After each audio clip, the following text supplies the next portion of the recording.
Open this hearing of the Senate Economics References Committee for the inquiry into the Sterling Income Trust. The Senate referred this inquiry to the committee on 20 October 2021 for a report by 1 February 2022.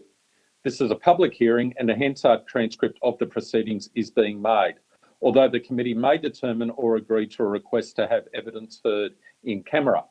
I remind all witnesses that in giving evidence to the committee, they are protected by parliamentary privilege. It is unlawful for anyone to threaten or disadvantage a witness on account of evidence given to a committee, and such action may be treated by the Senate as contempt. It is also contempt to give false or misleading evidence to a committee. If a witness objects to answering a question, the witness should state the ground upon which the objection is taken, and the committee will determine whether it will insist on an answer. If the committee determines to insist on an answer, a witness may request that the answer be given in camera. Such a request may also be made at any other time. Witnesses should speak clearly and into the microphones to assist Hansard to record proceedings. I would ask photographers and cameramen to follow the established media guidelines and the instructions of the committee secretariat. Please ensure that senators and witnesses' laptops and personal papers are not filmed. I ask everyone to ensure they have switched off or turned their mobile phones to silent. And with that,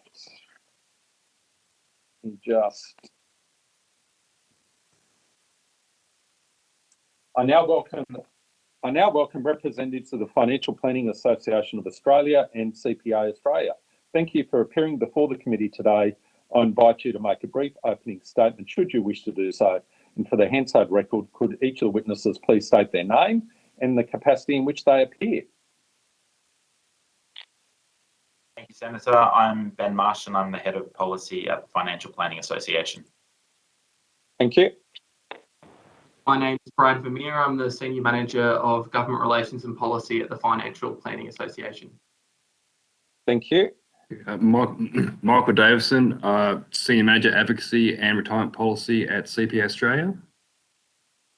Thank you, Mr. Davison. And I'm hoping this is Mrs. Waller. You are correct. Katie Waller, Head of Public Practice at SME at CPA Australia. Excellent. Thank you, everyone, for joining us again. It's greatly appreciated. Did any of you have any opening statements to make, or are you happy for us to go straight to questions? Happy to go straight to questions. Okay. As well. Thank you, Senator. Okay. Senator Pratt, do you want to kick us off? I'm happy to. Thank you, Senator Scarr. Okay. Thank you. I want to thank both organisations for appearing again today. It gives us an opportunity to delve a little more deeply into some of the issues you have raised in your supplementary submissions and previous evidence. Both organisations have supported changes to the compensation scheme of last resort to cover managed investment schemes, and I'm hoping that we will be able to deepen our dialogue on that somewhat.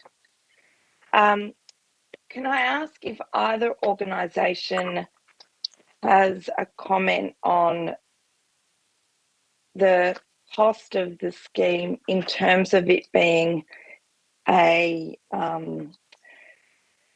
who pays for these liabilities and any moral hazard attached to doing that? And by that I mean a sense that companies might market themselves as there being some kind of underlying government insurance in the event of a failure. You mean, sorry, Senator, do you mean if the scheme was expanded beyond what's currently proposed? Correct. That's right.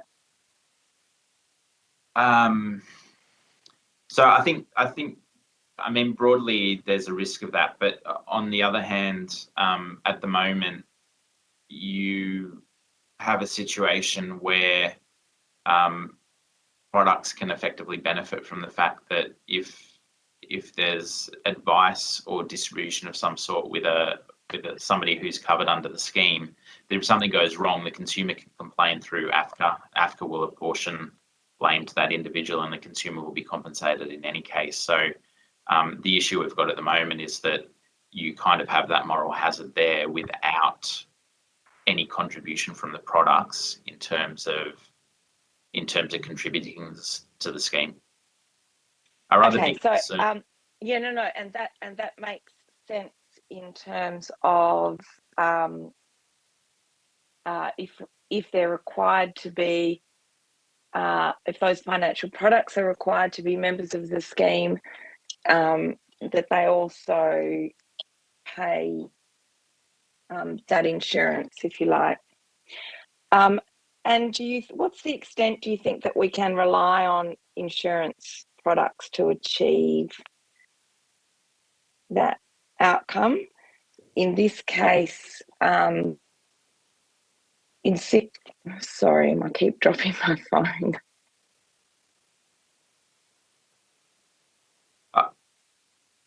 Some insurance available to some holders, but that of these products, but for example through Theta, but I'm told that the insurance there was exhausted.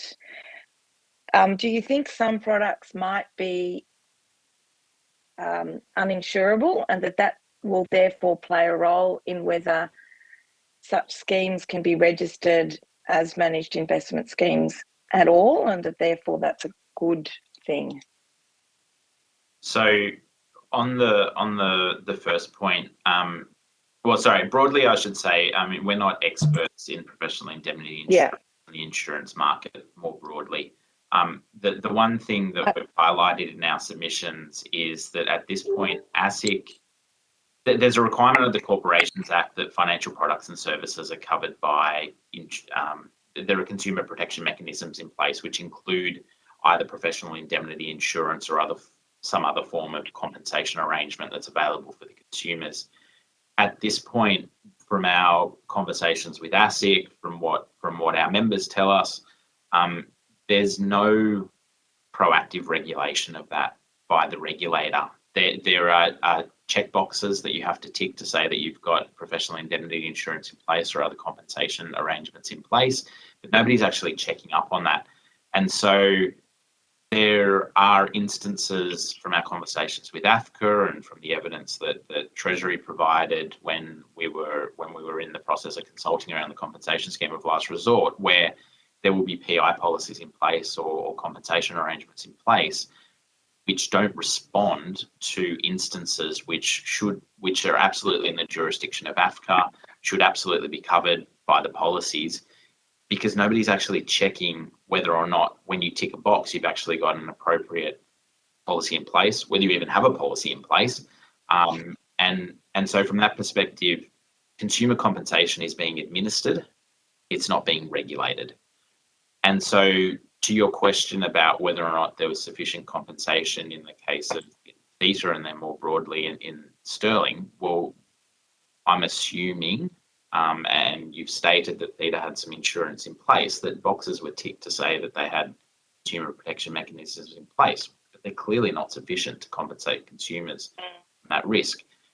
And then on the other side, if there are financial products that are so risky that you can't get PI insurance in place and they can't self-insure, then I would have thought those products were far too risky to come to market, far too risky for investors to invest in.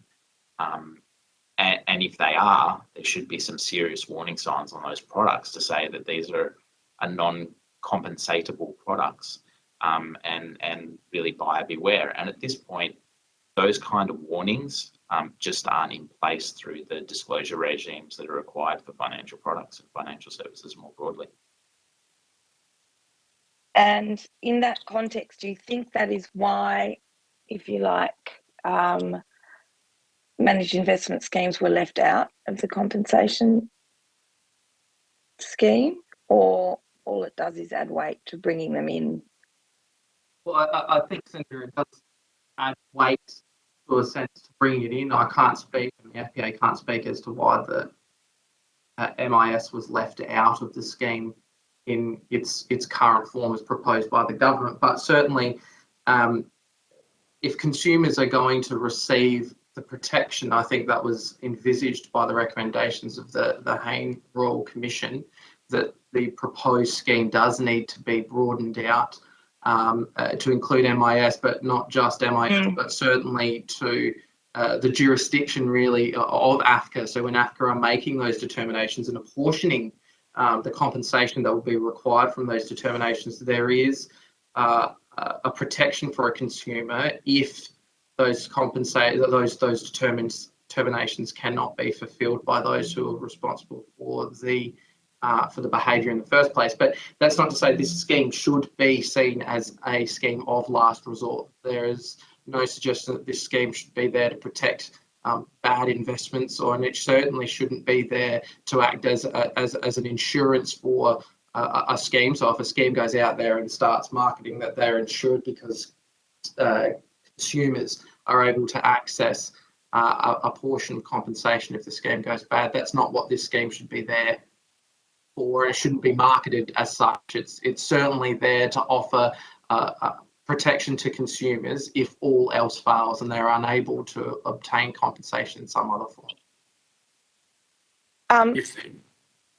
ASIC has said that it's inevitable that we will get more managed investment schemes failing, and that high risk and high reward is built into the system. How do you contextualise that in the case of a product like the Sterling, where the risk was very much underplayed, and the onus has really been on consumers to inform themselves of that underlying risk? Is that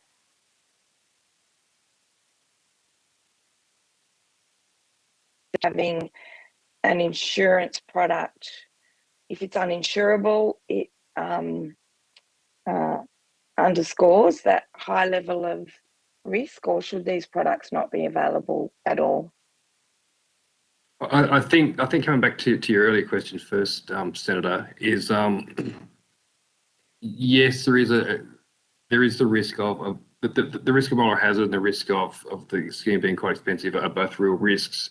However, as we mentioned in our appearance last time, it really should be about this continuum of consumer protection, and at the moment what we're seeing is the regulator is essentially administering the applications to the scheme. So that again, the tick the box exercise, they have their PI insurance against tick the box exercise to see if they have the insurance, and then if the scheme fails, it ends up at AFCA and potentially at the compensation scheme.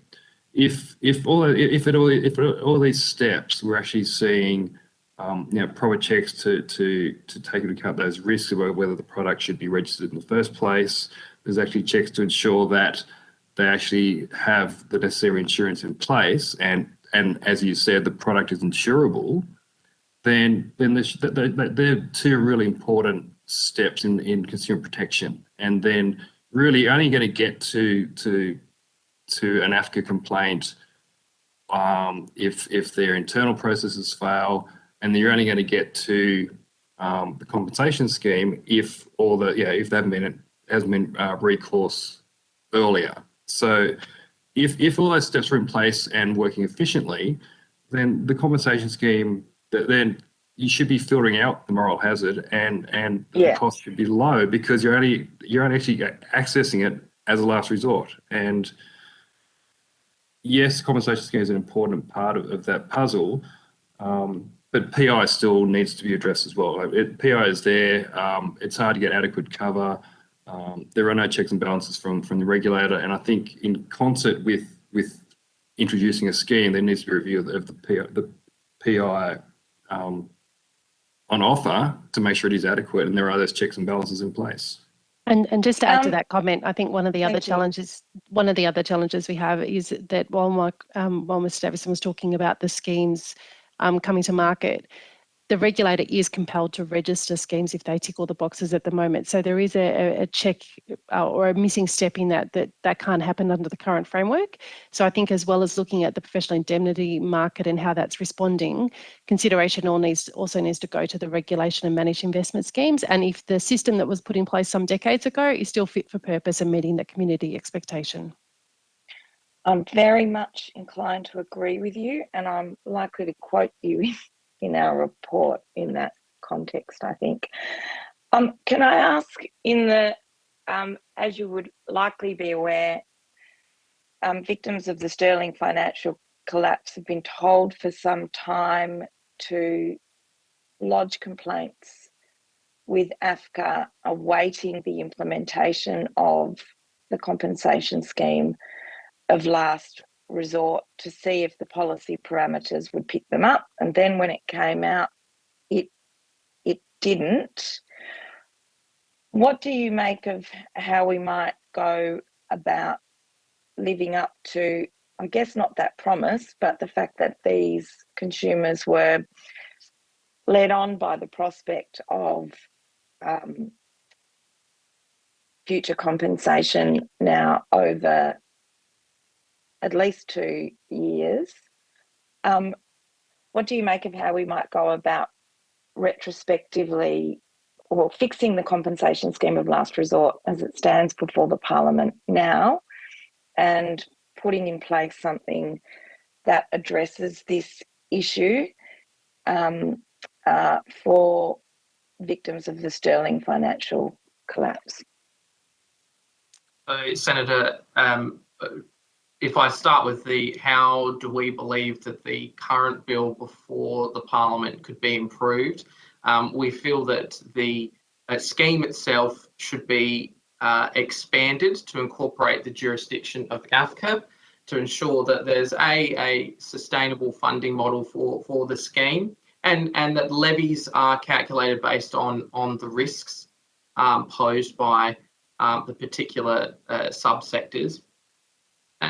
It would also mean that consumers will be adequately protected by the scheme, and that the funding that those are contributing to the scheme, it's fair. At the moment, it is limited to distributors, relatively limited to distributors of products, and that would see in a number of cases from a financial planning perspective, a number of financial planners of small businesses, this is another increased cost for them.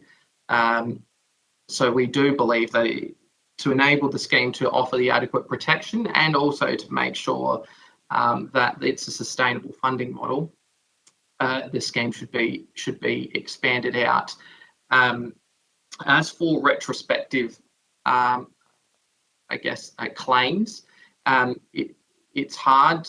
I suppose the belief would be that current financial planners, for example, should not necessarily be having to pay the compensation for the behaviour of others in the past. Now, it is obviously the losses suffered by some of these investors are substantial, and if they have been led to believe that compensation would be available, then that compensation would need to be sourced from perhaps government or others.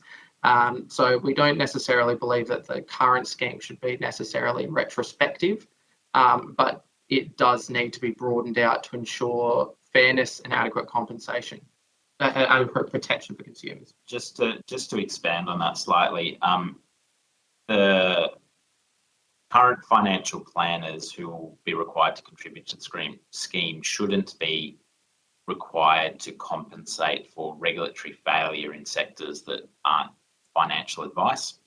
And it's clear that there's been regulatory failure in regard to this product coming to market, the product being able to be sold the way it's been sold, and the lack of protection for consumers in these products.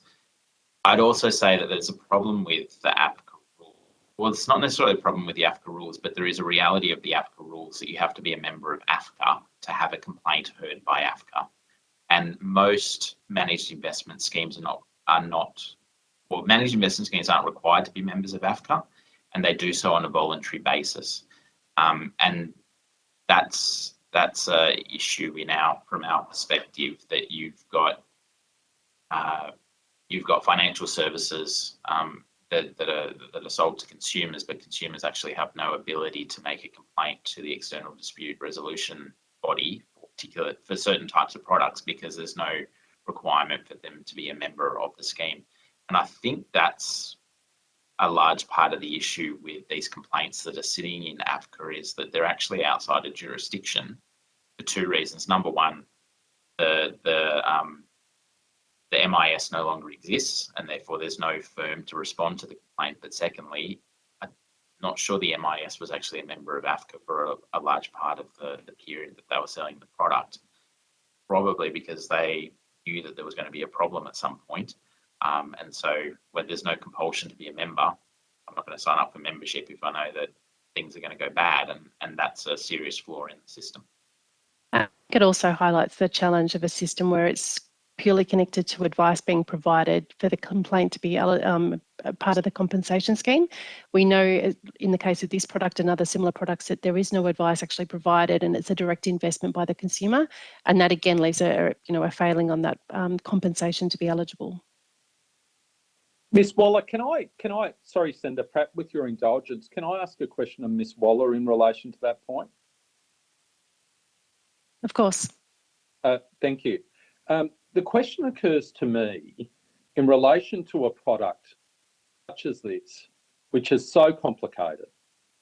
To be frank, I've looked at the PDSs. I don't think any retail investor, even someone with quite a bit of experience investing in terms of past experience, I don't think any retail investor could be expected to, without the benefit of independent financial advice and perhaps even legal advice in relation to a product such as this, where there's the complication of the residential tenancies, I don't think any retail investor could be reasonably expected to get their head around all of the risks involved without that independent financial advice, which raises the question in my mind as to whether or not a retail investor, the law should actually permit this product to be sold to a retail investor who does not have the benefit of independent advice. So maybe if I could get everyone's reaction to that proposition in the first instance, because this is linked to the compensation scheme of last resort, and whether or not it should apply in the context of a retail investor who's investing in a managed investment scheme such as this without the benefit of any financial advice. To me, that leaves the question of whether or not the law should actually permit a retail investor to invest in a product of this type. It's not a share listed on the ASX, subject to continuous disclosure, subject to scrutiny from analysts, proxy advisors, the financial press. It doesn't have that market discovery. It's something being pitched directly to retail investors. Should the law actually permit these sorts of something this complicated to be sold to a retail investor without the retail investor having the benefit of independent financial advice? Ms. Waller? So I think there's actually two things that come to mind when I'm responding to this question. The first would be, at our last hearing, there was a testimony from one of the victim's daughters, who was speaking about her father going to this product, and actually did talk about the fact that they sought independent legal advice on the actual product. And yet, even with the benefit of legal advice, they were still advised that the product was considered to be a sound choice. So I think that leads to the second issue, which is the deficiencies in the disclosure and the information that was provided to the market around how this product actually operates, which is something that has come out and been discussed. So I absolutely believe that there needs to be a consideration around when advice is appropriate, but even when advice is appropriate, if the information that's being provided to market is deficient, advice is not going to be a way to actually address the risk that's being proposed with the product. But and we can tease this out, and I want to open it up to with Senator Pratt's indulgence, I want to open this up to the other participants. But a few caveats on that in terms of your comments. One could be that as part, and we're going to hear from subsequent witnesses today, one could be that as part of someone setting up a managed investment scheme of this type, they should actually be required to meet the cost of independent financial advice, which is prepared in relation to the product, and that financial advice should actually be made publicly available. So it's available to all investors who are looking at the product. It's totally independent. The cost of it is perhaps met in the establishment fee, which is paid in relation to the managed investment scheme. In relation to the legal side, it's quite often in terms of a prospectus. And I've been involved in prospectuses, you issue a prospectus, you've got an independent expert report in relation to something of commercial significance, in relation to risks. You might also have a legal report in relation to title risk. And so those independent reports are part of the establishment of the managed investment scheme. They're also made public. So people such as all those on this call, Senator Scarr, Senator Pratt, can have a look at it. People raise concerns. It's all publicly available. And there's this process of risk discovery where there's far more engagement with respect to this product rather than the process being behind closed doors, dependent upon you receiving something in a folder, maybe you didn't get it, but really shining a bright light on the whole process. Do you understand what I mean? Senator, can I just clarify, do you mean like financial reports and the financial viability of the product, or do you mean financial advice as provided by a financial planner? I think in particular the risks. It's the risks associated with the product. So independent advice with respect to the risks, financial risks associated with the product, in particular in the context of this product, the fundamental risk that the investment returns would be insufficient to cover the rent, and potentially other risks of that nature, which go to the heart of whether or not this was a good investment, because the good people who invested in this believed that essentially they were paying for a long-term residential lease up front that was going to secure their living arrangements, secure their retirements, and that there was no risk. The money was, as people have said to us, the money was invested in a trust, and there was no risk. So it's advice that goes to the heart of the riskiness, the risk profile of this product in a situation where you do not have market discovery, where you do not have the scrutiny that you have in relation to products which are, say, listed on the Australian Securities Exchange, etc. Does that make sense? Yeah, yes, it does, Senator. So I would say, I mean, there's a layering of disclosure obligations and information requirements to be given to consumers, which I don't think is getting far enough to achieve what you're talking about. You're required to create product disclosure statements. You're required under the design and distribution obligations to consider who the ideal target market for that product is. And sorry to interrupt, just to be clear. So what I'm proposing, or what I'm thinking out loud, is an additional obligation. Yes. In terms of the marketing of these products, that these products simply cannot be made available unless there is an independent financial risk statement or something provided by someone for all investors, for the benefit of all investors, and that is actually made public. So it's open to scrutiny, and we maximise the opportunity for retail investors who, in my view, I've had a look at the Corporations Act since our last hearing. I think we could triple the size of the Corporations Act, and we're not going to solve the disclosure issue. We're not going to solve the issue of ASIC arriving up at the car accident after the accident's occurred and trying to work out what do we do. I think so much of this needs to be potentially at the front end in terms of making sure retail investors get the advice they need. And to the extent that this mandates the provider of the scheme to have to incur the costs of obtaining that independent advice as part of the establishment of the managed investment scheme, well, that's a cost that needs to be recognised, because otherwise, ultimately, the cost is going to be borne by society some other way, including through a compensation scheme of last resort. Does that make sense? Yes, Senator. I was sorry. Yes, no, I understand that. So I think all of that makes sense, and we would feel that there is more benefit that process takes place with the regulator, and the regulator is able to make decisions about whether or not the product is publicly offered. Because the problem we've got at the moment is that consumers don't understand the product disclosure statements and risks and things.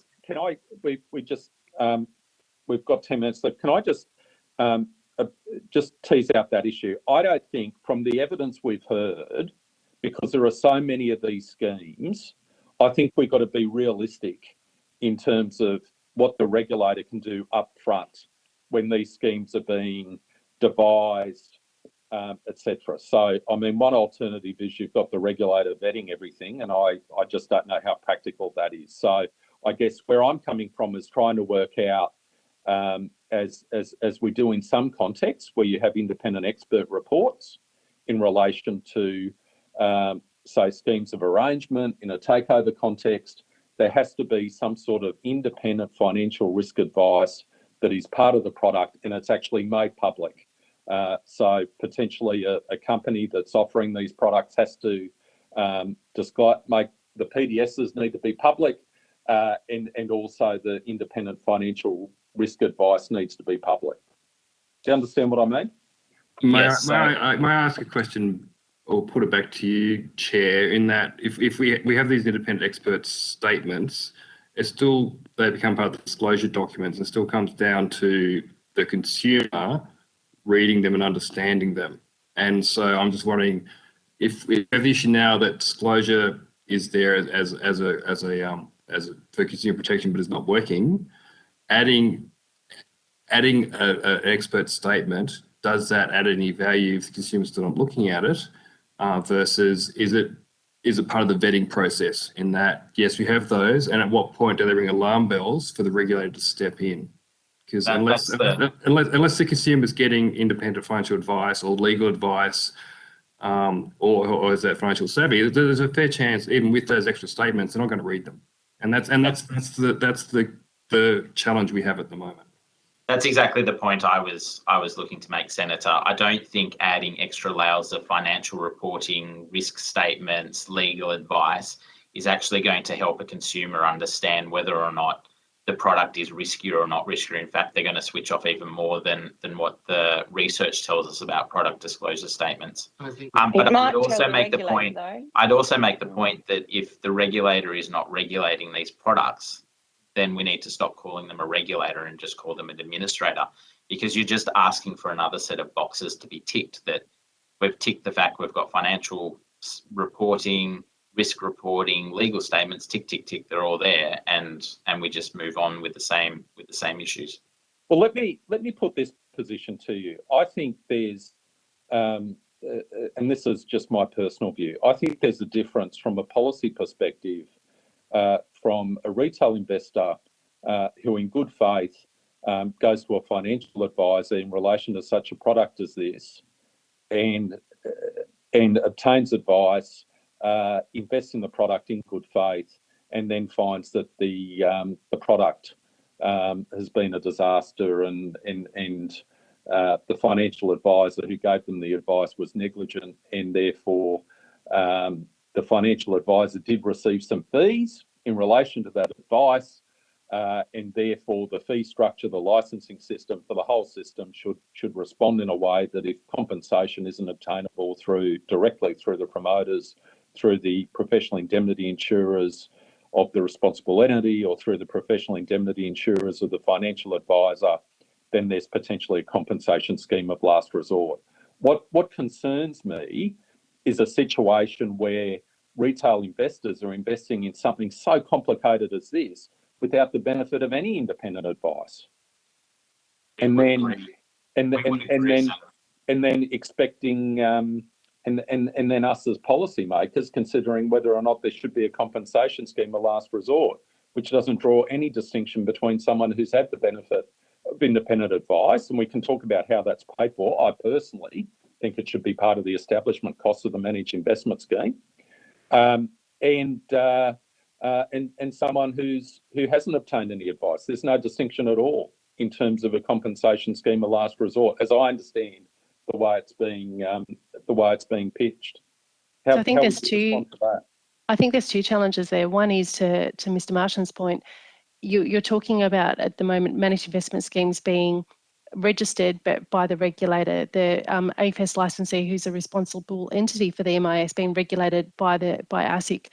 If that role is not to be there as a regulator, then we need to talk about that in terms of community expectations and change it to being administered so community understands the risks that they're getting involved, that it's not regulated, there's not a level of oversight, and they shouldn't be taking comfort in the fact that there is a registered scheme, it's an administered scheme. Pardon me.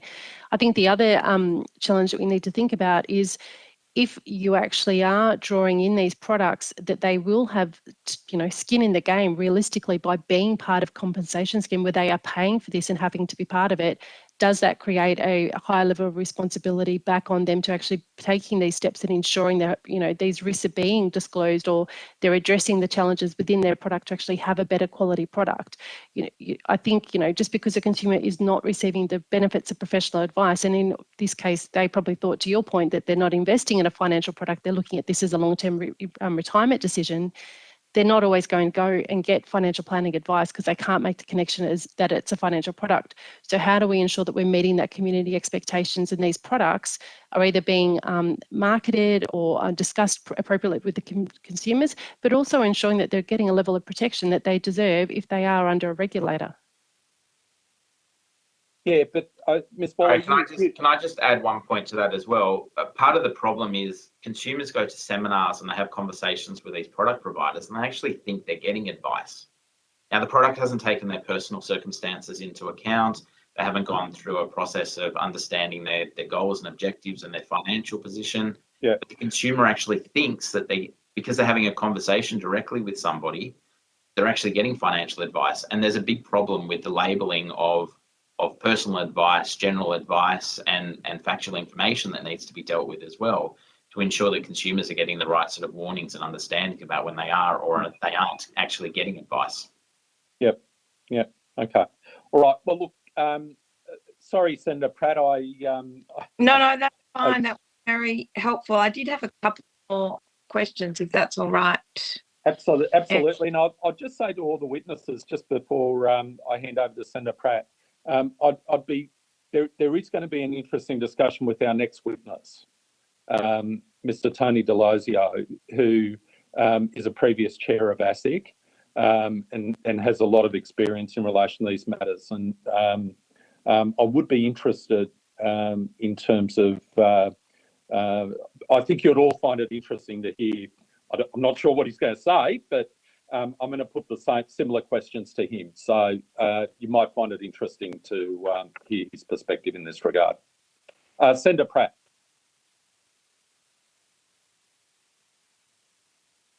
Senator Pratt. Thank you. I failed to unmute. May I ask Mr. Marsham, I think it was you, but I'm interested in your view, all the witnesses' views about regulatory failure in this instance. On what basis do you assert that there has been regulatory failure in terms of assisting us in our own findings? Sorry, I was talking more broadly about regulatory failure than in this particular instance. That's fine. In part, it can be a perception that there are gaps in the way we regulate and in the powers versus and the things we have in place in a policy sense, both as legislators, but also in terms of ASIC's conduct in the case of this particular case, because it does appear to me that where you've got such a novel product that combines tenancies and with a financial product, that the question can and should have been asked in relation to the regulatory holes, I think, that existed. And to go back to that kind of statement that you made, if we're just there ticking boxes, then in and of itself, that regulatory failure is going to be, there are going to be inevitable inevitable failures without it being, if you like, a regulatory failure, because seemingly all the boxes have been ticked and checked. And so I guess I'm trying to explore that statement in the context of this particular product, because of course there are, other than the compensation of scheme of last resort, government also has powers to compensate in the case of regulatory failing, and that might be because a regulator hasn't done its job, or it might also be that we haven't been quick enough to respond to the risk and context, that the way people will intentionally, if you like, look for the holes in regulation, and that is still a form of regulatory failure. So as we've said previously, and you actually mentioned it there's the process. So at the moment, boxes are ticked, the tick is checked, but the information that underlies the tick is not checked. And so that's where, from our perspective, consumers are expecting that if a product applies and goes through a registration process with ASIC, that somebody is having a look at the information and somebody is making sure that it meets the right consumer protection obligations. And at the moment, if the piece of paper that is there or the tick is in that box, it doesn't appear that anybody is actually checking whether or not the information is there, if it's true, if it's valid. And I appreciate Senator Scarr's point that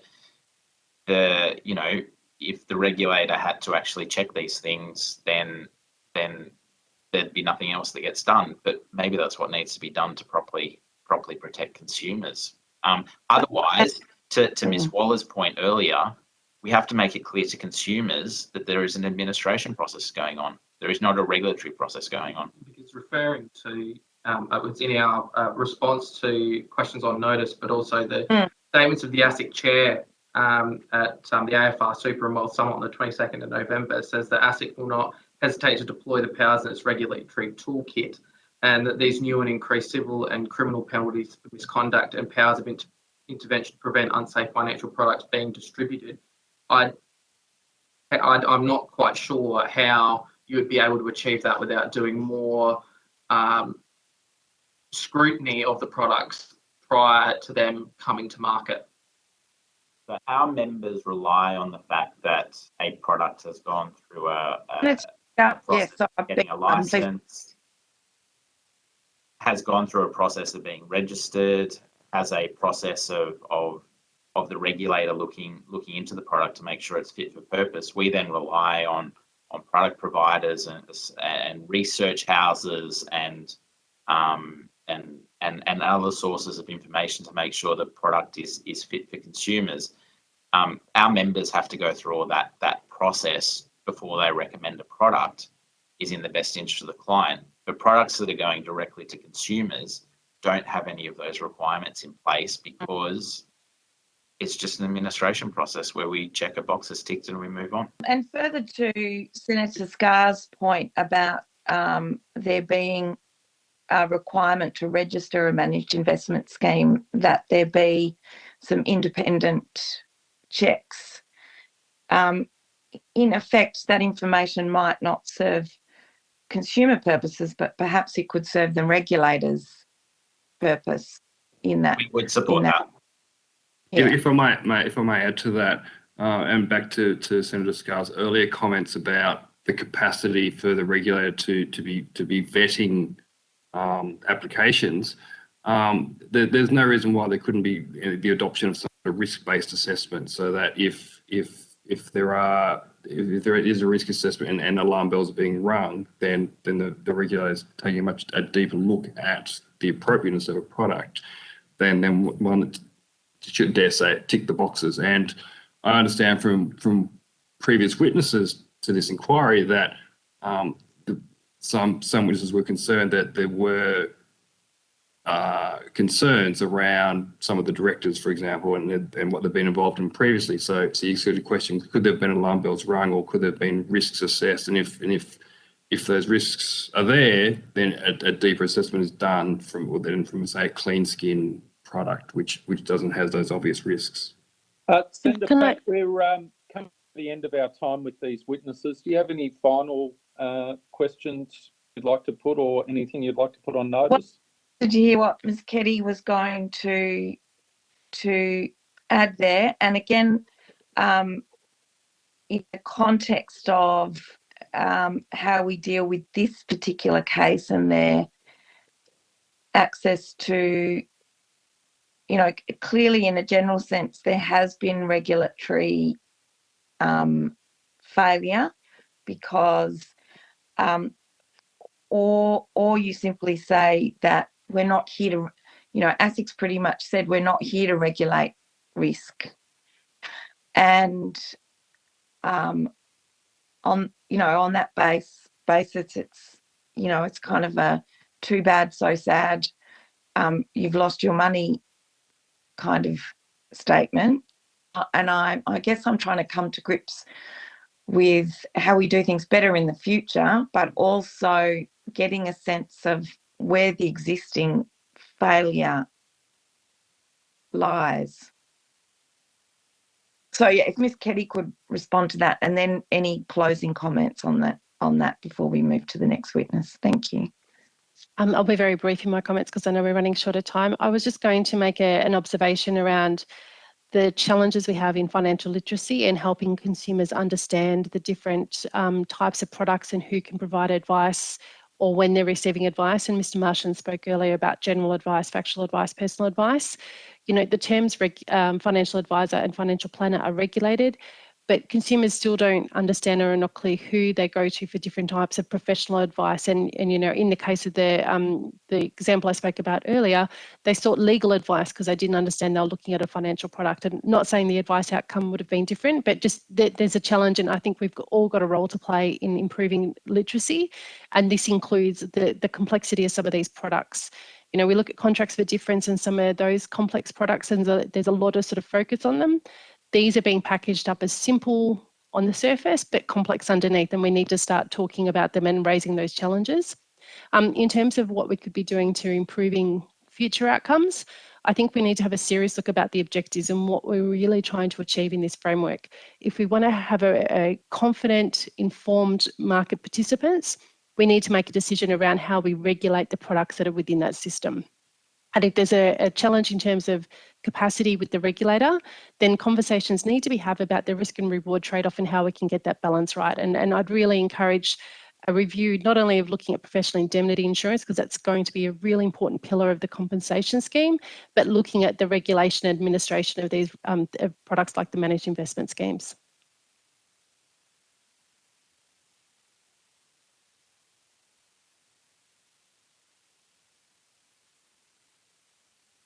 Thank you.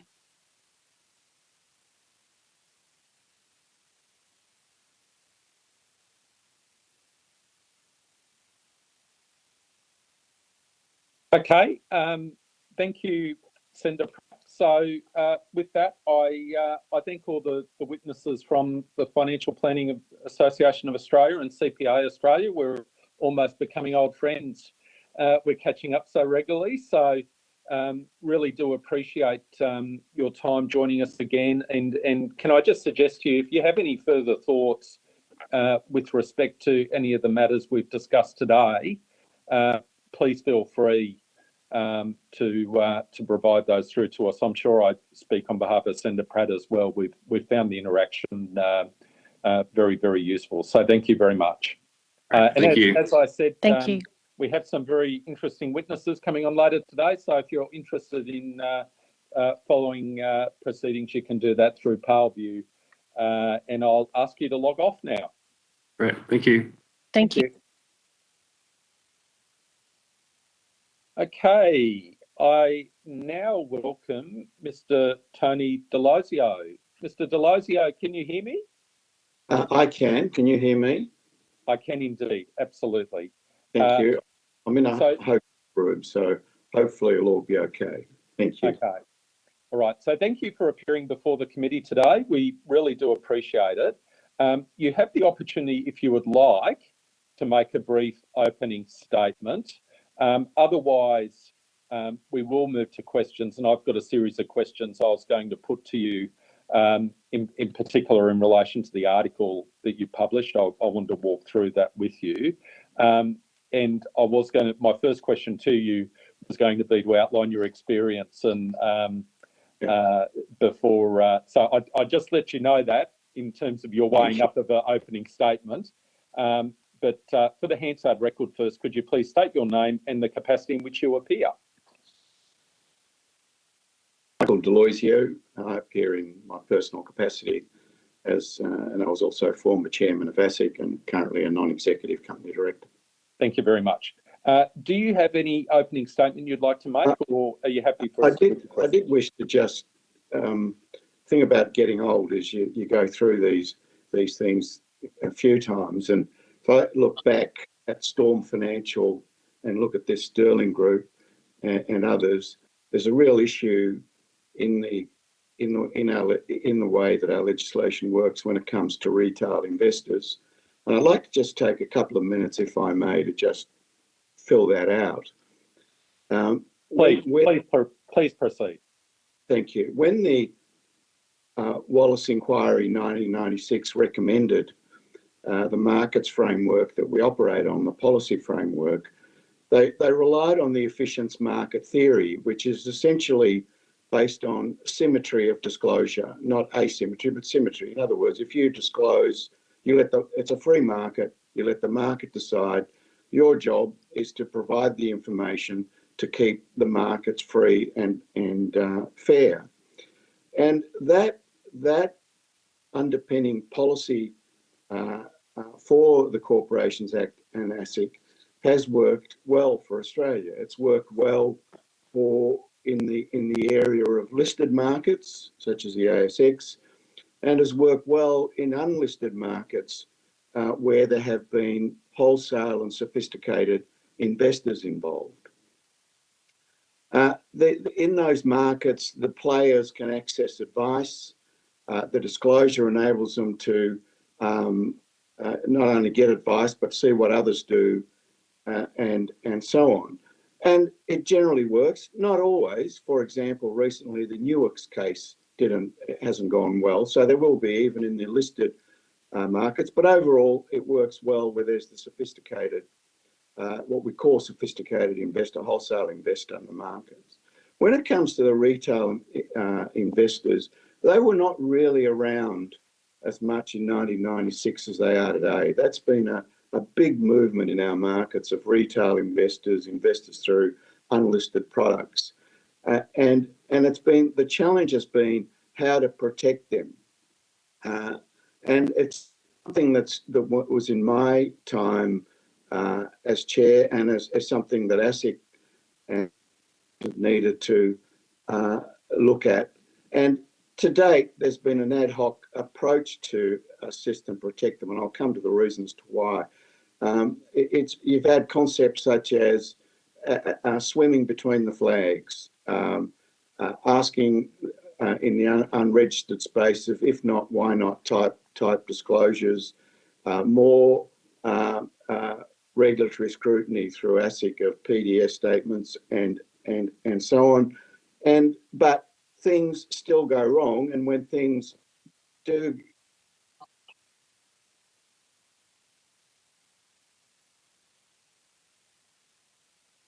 there's a tendency to look at the regulator and say they should have. That's a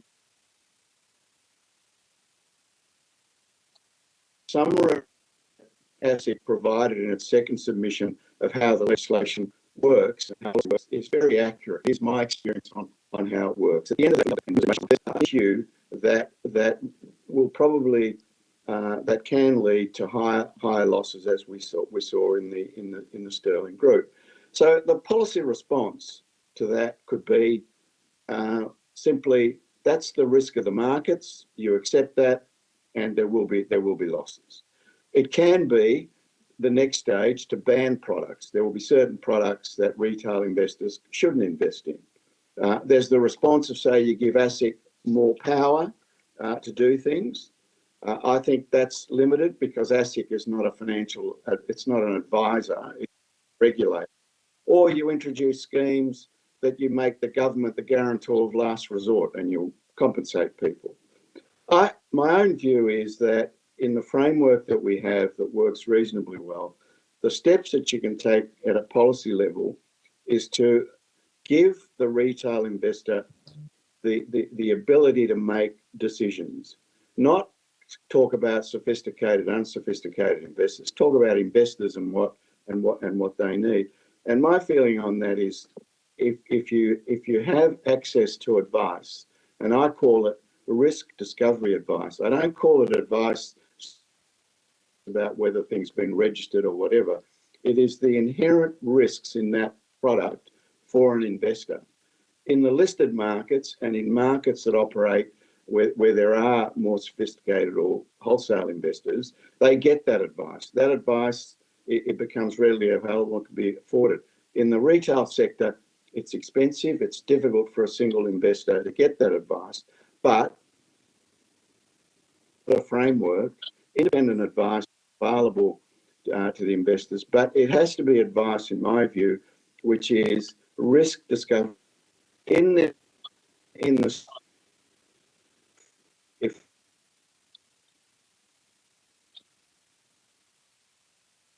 which was in my time.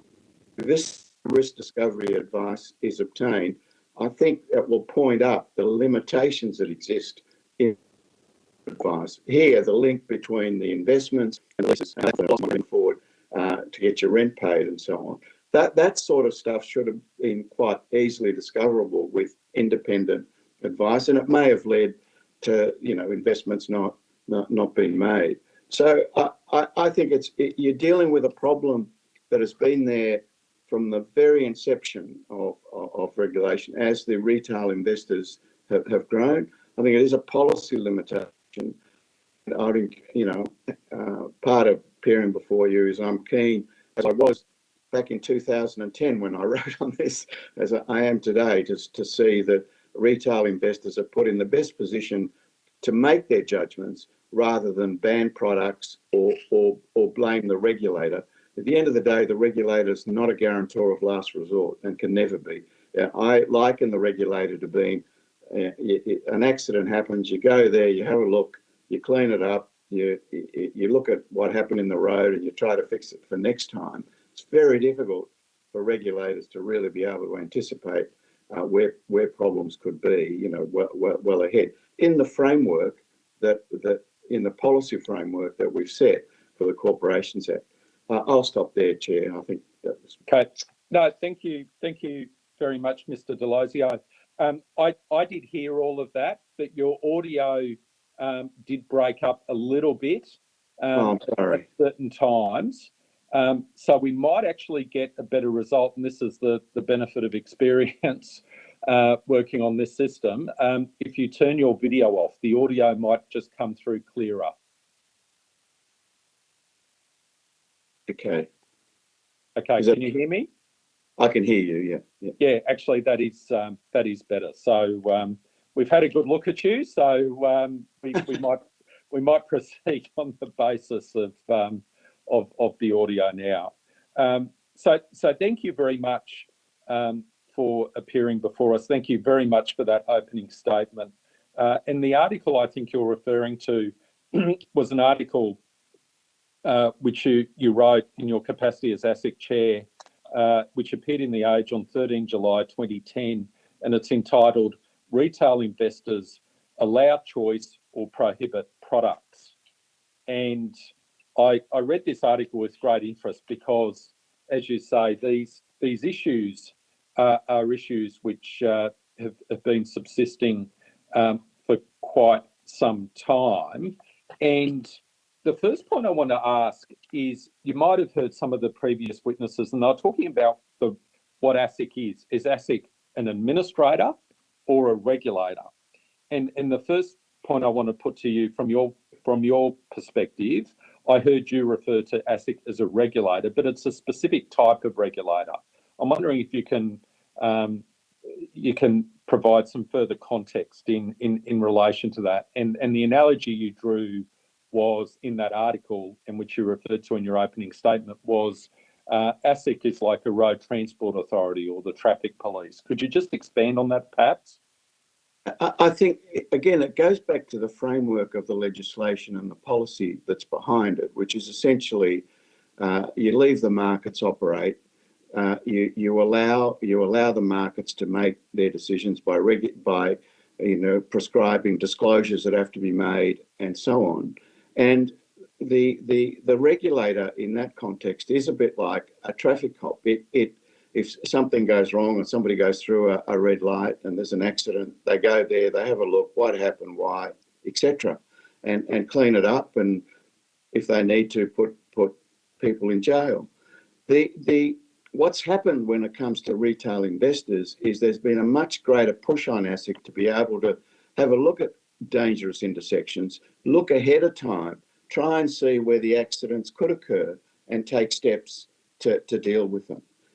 But in terms of resourcing on that, and in terms of what it would do, it is a big task, and it's very unclear. Even though it might see that it's a dangerous intersection, there still could be people that want to take the risk on that dangerous intersection. So when it said ASIC's not doing enough, should have done this, should have done that, I think ASIC, you need to look at the framework that ASIC has been provided. And that framework is essentially one of regulation much more after the event than before the event. And because regulating before the event to prevent things is extremely difficult. Yeah.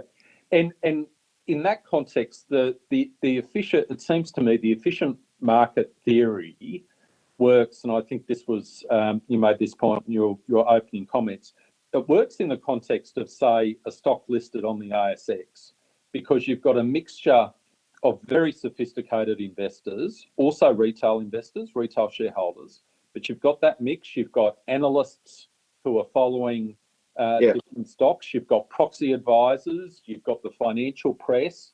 You have all this analysis. You have the continuous disclosure obligations imposed upon enhanced disclosure entities that are listed on the ASX, and that promotes an efficient market.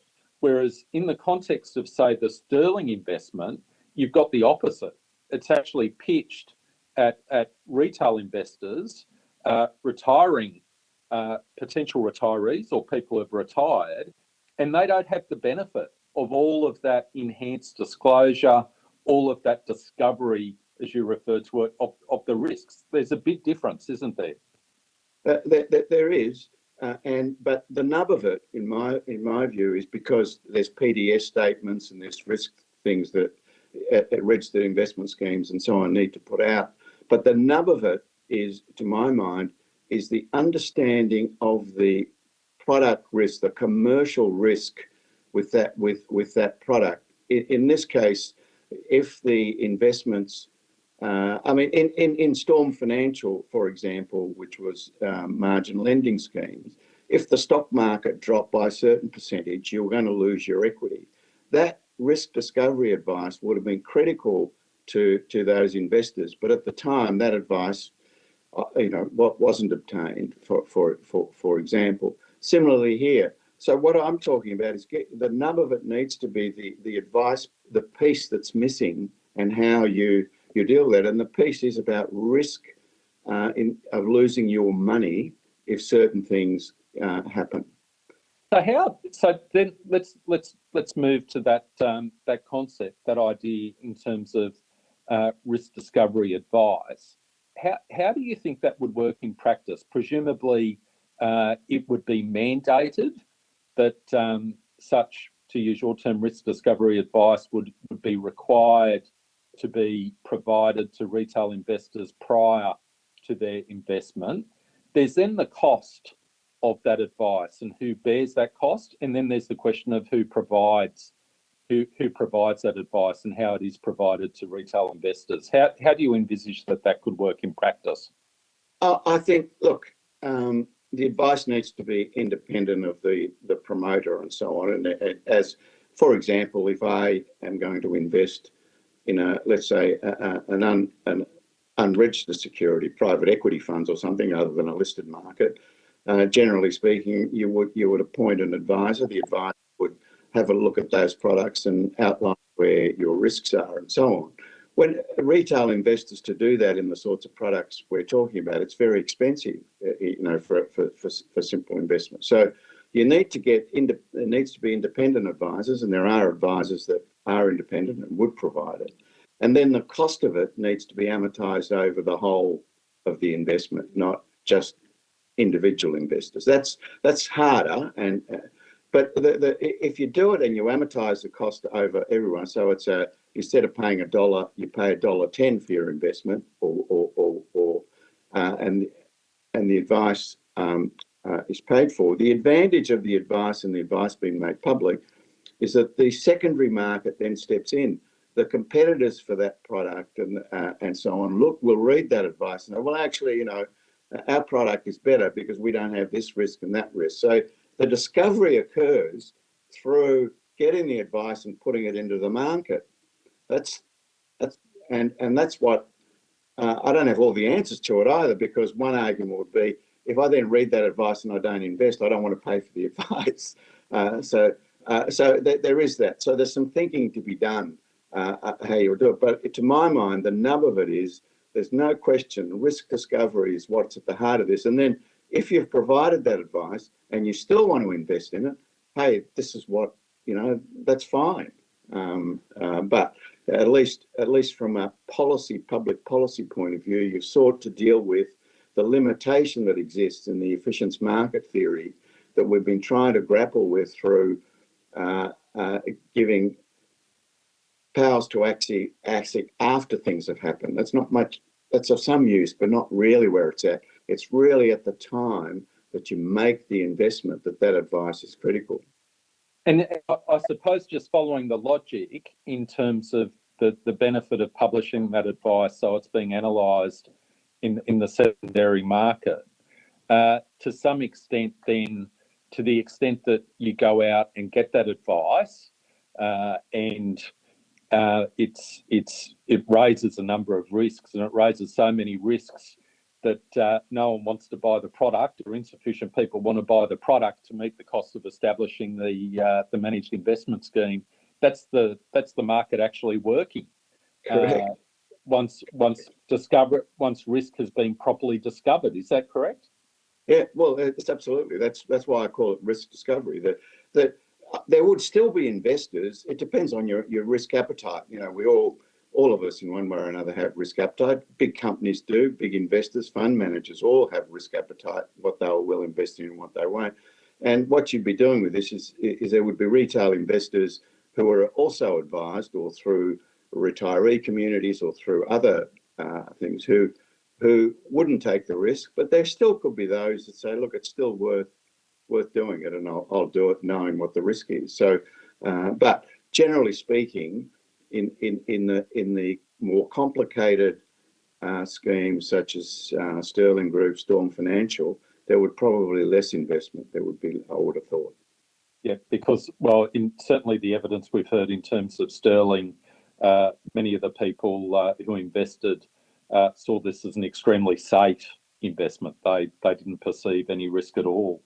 They thought they were doing exactly the right thing to do in terms of securing their retirement. Can I just ask you, in terms of the exposure or potential liability in terms of the person who's providing or the organisation providing that advice, how do you think that would work? Would the provider of that advice, they're paid a fee, presumably, to compensate them for the risk, and then would the retail investors, in the event that the risk discovery, the disclosure provided by the independent financial advisor, in the event that that was inadequate, would they potentially have recourse against that advisor? Well, it'd be no different to lawyers advise, financial advisors advise, now investment banks advise. The advice industry, you get advice in various ways, and certainly if your advice is negligent or if your advice, isn't up to legal standard, there would be potential liability. But these organisations are very smart, and the whole point of their professionalism is that they're able to delve into a product, work out its risk, and tell you what that risk is. Yeah. And they're not able to do that. They shouldn't take the assignment on.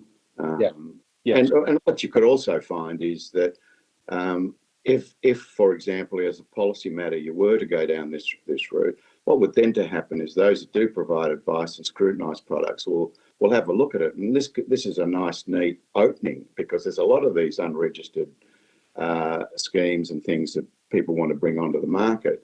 And so you could actually specialise in analysing them. Just as specialists have emerged in the context of providing, say, valuation advice in the context of things like valuation, proxy advisors, investment banks. I mean, there's a range of analysis that's done. And then presumably as it evolves, they might certain independent advisors would gain a reputation for providing good advice, and that would make the products more attractive, et cetera, et cetera. So again, it's the market in a way being allowed to apply in this sector, where to date the efficient market theory just doesn't seem to be working. Is that a reasonable statement? Yeah, I think so. And promoters themselves of these will, once you've got this additional hurdle, have got to make the judgment. Yes, some of them may say we can get the advice, but basically what will happen is, in the trickier advice, if they know they can't get independent advice, they won't put the scheme out in the first place. So it also works at the promoter end as well. Yeah. Just one final question I've got, Mr. D'Alesio, before I give the call to my colleague Senator Pratt. One of the complications in terms of the Sterling case is this issue of the residential tenancies. Now, from my experience, when I first read this product and the concept of using residential tenancies in the way that was proposed to secure someone's long-term retirement, it immediately put me on guard. But I must say I wasn't aware of the intricacies of the residential tenancies law in Western Australia, and the sort of person or organisation who might provide independent financial advice of this nature maybe wouldn't have considered issues such as a non-recourse clause in terms of rent being void under the WA residential tenancies legislation. How would you deal with that potential issue? I know in some contexts, in a commercial context, you might have a requirement for someone to give, say, a title report, native title report in terms of, say, prospectus. How would you deal with that risk, which doesn't really fall within the financial risk, or does it really fall within generally that risk discovery statement? I would have thought that part of the advice that you would give here would have been to have analysed, whether you would have picked that up or not, I don't know, but you would have analysed retail tenancies and how they would work as part of that advice. But the thing is, the nub of this one, I think, is that the investments on which you were relying on to pay the rent failed. That's the there's quite a bit there that, you know, in Yeah. terms of an analysis, Correct. someone would have pointed out how residential properties work and market movements. And while you think you're putting your money in and you're going to have an annuity that will pay for your rent in perpetuity or until you pass on, you'd really want to say, well, you know, what are the things that could attack that? The main thing that would attack that is actually that those investments are bad. Yeah, correct.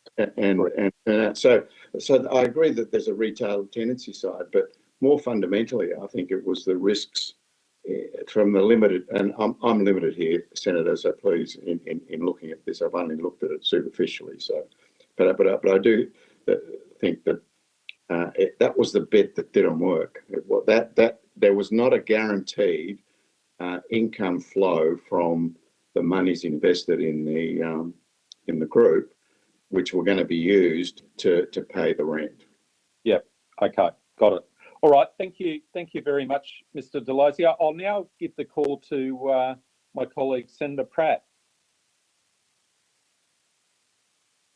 Thank you, Chair, and thank you, Mr. Delosier. I don't know if you recall, but when this issue of the collapse first came to public note, I did ask in one of our Senate hearings while you were still with ASIC about this general principle of whether it was ASIC's job or the state government's job to take responsibility for really coming to grips with what had happened here. And I note that it had been referred to ASIC as far back as 2017. And I think we might first have discussed it. I'm not sure if it was with you or with another official at ASIC back at that time. And ASIC said, well, this is largely an issue for residential tenancies, not for ASIC. I know at the same time the state government had said, well, this is a financial investment, when in fact it was both. In terms of you've just said very clearly that the question is whether the investment was enough to pay the rent. What do we do as regulators when we've got a product that's kind of seeking to, it's not just an investment product, it's also the roof over your head. You might be inclined to say, right, well, my house is not, I'm investing in my own home. Sure, we might go backwards in that investment, but at least I'll have somewhere to live, which is, I guess, how many of us see home ownership. What do you think we need to do as regulators when it's not just an investment and, you know, there are other heavy life fundamental needs in your kind of Maslow's hierarchy that are embedded in a product? Thank you. Just on your initial comments, I ceased to be chairman of ASIC in 2012, and I don't. It might be. So I don't recall Sterling at all in my time. And yeah, I will double check my record. It may have been a different witness. Yeah. I'm sorry. I'll go back and see if I can find some record of that. If there is something in the record you'd like me to specifically comment on, please send it to me and I will do that. So it was just to point out that. But thank you. On the nub of the issue, and the nub of the issue that you raise, look, from a policy point of view, you got retail investors, retiree, mums and dads who you want to see protected and not lose money. I understand that, and none of us do. But the way that the ASIC legislation Corporations Act works is that you're going to allow free markets to come in with products that are offered to these groups. So one, as I said earlier, you've got 3 or 4 options. You can ban certain products because they're too risky and they involve the family home, and you just ban them. Yeah. So you that's one option. Very hard for a government policy to do that in the sort of free markets theory that we've been operating on. And it might not have saved us in this case because people had already sold their family home to invest in this. Yeah. So there's prohibiting it. Then there's allowing it, but with really strong regulatory oversight. The problem with strong regulatory oversight is that it tends to come in after something goes wrong. Very difficult for regulators to look at all the products that are in the market and try to anticipate where they could go wrong.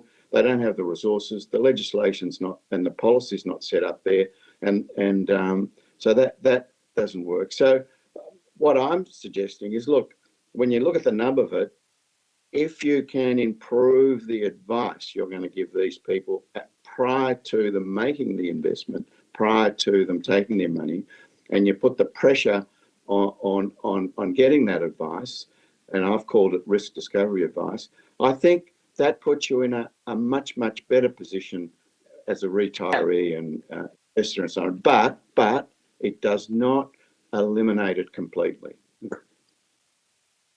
But in this case, the queries came from the Department of Consumer Protection, and what do you do in a case like this where it's not it may not be the consumer, they didn't know there was an underlying problem, but the Department of Consumer Protection that says, we're not sure about the relationship of this investment to the corporation meeting its obligations under the Residential Tenancies Act. We still need to get better as governments about just not pointing the finger at each other in terms of saying this is a Commonwealth responsibility. The Commonwealth points the finger back and says this is a state responsibility. I don't like the idea of just pointing the finger back at the consumer for that, to make sure they've got all the advice and they'll have to work it out based on full disclosure and risk, because other layers to it. Look, I understand, but where that takes you then is where it could take you is in that you prohibit certain types of investments to take that risk out. Otherwise, you will always have a situation where if the decision is made under our legislation by the investor themselves,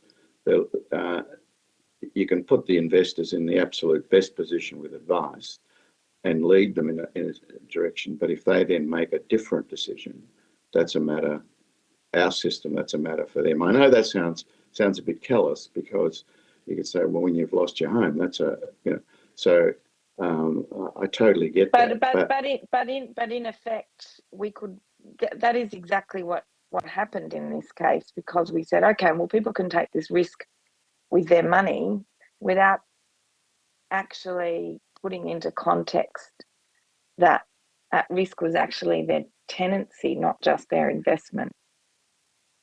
Well, it was both, really, wasn't it? I mean, yeah. The fact that there was no recourse wouldn't matter much, because if the underlying investments had failed, you're not going to have income to pay rent. And just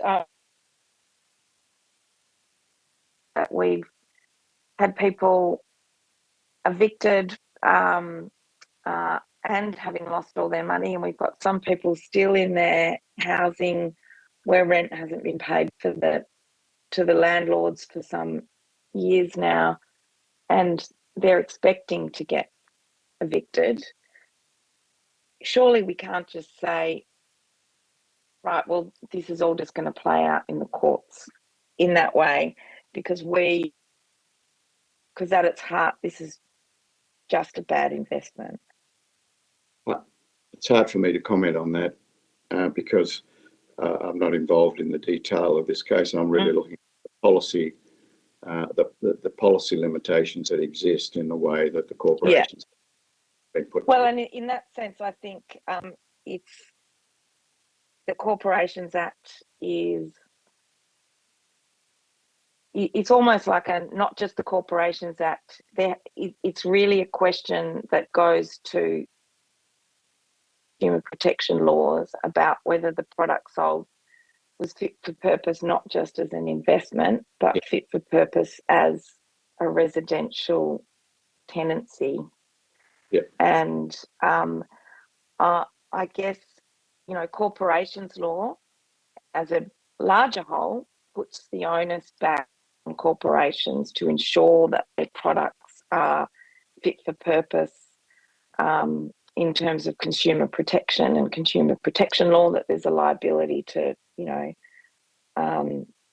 replace a product or, and at the outset to ensure that it's fit for purpose. And I just worry that when we're looking at this just within the frame of an investment and whether the rewards are going to fit the risk profile, whether if you were to say to someone, sell your house, we'll take your money and we'll give you a 12% return, you might go, oh, that's a bit too good to be true. But in this case, they said, well, we'll give you a 12% return, but that high level of return, if you like, was really hidden behind this idea that it was going to be enough to pay for your residential tenancy for 40 years, and that it would be enough to even out over time to protect your underlying investment as well. So there's a deeper issue than just the risk. It's the nature of the return that is also at the heart of this, and it does not seem to be anything that anyone's properly been able to comment on in this case. I think that's because the policy that you're putting forward for a regulator is different to how we're currently based. If you move to a consumer protection model, then you need to give greater powers to ASIC, and you need to be prepared to ban some products and ban promoters and operators, so that you're moving from an efficient market theory of regulating the markets to a much more consumer protection model, which it's a matter for you as legislators to do. So you could move in that way. I think the intermediate step is, while that's been considered, is to focus on the advice that needs to be given at the time the investment.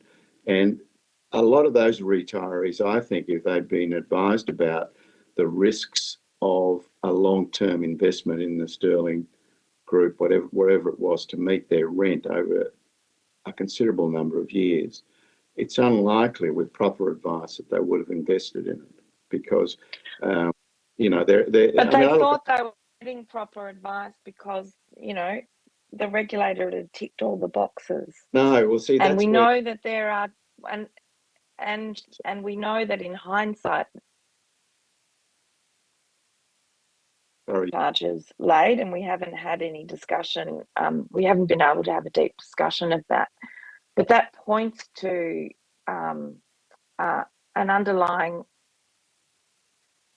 It's why people perceive that there's an underlying regulatory failure, rather than really the idea being, well, the regulator's only there to mop up afterwards. There's no way it could have saved people from this kind of outcome with the current laws. It's how you use regulatory failure. My view is as a policy failure here, not a regulatory, that they've not done something they should have done. It's a matter for them to answer their own case, but I think this is an issue of policy, where the policy that sits behind this is to allow the markets to operate freely with minimum of intervention. and it doesn't quite work. Even if it, I understand what you're saying in terms of a policy failure, but even if at the end of the day, embedded in that policy failure is an ability for corporations to actually do illegal things, like surely the regulation, I know we can't stop everything illegal happening. Yes, this was a bad investment, but we're also told there's likely to be some there are likely to be some charges laid under the Corporations Act. So how does that, how does that idea that there are actual breaches of the Corporations Act play into this idea of regulatory and policy failure? Because we're not just talking about what we could have done differently under different laws. There are also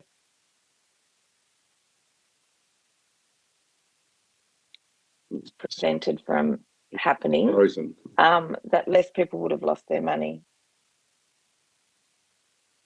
I didn't get all of that.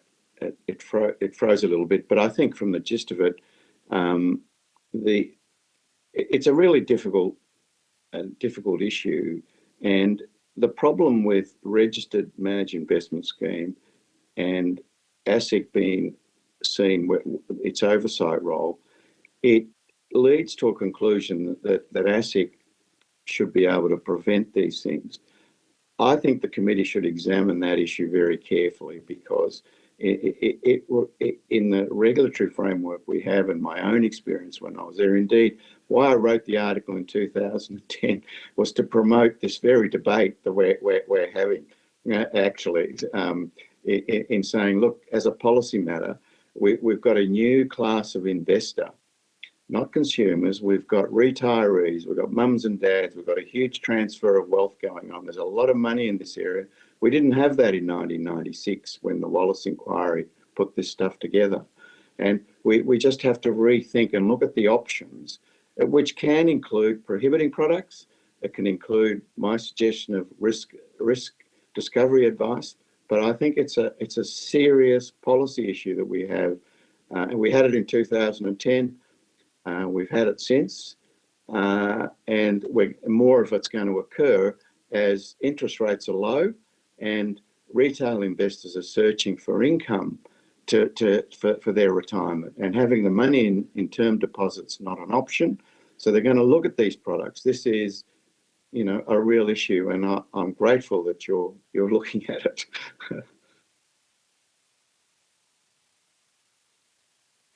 Thank you for your insights. Thank you, Senator Pratt. And if I can just echo Senator Pratt's sentiments in that regard. Thank you very much for your insights, Mr. Delazio. It really has been most helpful. You bring a particular perspective to these issues, and we found your contribution very, very helpful. So thank you for taking the time to appear before us today, and thank you for the thought that you've put into your comments. Clearly, you wrote the article in 2010, and the issues are still real. Here we are at the end of 2021. Thank you very much for your time today. Thank you, and thank you for the opportunity. I appreciate it. Thank you. Thank you very much, Mr. Delazio. So with that, I think we're actually having a short adjournment. Check. We're having a 15-minute lunch break, and we're going to reconvene at 12:45 Australian. Thank you, Chair. Australian time. Thank you, Senator Pratt. Denise Brayley, Ms. Brayley, you're there? Yes, I am, Senator Scott. Excellent. Thank you for appearing before the committee today, and we're very pleased to have you back. I know that you've very helpfully circulated an opening statement. should you wish to do so, we'll give you an opportunity to make some opening comments. For the Hansard record, though, first, could you please state your name and the capacity in which you appear? Denise Brayley. I'm president of the Banking and Finance Consumers Association. But in retirement, I came out of retirement to assist the Sterling Victims Group, and I'm leader of that group. Okay, thank you very much. Now, are there any opening comments you'd like to make before we go to questions? Yes, I think there's a couple of dot points, if you don't mind, Senator. Absolutely. Please proceed. The first thing I need, for the sake of the public listening in, these people were not investors. They were never investors. They were just ordinary people that worked all their life, saved modest amounts of money, and lived in their own homes after paying them off. Some had still a small mortgage attached to their home. They had no idea what a managed investment scheme was. And another correction is, most of them did not know about the 12% return.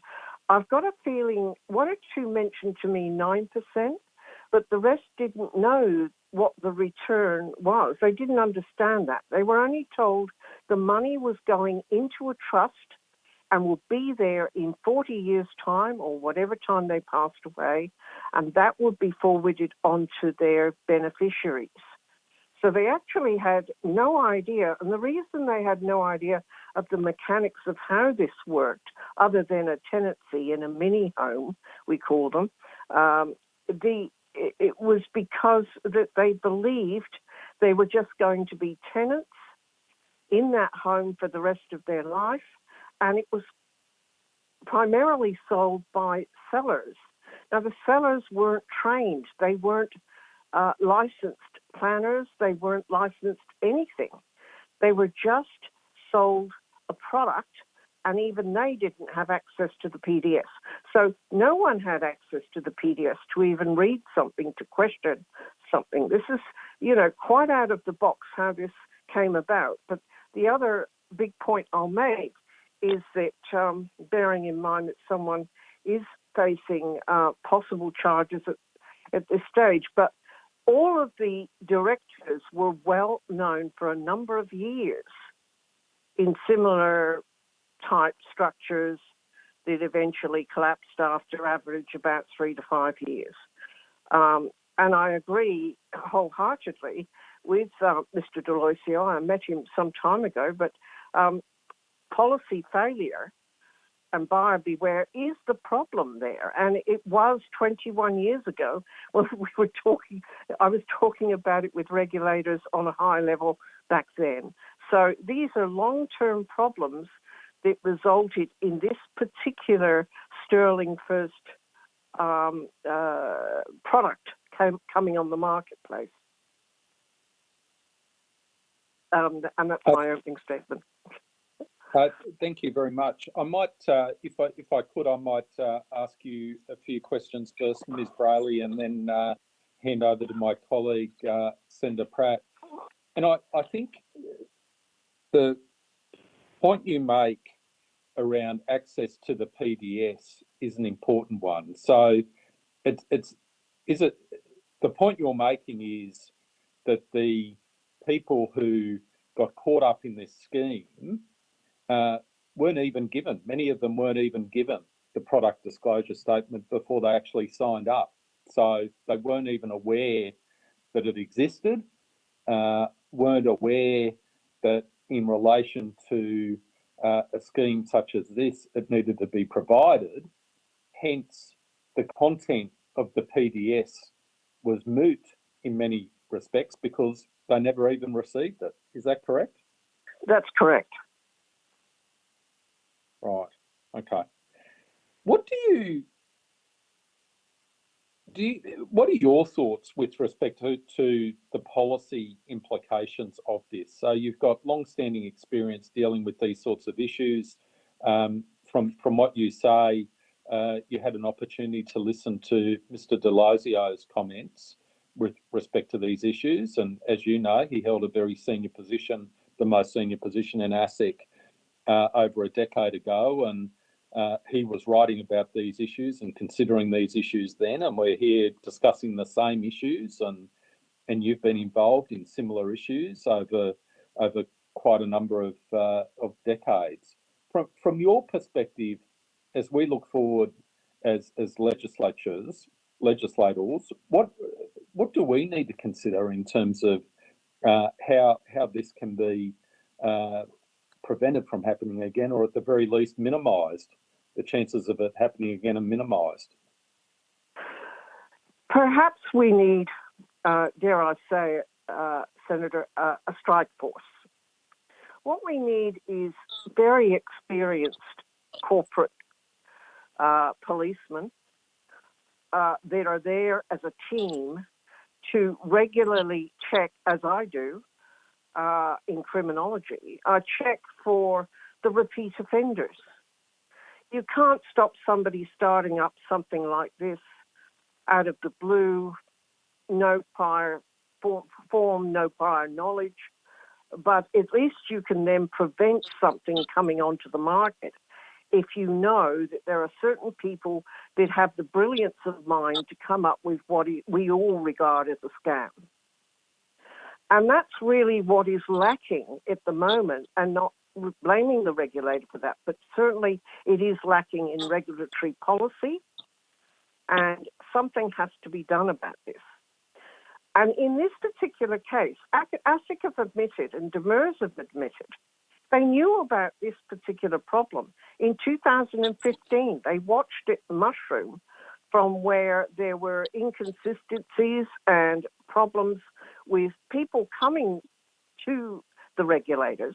In fact, ASIC helped two women, I know because I spoke to them, get their money back out of there within, I think they got it back around 2016, but they did eventually get their money back, and they didn't want to tell me anymore because they were very happy with ASIC. I thought, well, they're one of the few at the moment.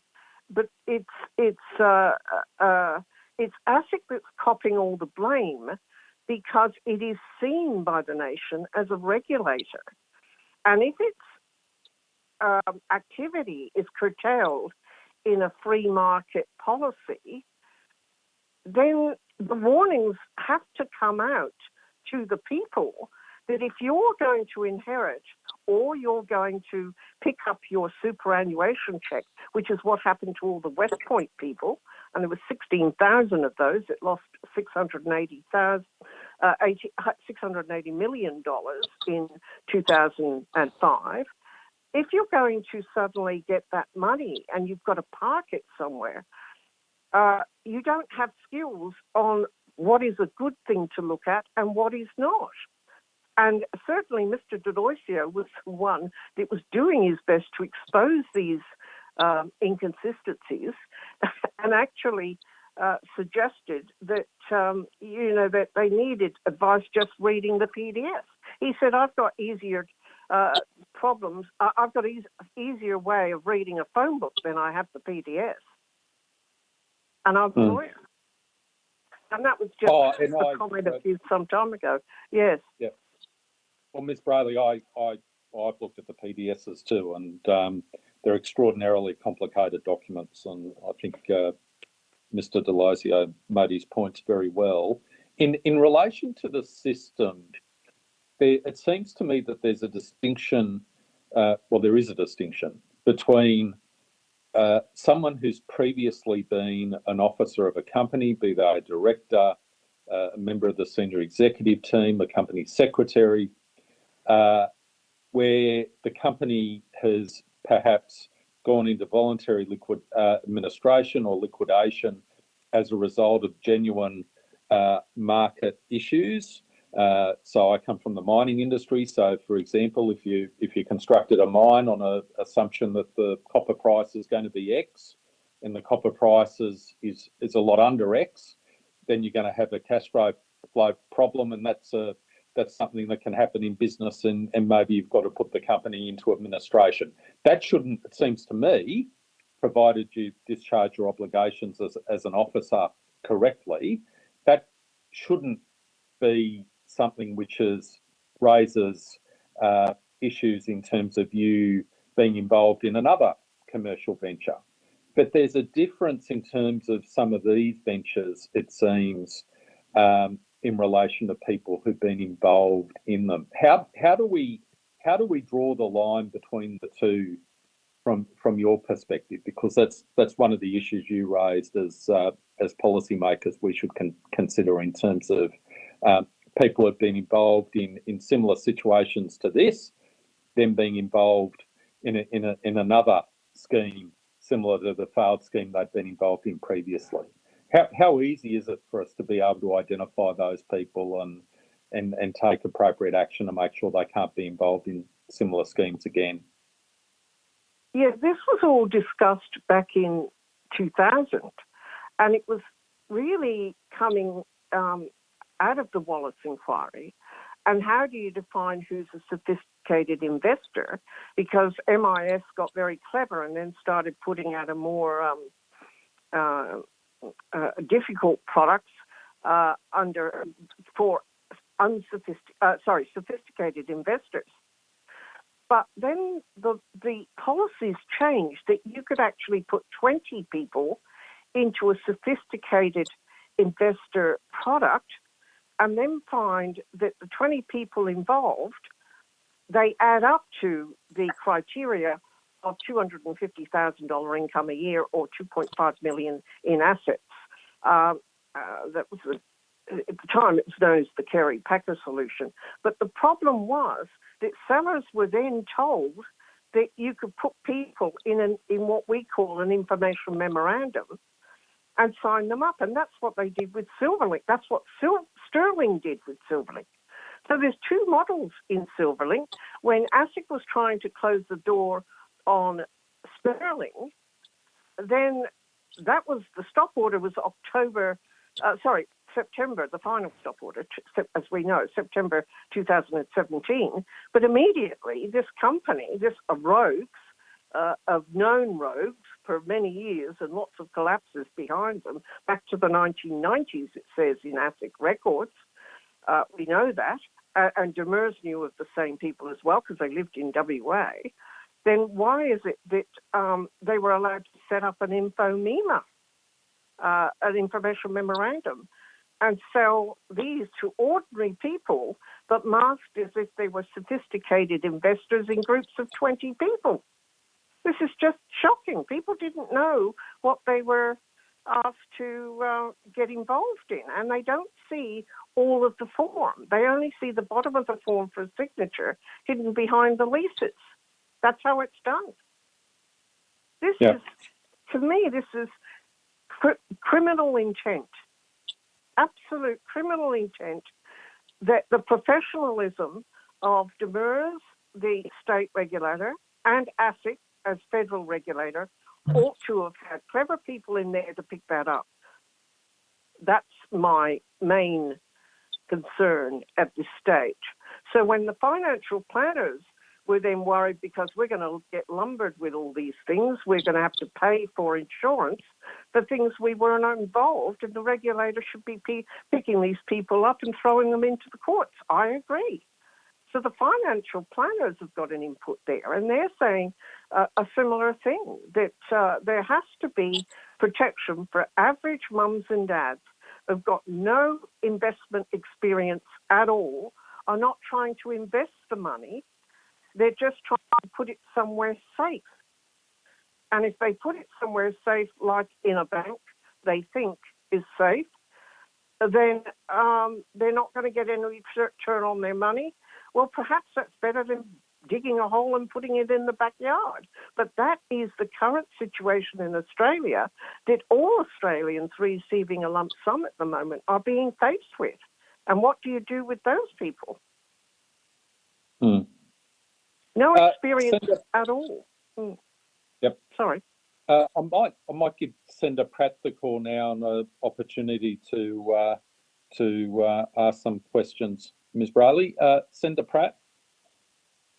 Do you think in the context that this is a regulatory failure, ASIC has said it's not a regulatory failure. It's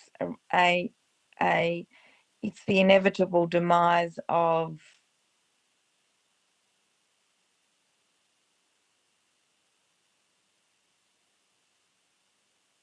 policy settings. The job of the regulator to stop risky investments, but your evidence points to the. Sorry, you're dropping out, Senator Pratt. I can't. There's dropouts there, and I can't hear what you're saying. Yes, Senator Pratt, you're dropping in and out. Can I speak now, Senator Scott? Sorry. I will dial in. Yes. I will, if you don't mind, I'm going to hang up and dial in, okay? Okay, yeah, so that's Ms. fine. Riley, Thank you. we'll just wait for Senator Pratt to sign off and dial in. We'll find that a bit easier. Thank you. Thank you for your patience. Yes, thank you.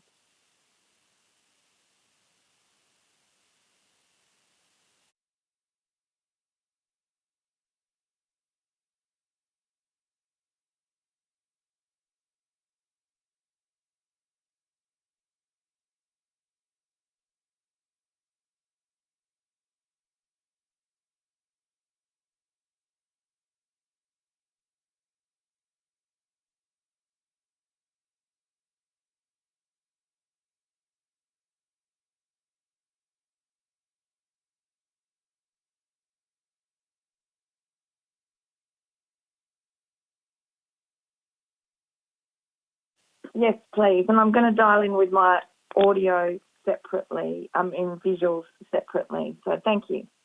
Yeah.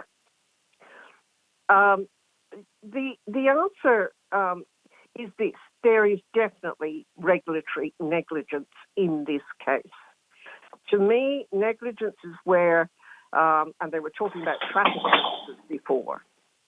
If the traffic officers are seeing something happening on the highway and they fail to address it, run to it, get it sorted out, then they would be charged with, or at least reprimanded with negligence.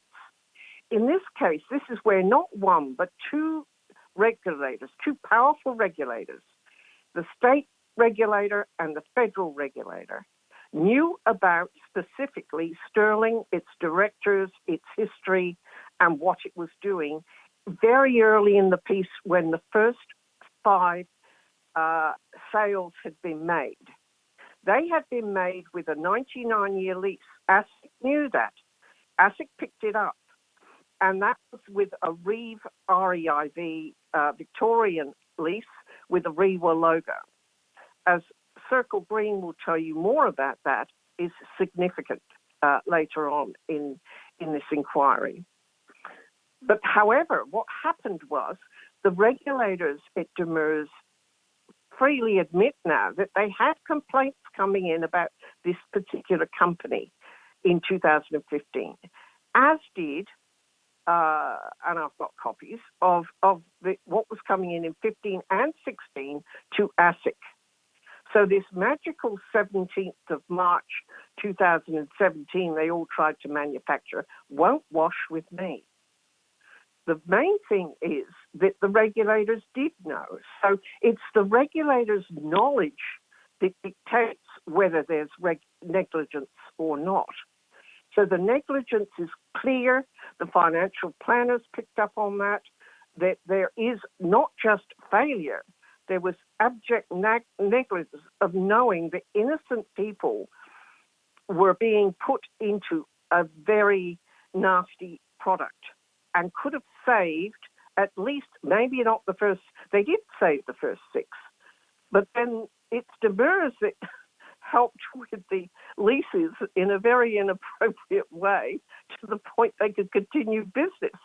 So if ASIC is blaming Demers, Demers is blaming ASIC, the consumers fall through the cracks in that argument. But however, they don't. They come out on top. There's negligence on both regulators, in my view, in terms of the evidence that I've sifted through the last 2.5 years to suggest that in this case, these Sterling First people should just be paid out the compensation they're due, nothing to do with CSLR, nothing to do with the industry input into that insurance or into anything else. They can't claim insurance because of the fraud. So the fact is that the federal government and the state government is going to have to sort out how they pay these people so they can stop sleeping in tents, stop couch surfing at the age of 80, and be able to get back on track. And for the landlords to get their homes back again, that's been a problem. And so they don't all get dragged into the courts. And I think it comes down, both senators, to common sense right here in this case, which was why there's a desperate need for the Sterling First inquiry in the Senate to even exist.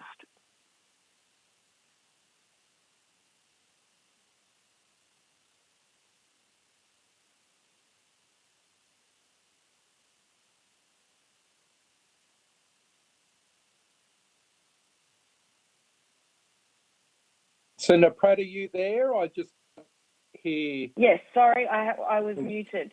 ASIC has maintained that it's not their job to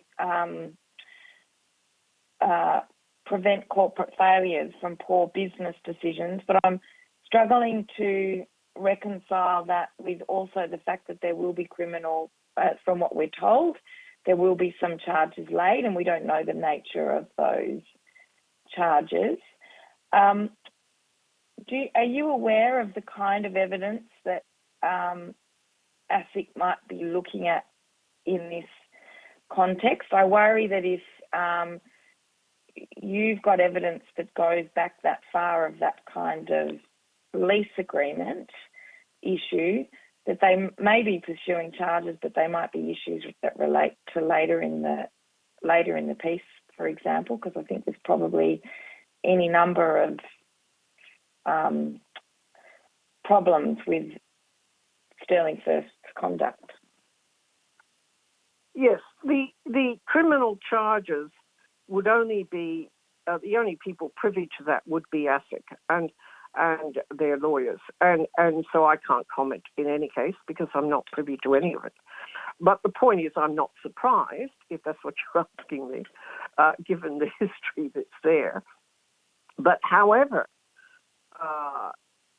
we are still left with this problem that ASIC have known they could have saved all of these people had they suddenly taken those activities seriously in 2015, laid charges right then and there for even attempting to put this on the market and pick up the first 6 victims. That is what I'm saying. And because that didn't happen, then another 107 couples entered that vortex one way or the other, whether it was through Sterling New Life or Silverlink. And the Silverlink side of things, which took 11 million, took more than the first one did, was actually selling sophisticated products to non-sophisticated people. And ASIC knew that. So what do you make of, what's your understanding of those initial complaints raised in 2015? ASIC said that in effect they weren't relevant to the later complaints and that they'd already closed those off and let the company go on correct its problems and go on its way. But nevertheless, and therefore we haven't been given a pathway as a committee really to draw a path between what happened in 2015 and what happened later on. Can you shed some light on that for us, please? Yes, Senator. There is a definite pathway between the two. ASIC, what I call in criminology, key indicators. Now, if you know these people are on your database and you look at it and think, crikey, look at all these companies they've put up and collapsed, and people have lost money.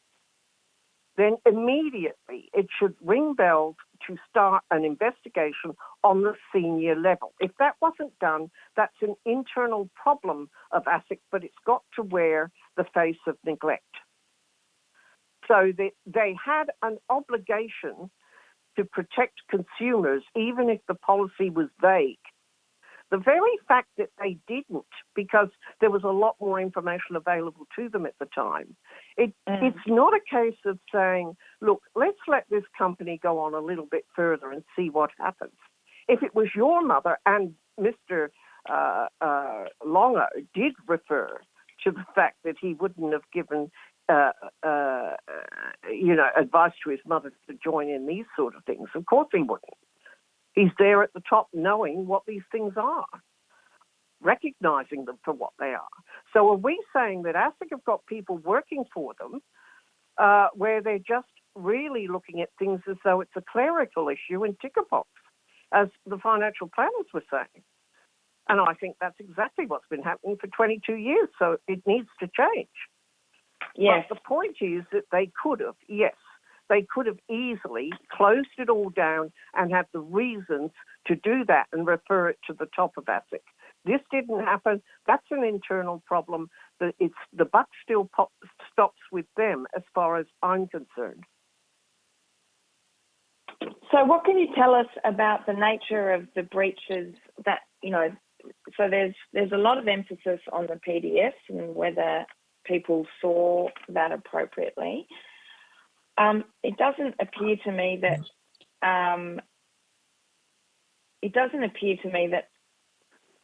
ASIC is necessarily looking for outright fraudulent behaviour, and that they tended to just see these as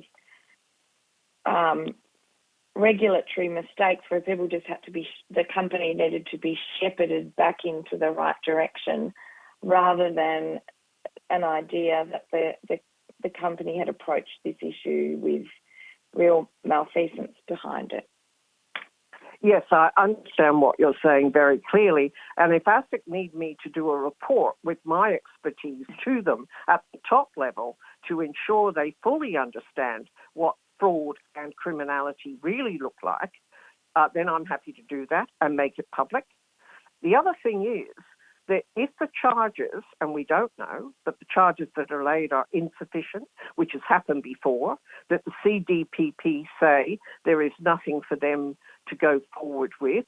If that happens, because it was mysteriously announced on the 21st of October, about the same time to coincide with the inquiry. Otherwise, they've waited 2.5 years to lay charges. There is something rotten in what is being put forward at the moment from ASIC. So ASIC has a problem. That means Treasury has a problem. Treasury can't tell ASIC what to do, but it is responsible for what ASIC is doing or not doing. So therefore, I don't include anything about the PDS in my conversations, because how can you talk about a booklet that nobody got a copy of? Well, I understand that some people did, but it's very clear that many did not. Yeah, one person did, but the rest did not prior to signing. They did not. I have done my homework. I've spoken to everybody, right? And there is one other person that thinks they did, and then the next day said, I don't think I did. And that is the only other discrepancy in amongst that sample. So the rest of them have said a decided no, and that I won't put down on record in the inquiry. They did not, because I've done the homework and the survey. Thank you. And Senator Scarr has certainly, I've spoken to people who have said that, and yes, but there are only two. Senator Pratt, may I ask with respect, it's only two people, isn't it? Oh, no, I have no argument with the fact that people did not, in the main, as my understanding is that they did not in the main get those products disclosure statements until after they had signed. What's your understanding of the nature of the breach of the? If I was to ask you what breaches of the Corporations Act have occurred, in your view, you're protected by parliamentary privilege. In that context, what would you tell us? That's clearly. I'm not the lawyer. Yes. I did a Bachelor of Arts legal studies. Yes, I did law at the law school. But however, I am a criminologist. So a criminologist looks for where the crime is. I'm not there to take it to court. I get lawyers to tell me that. So Okay. I can go to my notes and tell you, but I don't have them in front of me. No, that's completely fine. I appreciate that. I guess, and I'm not expecting you to be an expert in either criminal or corporation law in that context. No, I'm an expert in criminology. No. So where do you think that misconduct? If you can give us a brief outline, and you have already, very directly of where you think that misconduct has occurred, yes, I can. And then we can challenge ASIC to say, what powers did you have at your disposal in the case of these issues? ASIC this has been talked about in Parliament 20 years ago. ASIC got plenty of powers. They have plenty of powers that I spoke with on commissioner level, face to face, and with the enforcement director, re West Point, begging them to close it down in 2001. They didn't. They let it go to 2005, right? So the point is, I know exactly how ASIC work and don't work when they choose to or not to. But the problem here is that no matter what act you try and work out which it's under, that's only relevant if you're going to take it to court. This is criminology. This is where there was an intention to deceive, and ASIC knew that to be true. They also knew that these characters had a distinct remedy of setting up companies that were doomed to collapse in 3 years. They had a reason why they were doing that. They were living on other people's money, that people that have worked 40 years to get in terms of savings and or in their house, as this turned out to be. So the problem here is more to the point, it's not about misconduct. That's ASIC nonsense. I won't cop that at all. I will write a report to ASIC so it understands fully what it's supposed to be doing about this. I've got no problem there. The issue is that it was more than misconduct. So if that's all ASIC charges have been brought against it, we don't know, but if it is, then that's pathetic. What kind of conduct do you have evidence that was taking place? Because that will be I gave the fraud committee. squad. Yes. Sorry, Senator. I gave the fraud squad months and months ago, about 6 months ago, 83 points of intention to deceive. My reputation is well known. I've given cases before to the fraud squad that led in a $120 million recovery. I've done the same in Tasmania and in Queensland. So you will find that over the years, yes, when you do this digging, but at the moment, the New South Wales government is saying to me, Denise, the fraud squad can't pick it up at the moment, or they're called the Major Crime Squad now, but they won't pick it up at the moment until ASIC's finished their investigation. I thought, well, after it's nearly 3 years, they're not going to finish it. And if they just bring about a charge of misconduct, they'll have to deal with me. I wouldn't be accepting of that on behalf of these victims.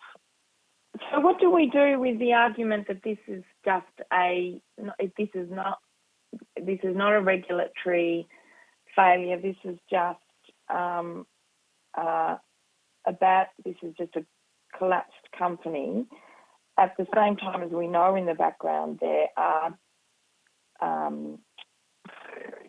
potential referrals to the What is it you think I would CDP. I beg your pardon? Sorry, Senator, you know me well. What do you think I would do next? if they decide they're not going to pay any compensation to these people in terms of a one-off $18 million plus costs. If they don't pay that by Christmas, guess what I'm going to do? I don't know, Denise. Well, I'll give you. but I I'll know give you. won't give it up. No, that's right. I'll give you And a clue. nor should you. It's called the second approach for a royal commission into ASIC, long overdue. Now, I went after that in 2013, and we ended up with the pathetic performance of ASIC inquiry that didn't get anywhere near where we wanted it to go. So, long overdue. That's my next step. So they've been fully informed. It strikes me that ASIC's already going to say that they can't prevent every single crime, and they can't prevent poor,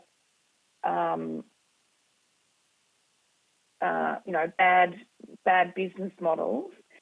But I'm kind of left wondering what the point of the regulator is, and I wondered if you might comment on the fact that to an extent the boxes that are ticked by ASIC help companies like this convince them to hand over their money because they appear to be regulated. Yes, and it shows, yet again with Sterling, is the prime example of why the whole structure of ASIC, as was discussed earlier, I can't remember who was saying what, but between whether it should not be called a regulator, maybe it should be called an administrator, because that's really all it is.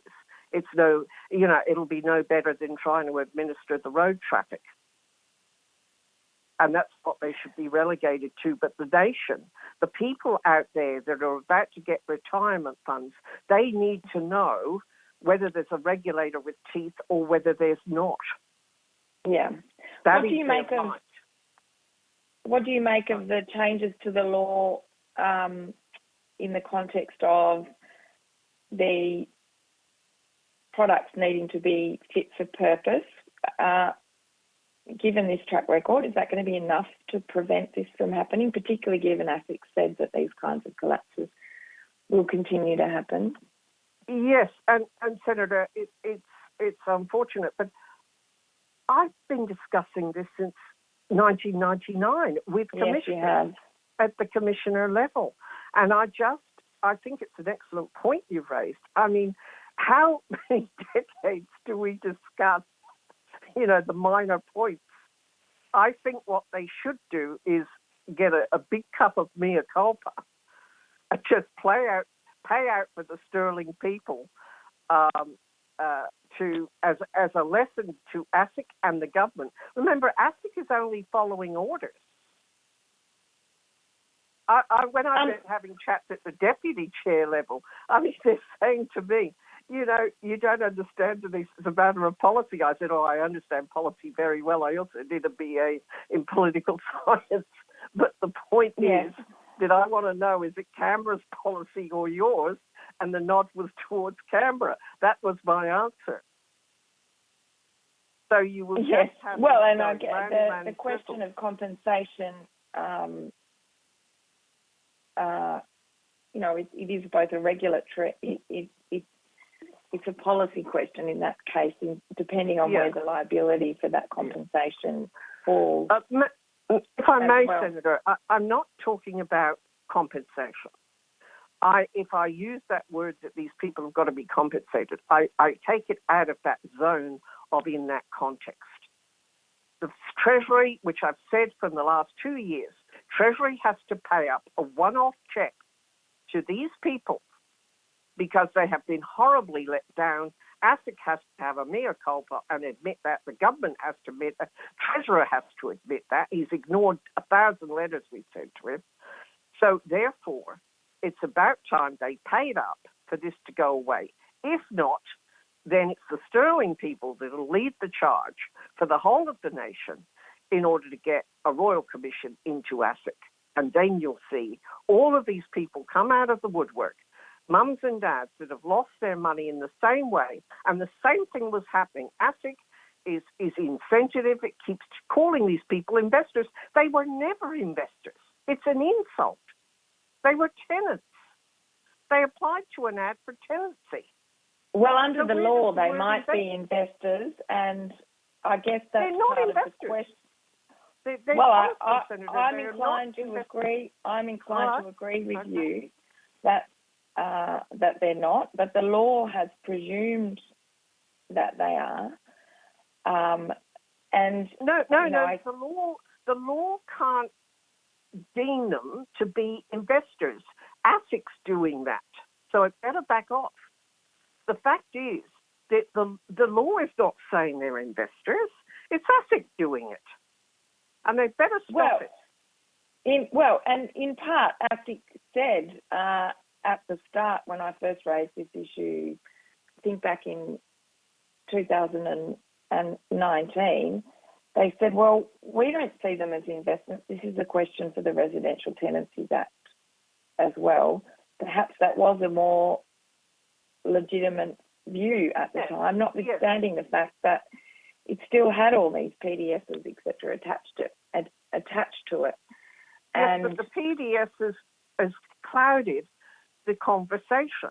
No doubt about that, because people still think that there was a PDS, so the people must have got it and been able to read it. And then if they didn't understand it, go to a lawyer. And that's not what happened. Yes. In truth, they didn't get the PDS. So the point is before they signed. So because of that, they had never seen a PDS before. When they first found it, it's hard to see how the business model would have survived had everyone seen the PDS beforehand. Well, that might have been the case for the model, but the people didn't know that. They had never.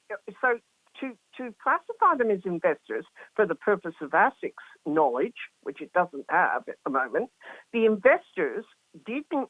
So these people were never investors, never invested on the share market, didn't even know what the ASX was, just had money in savings accounts and lived in their own home. That's who they were. When they joined up with this, they were only given the documents to sign that were relating to diverse leases and contracts and a deed. That is correct, isn't it? Yes. And therefore, because of that, they weren't given anything to suggest they were investors. And the point is this for the inquiry. Had they been given that PDS and the directors knew this, the sellers didn't have a copy. The sellers didn't know about the PDS. Some of the sellers bought the mini houses and didn't know about this. And we've had evidence to that effect too. Yeah, absolutely. So the point is they were not investors for any purpose whatsoever. And I think to give them their dignity back, the one thing that upsets them the most, of course, is the loss of the funds and the battle they've had for nearly 3 years. But the second thing that upsets them the most is we are tenants. We were never investors. That is a lie. And I think ASIC's got to swallow its pride and just start treating them like human beings. So that points to a number of areas where regulators should have stepped in. Why do you think the regulator was, in effect, effectively deceived by Sterling in relation to these matters? I think there's a sinister reason in WA, but we should leave that there. And I think WA would do well to start the major crime squad looking at these documents and for ASIC to get out of the way. That's what I believe should happen if they want to get to the truth.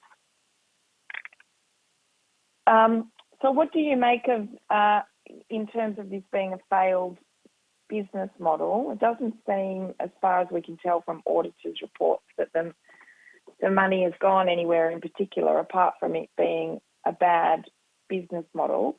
But, you know, if you take the analogies from the 1980s, you know, that it might simply the idea of financing your lifestyle in the short term and the idea of floating on the stock exchange was enough. Well, the people didn't know it was going to float on the stock exchange. They didn't understand. They didn't know any of that. But to answer that overall question, the model, was it a good one in the first place, a good idea? Yes, but could be, but by the wrong characters that were well known for 3 years and we collapsed. Very well known. So the main thing there is that the sellers, the key was the sellers. The sellers did not know there was anything wrong with this at all, and they weren't talking about percent rate of return. Everybody thought the money was going into a trust. Yeah.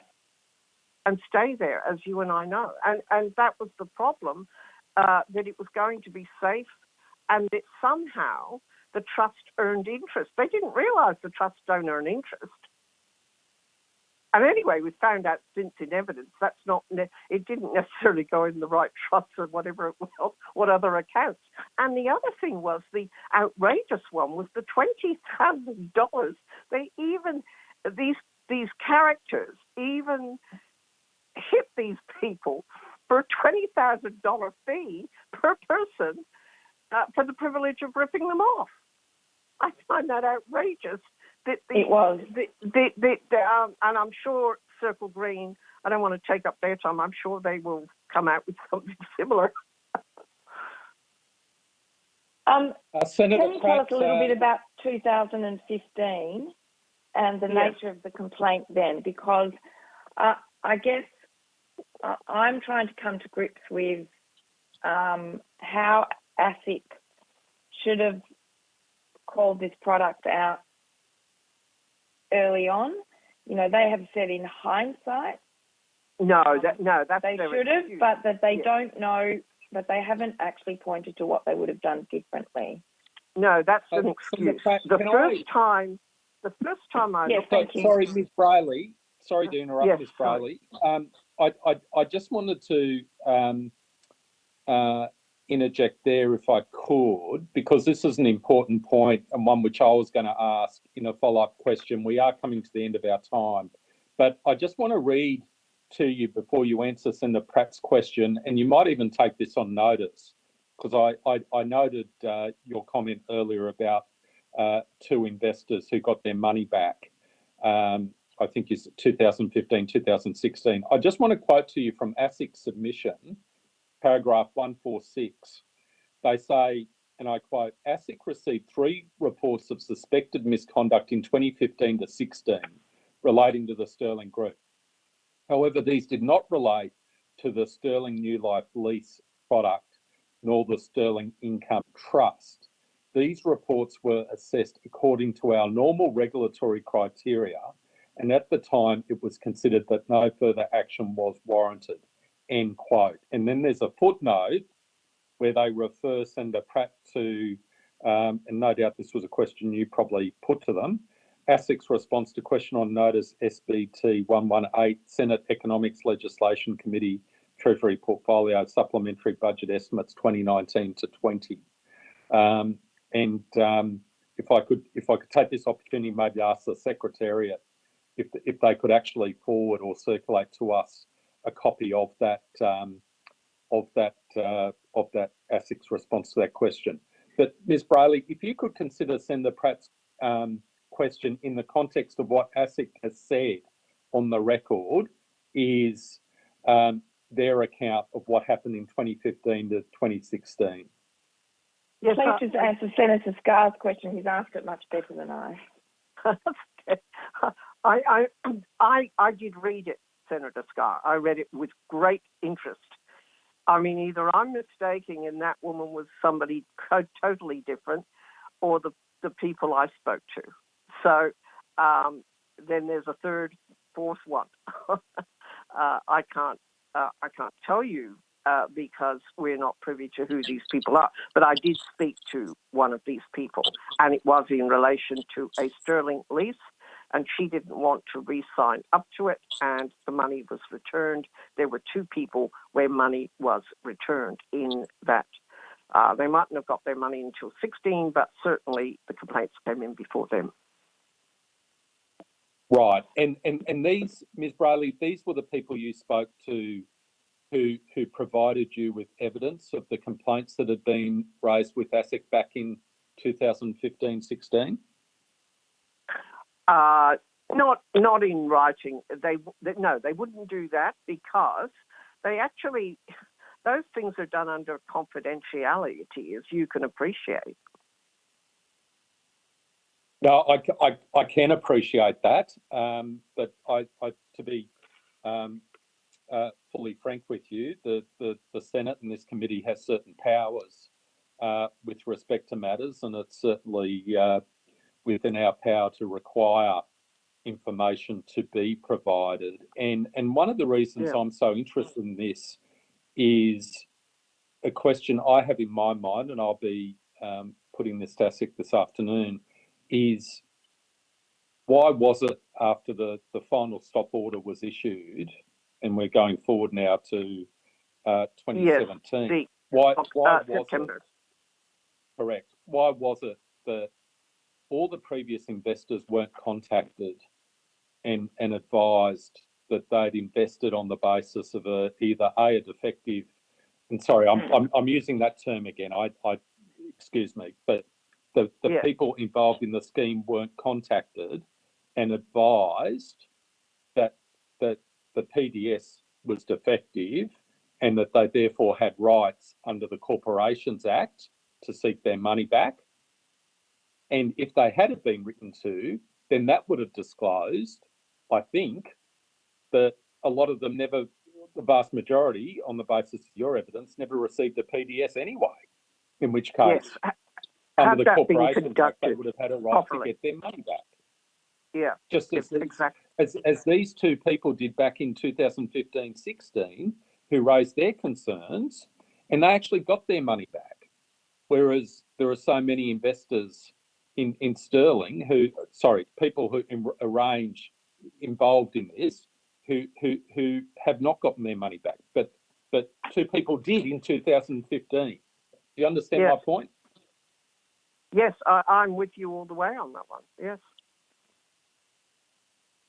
So if you have it occurred to me at the time that the moment the stop order went up, that is a signal that ASIC is fully aware what's going on and doesn't like it.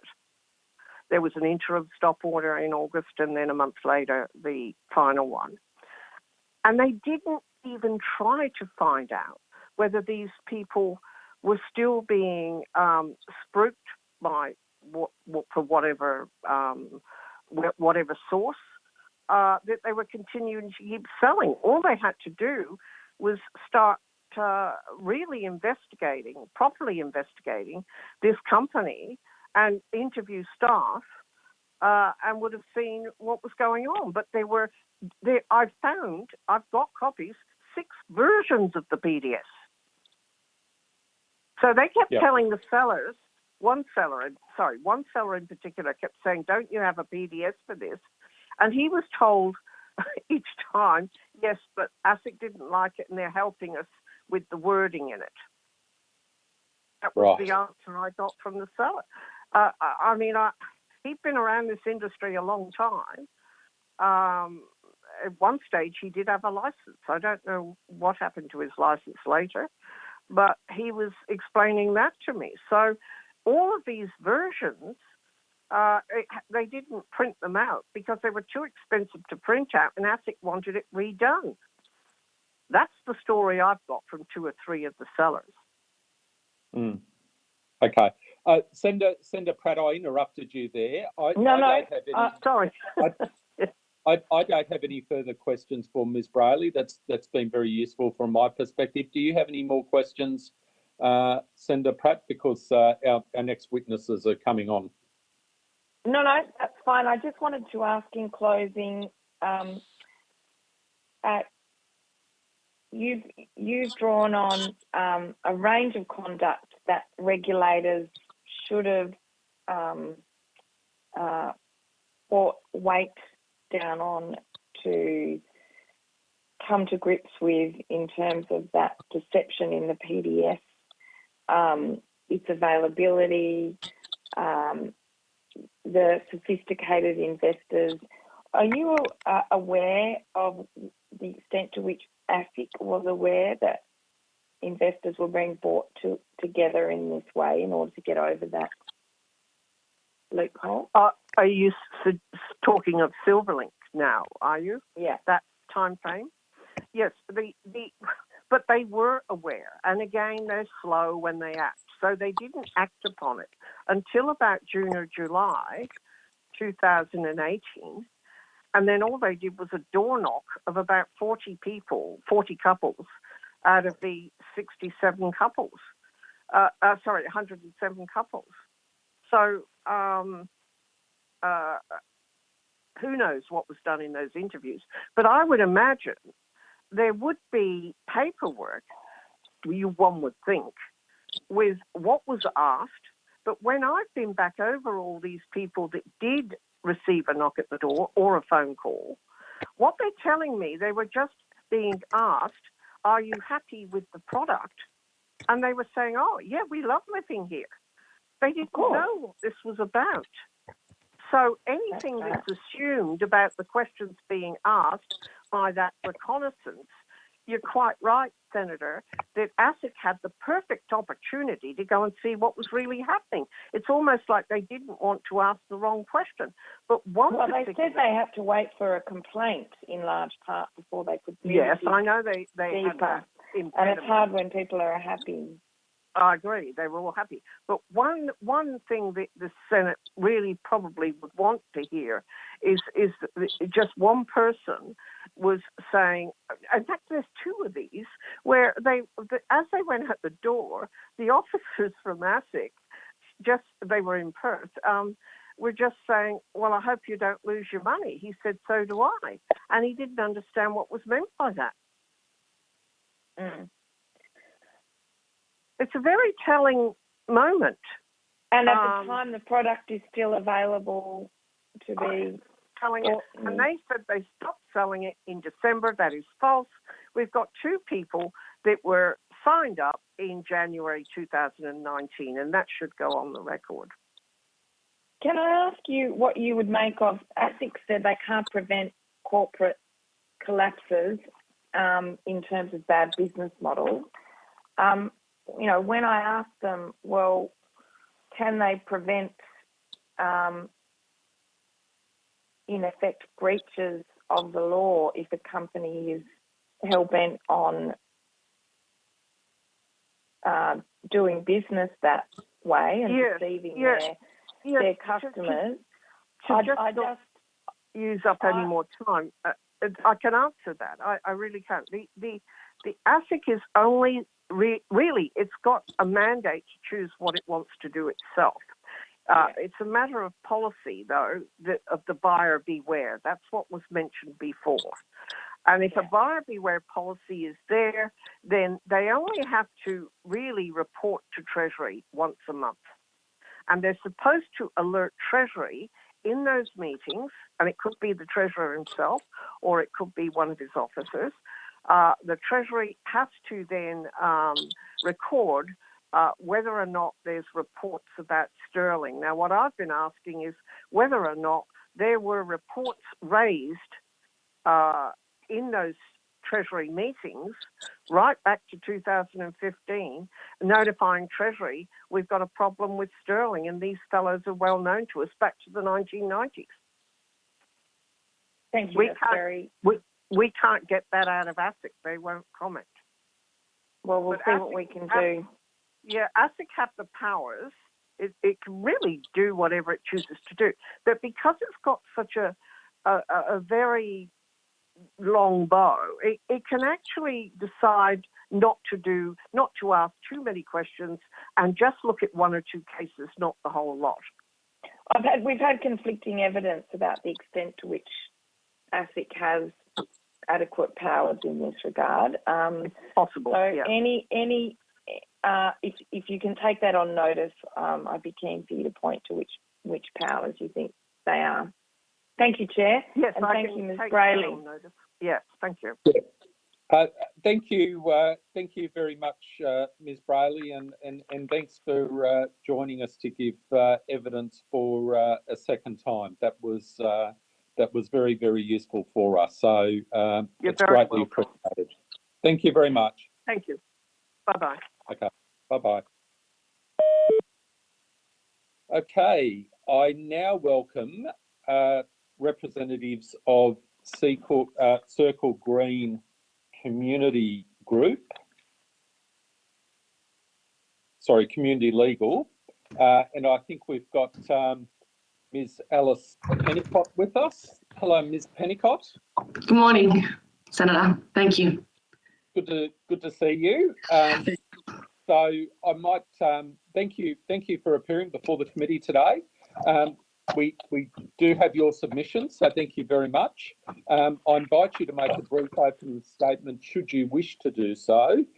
And for the Hansard record, could you please state your name and the capacity in which you appear? Thank you. So my name is Alice Pennicott. I am the Managing Solicitor of the Tenancy Stream at Circle Green Community Legal. Just like to first acknowledge that I'm speaking from the lands of the Whadjuk people of the Noongar Nation, pay my respects to Elders past, present and emerging, and extend that respect to any Aboriginal and Torres Strait Islander people participating today as well. By way of background, Circle Green Community Legal is a community legal centre here in WA that was formed last year in 2020 by the merger of three legal centres: Employment Law Centre, Humanitarian Group and Tenancy WA. So as the specialist community legal centre for residential tenancy matters in WA, our kind of focus and expertise in this inquiry is sort of limited to the application of the residential tenancy legislation to the Sterling schemes. We're focused on regulatory reform required in that space. I don't have the expertise to comment on ASIC's role or oversight of the trust in its capacity as a financial product, and I can't comment on the financial product itself. Also, I suppose just to note that I have been in the role of this managing solicitor role of the tenancy stream at Circle Green for just over 12 months. And prior to that, I was working at Tenancy WA, but I did have very minimal involvement in the Sterling matters. So my understanding of the history is from internal records and discussions with colleagues rather than my direct experience. So there may be questions that I might not be able to answer. I'm happy to take questions on notice and get back to you with a response if I'm not able to answer certain things. Okay, thank you very much, Ms. Pennicott. That's very useful. I might open up the questions and then I'll pass on to my colleague, Senator Pratt. And were you involved, Ms. Pennicott, in preparing the submission? You're across the submission that was made? Yes, yeah, I was directly involved in the preparing that submission with a couple of colleagues. So I'm across the contents of what's in there. Yeah. Excellent. I want to start with an issue, and I should say by way of background, I'm a lawyer professionally, so that does, as you will know, when we're trained, we're in danger of looking at everything through a particular prism or in a particular way, which can be a benefit or it can be a hindrance in some respects. And one of the issues which I raised at previous hearings was, and actually spoke to some of the victims themselves, was in relation to legal advice. And those who actually received legal advice, which appears to have been a very small number, and what advice they were actually given. And I note in section 3 of Circle Green Community Legal submission, this is actually discussed. And I just want to quote to you a few extracts from the submission to set up some questions.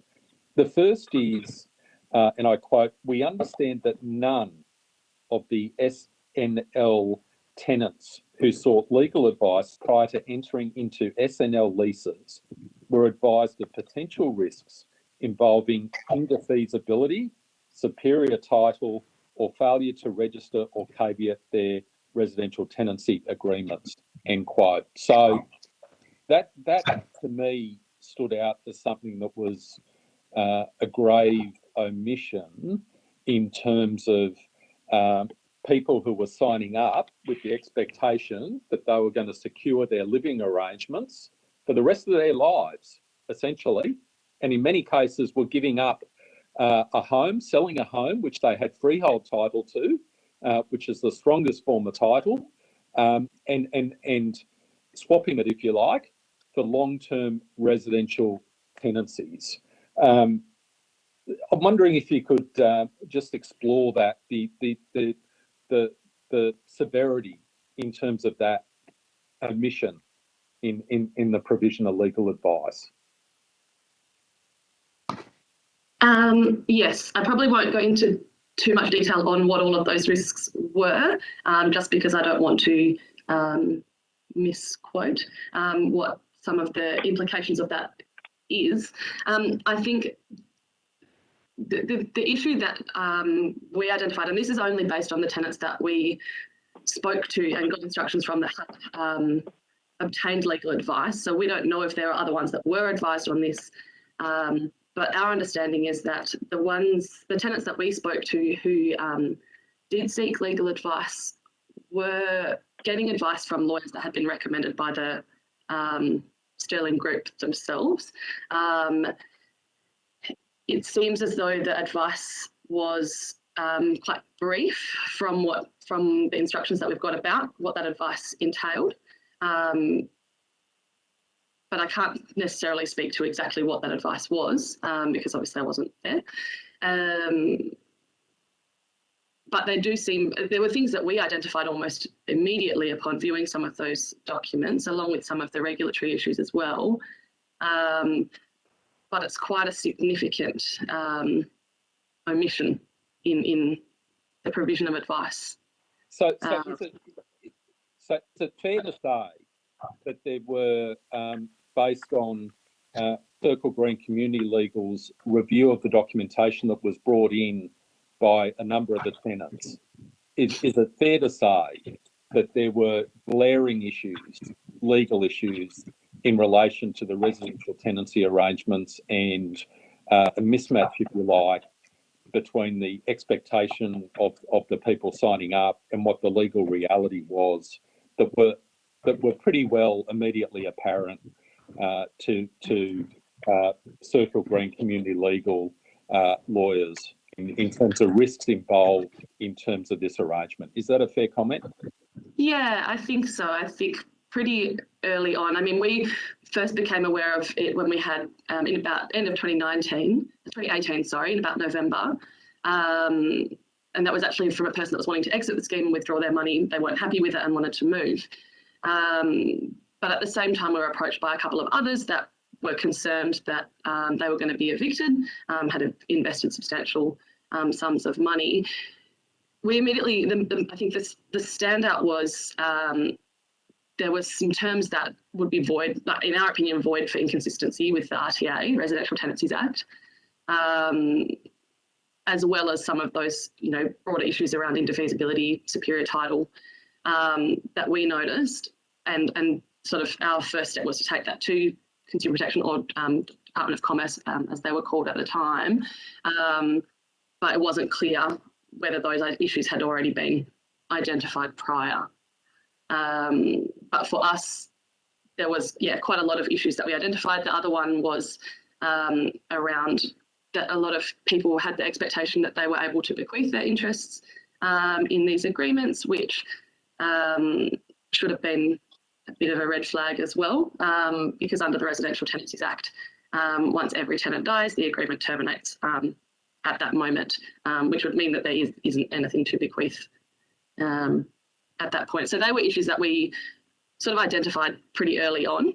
And I think I would expect that a lawyer providing advice on those, whether it's in a government capacity or in a private capacity, would identify those issues as well, realistically. Yeah. So just to summarise some of those issues, which were of such a material nature and clearly stood out in terms of the scheme, they included matters such as the payment of rent in advance. In many cases, the people involved in the scheme, they viewed it as, well, I'm paying my future right, the cost of my future right of occupation 40 years in advance, if you like. So I've secured that. I've got that right to occupy these premises for 40 years. But under the residential tenancies law in Western Australia, as I understand it from your submission, you can't pay rent in advance for that length of time. Is that correct? Well, yes. Basically, you can't be required to pay rent that far in advance. Is the provision under Section 28 of the Residential Tenancies Act. So it sets out that a person must not require payment of rent unless that doesn't exceed 2 weeks of rent. So there's nothing to stop, hypothetically, a tenant from offering to pay a month in advance at any time or anything like that. But the issue here was the requirement to pay that big upfront. The rent would then be paid in advance for 40 years. Yeah, and then attached to that is this issue of indefeasibility, and I'm not going to ask you to give a legal deposition on the concept of indefeasibility. Thank you. I kindly acknowledge my land law lecturers from many years ago, but the key point there is there's a big difference between the rights you get as a residential tenant on the one hand, as opposed to the rights you have as the holder of freehold title to a house on the other. That's correct, isn't it? Yes. Yeah. Yeah. Absolutely. And then the third point you raised was this issue of whether or not you could bequeath this future right of occupation. And from what you're saying, under WA tenancy law, residential tenancy law, once there were two tenants, husband and wife, two partners, once they both deceased, then the residential tenancy immediately comes to an end. So is it fair to say that some of the tenants you saw had an expectation they would have been able to bequeath their right to occupancy to family? Is that correct? Yeah, I think there was a number that that understood that to be the case, and that was marketed to them as the case, and representatives told them that was the case, which obviously from a legal perspective is incorrect in the context of the Residential Tenancies Act, but also practically, if you've got someone of advanced age purchasing a lease for 40 years when they're already 70 or 80 years old, that immediately is a red flag, was a red flag to us, because if they're, unless they're, I don't think there's an expectation that they would live for that whole 40 years if they were of a certain age, that it would then sort of a completely inappropriate thing for them to be purchasing into for that reason. And so just teasing out this issue, do you know whether or not any of the people who saw you, clients of yours, whether or not they've looked at either making complaints against the lawyers concerned who gave them advice to the relevant regulator, state-based regulator in Western Australia, or B, have actually sought their own legal advice with respect to remedies that might be open against people who gave them legal advice? Because as you note in your submission, there is a question of timing in that regard, and you can lose rights if you don't act. As far as we know, there haven't. Either of those things reported it to the Legal Practice Board or sought separate legal advice about that issue. The people that we've spoken to that have had legal advice, we've made it quite clear, as we did in our submission, that we think it's quite a worthwhile avenue for people to be pursuing, and potentially one of their best chances of getting some money back, or if not all of their money back. just because of, as we set out in the submission, because of professional indemnity insurance and things like that. But as far as I know to date, and I haven't spoken to any of those tenants very recently, as far as I know, they haven't followed up that avenue at this stage. And did Circle pass on their concern about the legal advice some people have obtained to the Department of Mines, Industry, Regulation and Safety? Yeah, I believe that where there were those concerns, that was passed on. I suppose that the department doesn't have oversight of the legal profession in that way, so I don't know how what action they necessarily would have been able to take in relation to the advice that had been given. But separately, we raised our concerns with the department around these things as well, and we're still unclear. And I have to emphasise, I don't know whether the department got their own legal advice internally or sought separate legal advice in relation to any of those things prior to us coming to them with that or after that date either. Okay. The other area of questions I want to ask is in relation to section 2.1 of your submission, and this is in relation to, it's entitled The Role of the Regulator. Mm-hmm. You refer to in the submission, I quote, "We understand that in 2017, the Department of Mines, Industry, Regulation and Safety was approached by the SNL Group to consider the scheme in the context of consistency with the Residential Tenancies Act. Our understanding is that DMIRS consulted with the lawyers of the SNL Group, in whose opinion the scheme was not inconsistent with the provisions of the Act, in particular section 27 of the RTA, which provides that a tenant cannot be required to pay anything other than rent and bond. We do not know whether DMIRS obtained independent legal advice in relation to these issues, but it is our submission that DMIRS should have found that the Sterling scheme contravened the Residential Tenancies Act, and we have identified several components of the SNL leases that appear to be in contravention of the Act." And then you refer to this section. Section 82 states that any agreements or arrangements that are inconsistent with the RTA or purport to exclude, modify or restrict the operation of the RTA are void and of no effect, and sets out a penalty of a fine of up to $10,000 for parties that enter into agreements with such intents, whether direct or indirect, end quote. And I guess that begs the question in my mind as to whether or not the department, the Western Australian Department, has actually taken any action to enforce the penalty provisions under the Residential Tenancies Act, which are obviously there for a very distinct policy reason, to make sure that people are not offering residential tenancies on a basis which is inconsistent with the Act, which has happened in this case. Are you aware of whether or not the department has sought to enforce any fines against any of the people promoting these residential tenancies?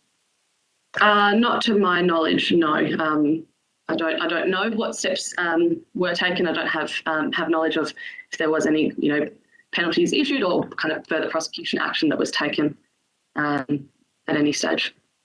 Because as I understand the submission, you've identified that as potentially a useful tool for the state-based regulator to have exercised its legitimate authority and powers in this case to police a situation where vulnerable Western Australians were being taken advantage of under this scheme. Isn't that correct?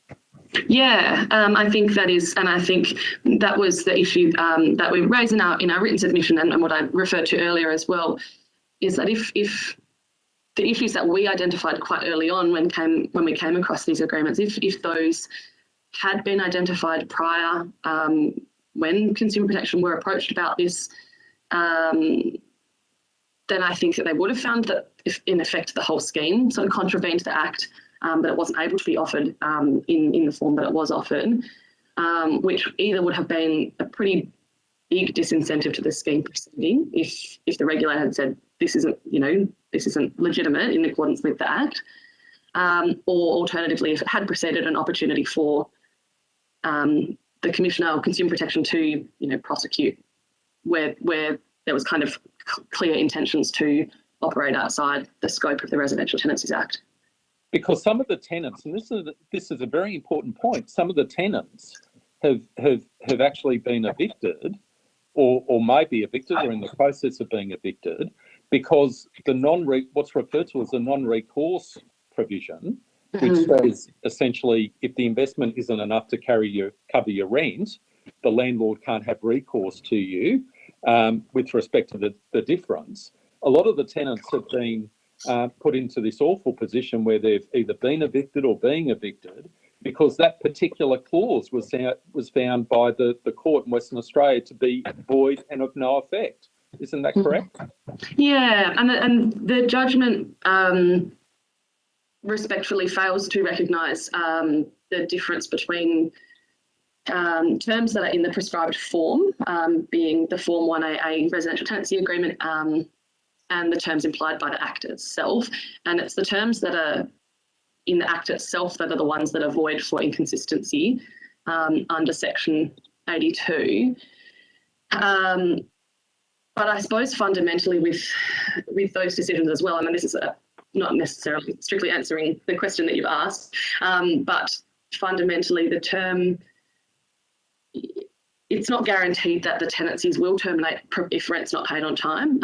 It's up to the lessor to take action to evict the tenant. And so it's open to the court to then satisfy itself that termination is justified in all of the circumstances, which those circumstances should include that the lessor had bound themselves by that payment direction deed to not hold them liable for any shortfall in rent. And so I think it is open to a court to determine that termination isn't justified in those circumstances. But obviously that decision hasn't yet been made by the court or hasn't been considered by the court at this time. Right. But one of the reasons why you've got these sorts of penalties in the Residential Tenancies Act is to protect tenants from schemes or arrangements under which there are inconsistencies between the arrangement and the actual implied terms or the terms that are required under the Residential Tenancies Act. So people aren't exposed to arrangements or schemes involving their putting a roof over their head that are bound to be unenforceable because that can have a horrendous impact on people, can't it? Yeah, absolutely. And I think with, as you say, the penalties themselves are there to protect people, but also to serve as what you would expect to be a pretty big disincentive to operating outside of the scope of the RTA as well, proactively preventing people from doing it rather than this kind of willful intention to contract out of the obligations under the Residential Tenancies Act. But if that disincentive is to work in practice, the Western Australian government has to actually enforce the law that's on the book, isn't that correct? Yeah, absolutely, and that involves then identifying these issues, identifying where there is contracting out of the Residential Tenancies Act, and being in a position to then take further action on that. Okay, excellent. That's very useful, Ms. Pennicott. Thank you very much, and I'll share the call with Senator Pratt. But before I do so, can I just congratulate you and your team on everything you do in the community legal space? It's there are many lawyers across the country who practice in this space, and it's absolutely crucial in order to provide vulnerable people to access to justice. So congratulations on everything you do. Senator Pratt. Thank you very much, and thank you, Ms. Pennicott, for your evidence today. What's your understanding of why DEMA's referred the issue of these tenancies to ASIC rather than dealing with it themselves? You might not have a particular view on that, but it seems to me that regulators have ASIC's tried to say, well, we deal with the financial product, and over the state deals with the tenancy, but no one's really come to grips with the fact that the promises in both products can't be upheld if you look at them together. Yeah, and I think that's the issue. My understanding of it as well is that both saw their part of regulating it as, I suppose, almost ancillary to the main part of it, and so that's why I think that it was missed. Both. I think it highlights, I suppose, that it's inappropriate that a tenancy and a financial product be linked in this way, and particularly for people who are elderly, who are retired, who have no further income, no reserves to fall back on, and who are relying on this as a place to live for the rest of their lives, that shouldn't have been linked to such a speculative investment. But both of those things are at the core of, of what the issues are here. It's not one or the other, it's both. Yes, you said that very well, because it could only be a valid tenancy under the terms that it was offered if the financial product performed very well, but at the same time, the tenancy. The tenancy itself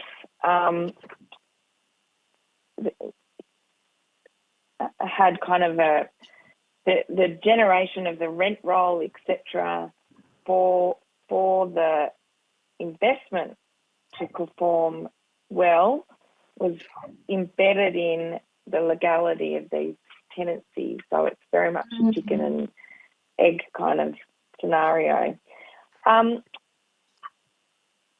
What's your understanding of what people thought they were buying when they signed their tenancy and these products? Did they think they were that it was a product that enabled them to contract out of the normal provisions of the Tenancy Act because it was an investment and a rent roll? What's your understanding of what people thought that they were buying? My understanding is I don't know that tenants understood the sort of the crossover between those things. I don't know, and this is in part because so few obtained legal advice, and the legal advice that was obtained was pretty insufficient. But I think Stephen. There were elements of things that were sort of, embedded somewhere in a piece of documentation. But I think the way that it was marketed to people and what they were told by representatives of the group led them to believe that it was effectively, put the money in, you can get it out at any time if you want to, whenever you want to leave, that's fine, without having an understanding of where the money was actually going, and what a management investment scheme looked like. I don't think there was a clear understanding of the implications that would have for the tenancy agreement. And like I say, in some cases there was some reference to that somewhere in the documentation, somewhere in the lease agreement, but I don't know that was well understood. Yeah. So you can't contract out of, you can't add things to a residential tenancy that enable you to contract out of it. We've established that. So in that sense,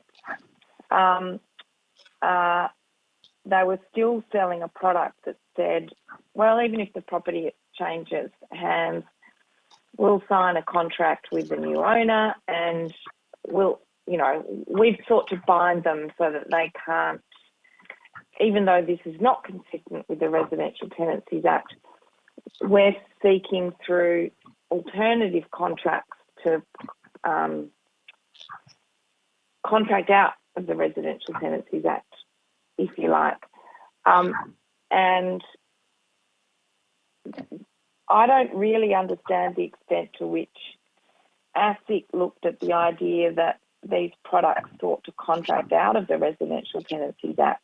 Some element was an actual problem for the nature of the investment itself as well.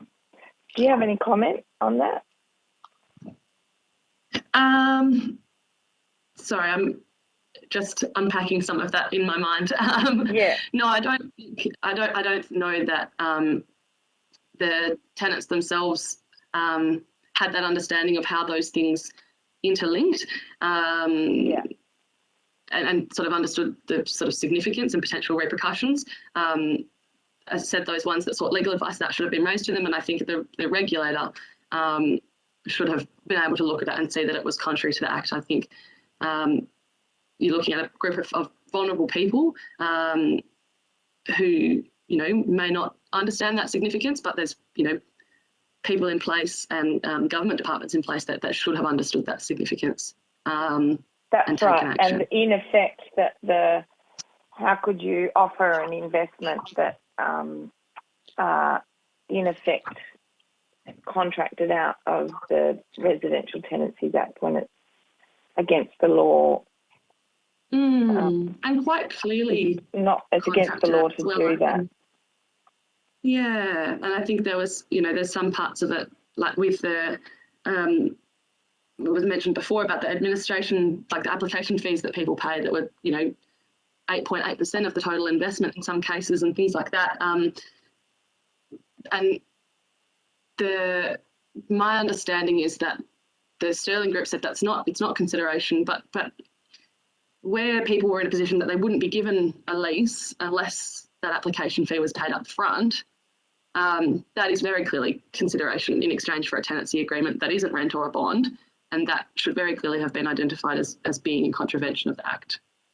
That's right, because you can't access the investment side. We're not going to give you a lease unless you've invested, and you've got to pay that 8% in order to invest. And it's utter madness then for the regulators to go, well, this is not in my both of them to go, this is not in my backyard.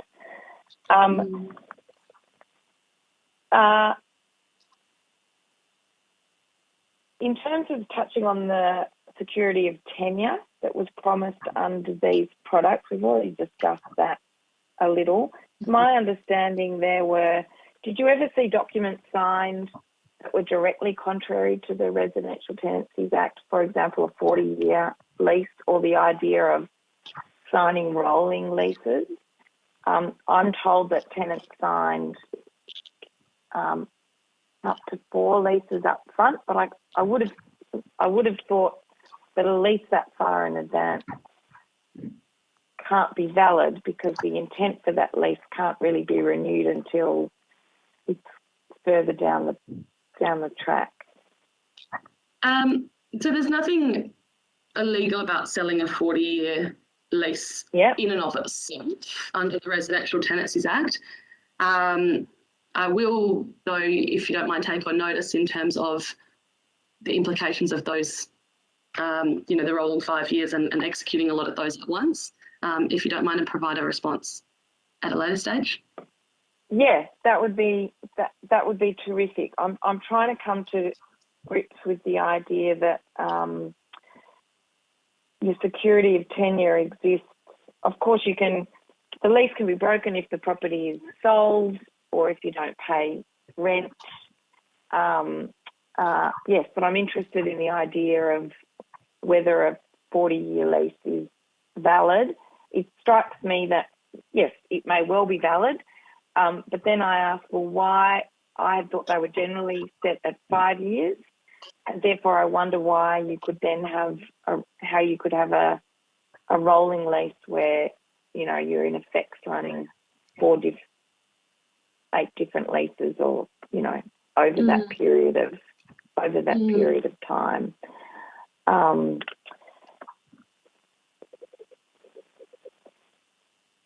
people were also told that they could give up their lease and take their money out at a time of their choosing. I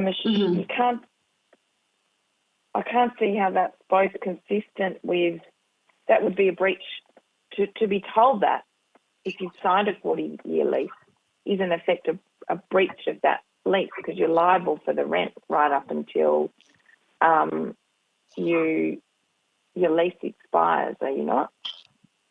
Yeah, so it's not clear from that statement or that advertising of you can take your money at any time and go, what the implications were for how the tenancy agreement itself was actually terminated under the Residential Tenancies Act. I mean, the Act sets out, the limited range of ways in which tenancy agreement can terminate. It wasn't clear whether that would mean that parties would reach an agreement to terminate the lease early, or whether the tenant would be, liable for costs associated with ending the agreement early. I don't think that was made clear. Yes, I think that's probably the case, because it's my understanding that people were told you could exit if you wanted, but actually you can't just exit a residential tenancy, can you? No, I mean, and that's something that comes up for us very commonly, is that people, in more regular situations want to break their lease agreements and want to know how to do that. And generally it can be pretty costly for people to do that unless the parties can all agree. And it wasn't clear from these agreements whether it would be that it would terminate by agreement, or in fact that there would be some other ways in which the tenant would have to terminate the agreement that then could involve, further costs for them. Yeah, and as it has in other cases, you would have expected that in effect the tenant could be bound by the tenancy agreement, because you can't contract out of those measures. Is that right? Well, yes, you can't. Even in the case of a 40-year lease or a 5-year lease. Yeah, the Act, sets up how agreements can terminate, and anything that's in contradiction to that will be, inconsistent as well. Thank you. You've been exceedingly helpful today. Can I just ask, there are still some court cases outstanding. What's the situation of tenants currently? Can you give us a bit of an oversight of the kind of work you've had to do to help them resolve their housing situation? So there's still a lot going on in this space, and we have sort of remained open to giving further advice to tenants as they come through, and being able to provide that. The majority of the work that we've done, because this is such a complicated area and sits within our area of expertise, but also quite broadly outside of it as well, a large part of the work that we've done has been connecting people with appropriate pro bono assistance, and getting barrister opinions and things like that, because we obviously have limited resources to be able to take on a lot of these matters. So a large portion of the work is provision of advice and reviewing documents, but also facilitating appropriate referrals to services that can provide more extensive assistance. Yeah, and when you've referred them to a barrister, what's at the core of the legal issues that confront tenants? What's that? Sorry, could you repeat that question? Well, purportedly they bought something that was never going to have the prospect of leaving them in this situation, and that would be your understanding. And nevertheless, they're now in a quagmire of legal contradictions. They never thought the tenancy would be so intrinsically linked with the outcome of a financial product. So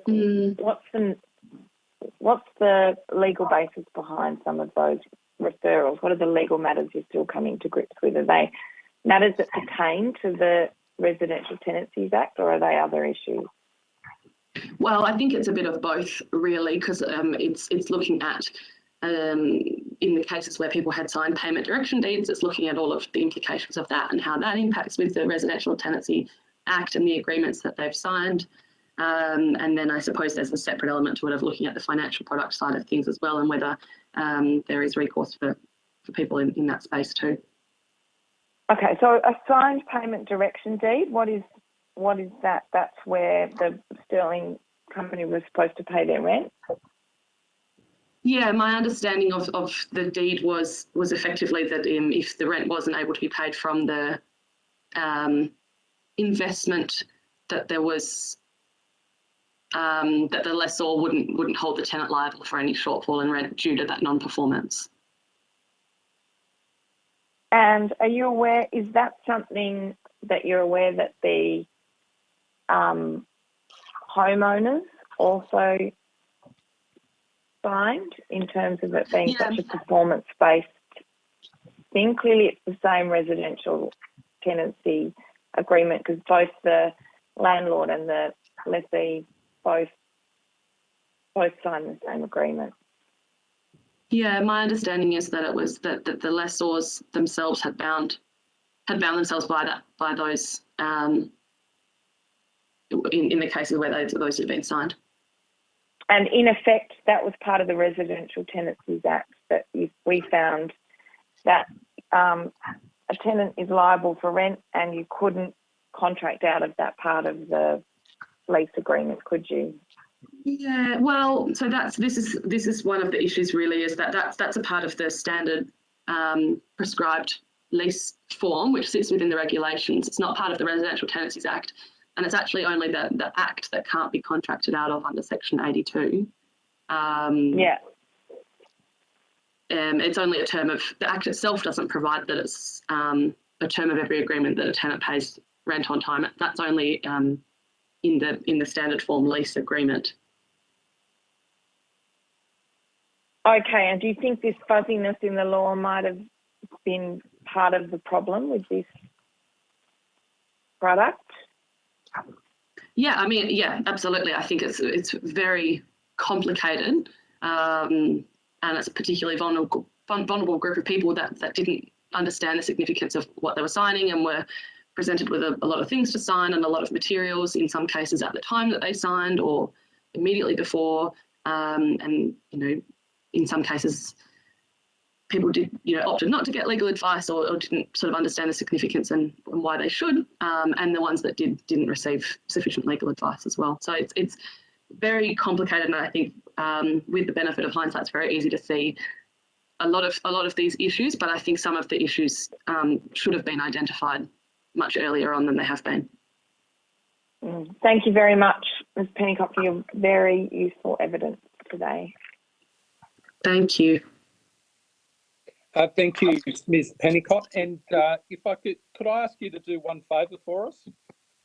Yes. You're going to wonder what it is. You're going to ask me to tell you what it is before you do it. But could I ask you if you could just convey our appreciation to all the lawyers and the barristers who have provided pro bono legal advice to victims. Absolutely. Of Sterling. I think that would be greatly appreciated. Senator Pratt, you agree? Absolutely. Thank you. Yeah. So if you could convey that appreciation from this committee, from us as senators to them, it's greatly appreciated. These are people in a time of distress, in great need, and I think it's a great thing that members of the profession have reached out to help them. So I'd appreciate that. Absolutely. Thank you, Senator. I will do. Okay. Thank you, Ms. Pennicott, and thank you for your evidence today and for the submission. Much appreciated. So it's Senator Pratt. It's now 2:30. I'll just see if our next witnesses online, because we were due to take a 15-minute break. Alan, are our new witnesses online or coming, or should we have our break? They're not here at the moment. We can do a suspension until we get them online. All right. Would you, Senator Pratt, would you like to take a 5-minute break? 10 minutes? Thank you. Okay, That's great, thank we'll you. take a 10-minute break and come back. Okay, thank you. Thank you. Representatives from the Department of the Treasury, good to see you again, and thank you for appearing before the committee today. I invite you to make a brief opening statement should you wish to do so. Otherwise, we can go straight to further questions. For the Hansard record, could you please state your name and the capacity in which each of you appear? Thanks, Chair. No opening statements from us. Mahita Zahid, Assistant Secretary, Financial Systems Division. Paul Argent, Acting Assistant Secretary, Retirement Advice Income Division, Treasury. Excellent. Thank you for joining us today. Have you, Ms. Zahid, did you have an opportunity of hearing any of the evidence we've taken today? Okay, we managed to catch, unfortunately, I've been in and out of meetings, so I've managed to catch parts of the evidence that was provided today, but not been able to watch the whole thing. So I caught up bits of the FPA, CPA appearance and bits of subsequent appearances, but unfortunately, it's been kind of during the course of fitting it in around other meetings that's been on today. Okay. One witness we had today was Mr. Tony Delosio, who had served as chair of ASIC a number of years ago and had an extensive career as a senior member of the legal profession before joining ASIC, and is now a non-executive director on the board of a number of companies. And he provided to the committee an article which he'd written back in 2010, which in his capacity as chair of ASIC, which I'm sure we can provide to you, or the secretary can provide to you. And in that article, he talked about the role of ASIC. I likened it under our system of our framework of governance law as basically a road transport authority or a traffic, as the traffic police.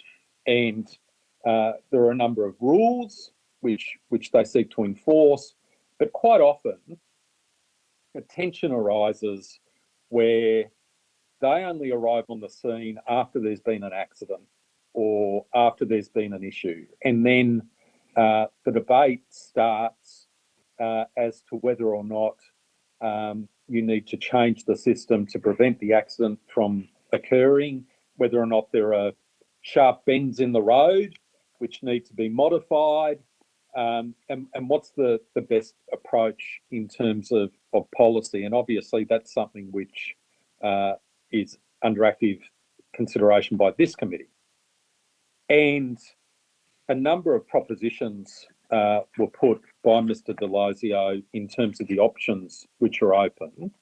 From his perspective, at the moment, we're basically operating under an efficient market system of compliance, which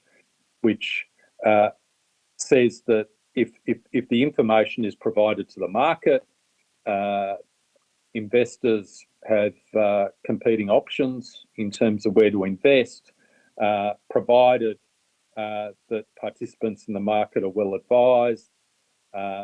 There's a transparency around risk, disclosure of risk in particular, and how that's connected with return. Then under our system, provided that disclosure occurs, then you should get good results. You should get better results than under an alternative system, under which there's too much potentially trying to pre-vet investment opportunities, over-regulate, stifle the market. So our system's based on that. What he identified, and I think which is clear in terms of the evidence, in my view, in terms of the evidence before this committee, is that theory works very well in practice in the context of, say, a company which is listed on the Australian Securities Exchange, because there are sophisticated investors involved as well as retail investors. There's financial analysts analysing the performance of the market, proxy advisors, the financial press, a lot of attention placed on disclosure. There's continuous disclosure obligations that companies have to meet. And there's price discovery every day on the market. Every minute there's price discovery in terms of the market. But at the other end of the spectrum, you've got the managed investment schemes, which haven't, in many cases, the PDS hasn't been lodged with the regulator. It's not open to public scrutiny.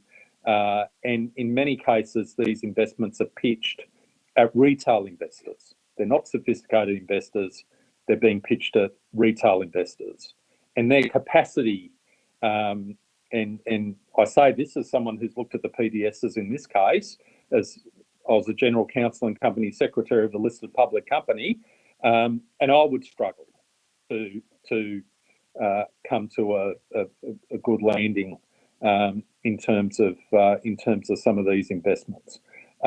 So their capacity to make the right decisions isn't the same as someone who's investing in an ASX listed company who has the benefit of all of the market, including sophisticated investors looking at the investment. And accordingly, the need for those retail investors to obtain advice, in particular around risk discovery, is absolutely vital, so that they can get independent professional advice in terms of what the actual risks of a particular investment are. And in this case, the particular risk that the returns from an investment would not cover the rent for the property which has been the subject of a residential tenancy and which is intended to serve as their principal place of residence for the rest of their life. And Mr. Delosio postulated that one of the things this committee could look at is there's a number of options which are available. At one extreme, you could ban certain types of investment, but more of a middle course would be to mandate independent advice, risk disclosure with respect to such investments, amortise the cost of that across the whole investment. So that's part of the establishment of the managed investment scheme, and actually publish it so it's open to public scrutiny, including in the secondary market. So competitors could say, well, this isn't a good investment because of ABC, just have a look at this. I'm wondering if you've got any thoughts, or maybe I can couch it this way, because I'm aware of limitations in terms of you don't set the policy, the government does. But I'm interested to know if that sort of model has been the subject of any deliberation or consideration by Treasury from a policy viewpoint, because from my perspective, there's clearly a problem here, in this case, certainly, in terms of retail investors and one of our previous witnesses said that the participants in the scheme never even considered themselves investors. They considered themselves as tenants. But there's an issue in terms of what's happened in this occurrence, in terms of people getting the right advice and getting the right information to inform their decision. Do you have anything you could provide to the committee in that regard? That was a very long introduction to my question, but hopefully it gave you a flavour of some of the evidence we've received, testimony we've received earlier today. No, that's really helpful, Chair. Unfortunately, we didn't manage to catch Mr. Delosio's appearance. So I might just kind of start with the first bit of what you were talking about, which is around product disclosure statements, and from a retail consumer's perspective, a mum and dad who may not have engaged in financial markets, their ability to read what is often a 50 to 60 page document, complex language with lots of definitions, cross-references, that is limited. And I think there's a huge body of literature, there's a huge body of evidence to suggest that consumers often, I think there was some work done in the insurance sector around too long and didn't read. So the world from 2010 has moved on quite a bit in terms of how we see that regulatory environment and how the regulatory system that ASIC now administers responds to that. And the last time Mr. Argent and I were here, we talked a little bit about the design and distribution obligations, which effectively goes to that point of It's not enough just to say, here's a bunch of information, decide if this product is suitable for you. There is an onus now that the Parliament and government has imposed on the financial services industry that's engaging with retail consumers to say, you must identify ex ante who this product is appropriate for, who will benefit from this product, and then sell the product and do your marketing in such a way that sells the product to that consumer. So that's largely been, I guess, to date, the major policy change that's been enacted to compensate for the limitations in disclosure in some cases. Now, that's come in 1 October 2021, so it's been 2 months. It's too early to know where that goes. To my knowledge, I don't know, at least I'm not aware of us specifically really considering in detail the type of proposal you're talking about around a risk disclosure statement that comes out in terms of a product. That's not to say we may not have considered it in the past, but at least to my knowledge, I'm not aware of us kind of considering that in the recent few years, partially because of the design and distribution obligations, which comes at the problem almost from a different angle. The couple of reflections, if I may, is again putting out a document which has complicated risk disclosures to say this assumes a 4.8% return over this time horizon. It has these particular risks. My personal expectation and experience in the sector would say consumers would still really find that difficult to engage with. So I question that. So I would question whether retail consumers would be able to pick up a 20-page risk disclosure and fully understand that. Now, the bit that, Chair, you raised is there's other market participants, other more sophisticated players in and around that environment who may have the ability to interpret that information and appropriately incorporate that into the decision making. That's a useful challenge. The bit that becomes more difficult is there's a lot of these niche products. Sometimes, ASIC may be able to tell you, but there are hundreds and hundreds of managed investment schemes. So the market's ability without a central clearing mechanism like you have with the ASX or the Chi-X to really concentrate that analysis and disseminate that may also be a problem. But the way, I guess, these issues has been addressed in the system to date is to say, actually, there should be an obligation on financial service providers looking to sell products to retail customers to say, which cohort of retail customers is this product appropriate for? And then ensuring that they do that on an annual basis. So there is that requirement that you do an annual target market determination. So on an annual basis, you're going, who is this product suitable for? Has the market conditions changed? Is it still the right sort of customers this product suitable for? And then selling to that customer. So, Chair, that's also probably a slightly long-winded way of trying to answer your question, but hopefully that's provided some clarity to how we've thought about the issue and obviously the decisions that Parliament and government have made in this space. Yeah. It appears to me that the design and distribution rule, is that a short form way of DDO is what we call it. Yeah, design and distribution obligations. DDO. Right. It seems to me that is reliant, though, on the financial service providers involved actually complying with what is intended or what is required by those obligations. If you've got a situation where a product is being sold or marketed direct to the retail investor, so it's not even potentially going through financial service provider, except you've got the responsible entity who's been involved. And in this case, the responsible entity went into liquidation. So that in itself, there's no recourse there. But you don't necessarily, and there is a conflict between someone who's trying to market a product and someone giving independent advice in relation to a product. So I guess the question still is whether or not there would be benefit in terms of getting some sort of independent risk disclosure attached to a financial product. And I just wrote down one sentence. So if I were writing the clear, concise and effective disclosure, which we know our corporations law requires to be done in relation to prospectuses and PDSs, etc., my first sentence would be the return from your investment may not cover your future rent, and that poses a risk to your right to future occupancy, full stop. And I probably, you know what, I probably wouldn't have to write much more in terms of one page of high-level risks for many of the people who we've spoken to, who were involved in the scheme, participating in the scheme, would look at that and say, that is not my understanding. That is not how it's been marketed to me. I'm not going to touch it with a barge pole. And Chair, I mean, the bit I would kind of allude to is I don't think DDO is a silver bullet by any stretch of the imagination. So, you know, could there be merit in that? We would have to look at the cost benefit analysis.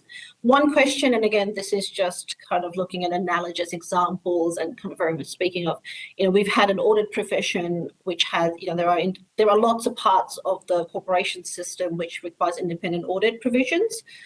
And if the bit that I'll highlight is, if you want to rule the system, there's always going to be an auditor who will sign off on something that's independent, and that's been the experience. Now but there has also been lots of examples where auditors in other circumstances have picked up issues, and that has brought issues to light.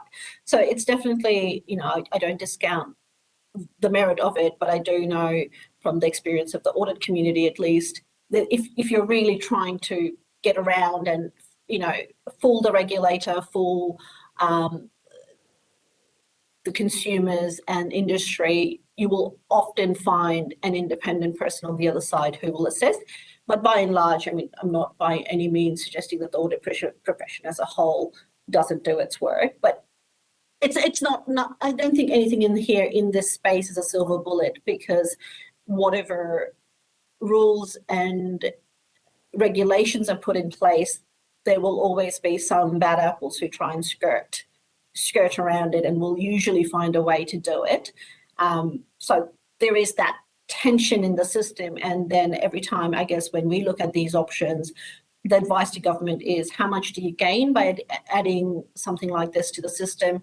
How much would it cost? What friction does it add to the system?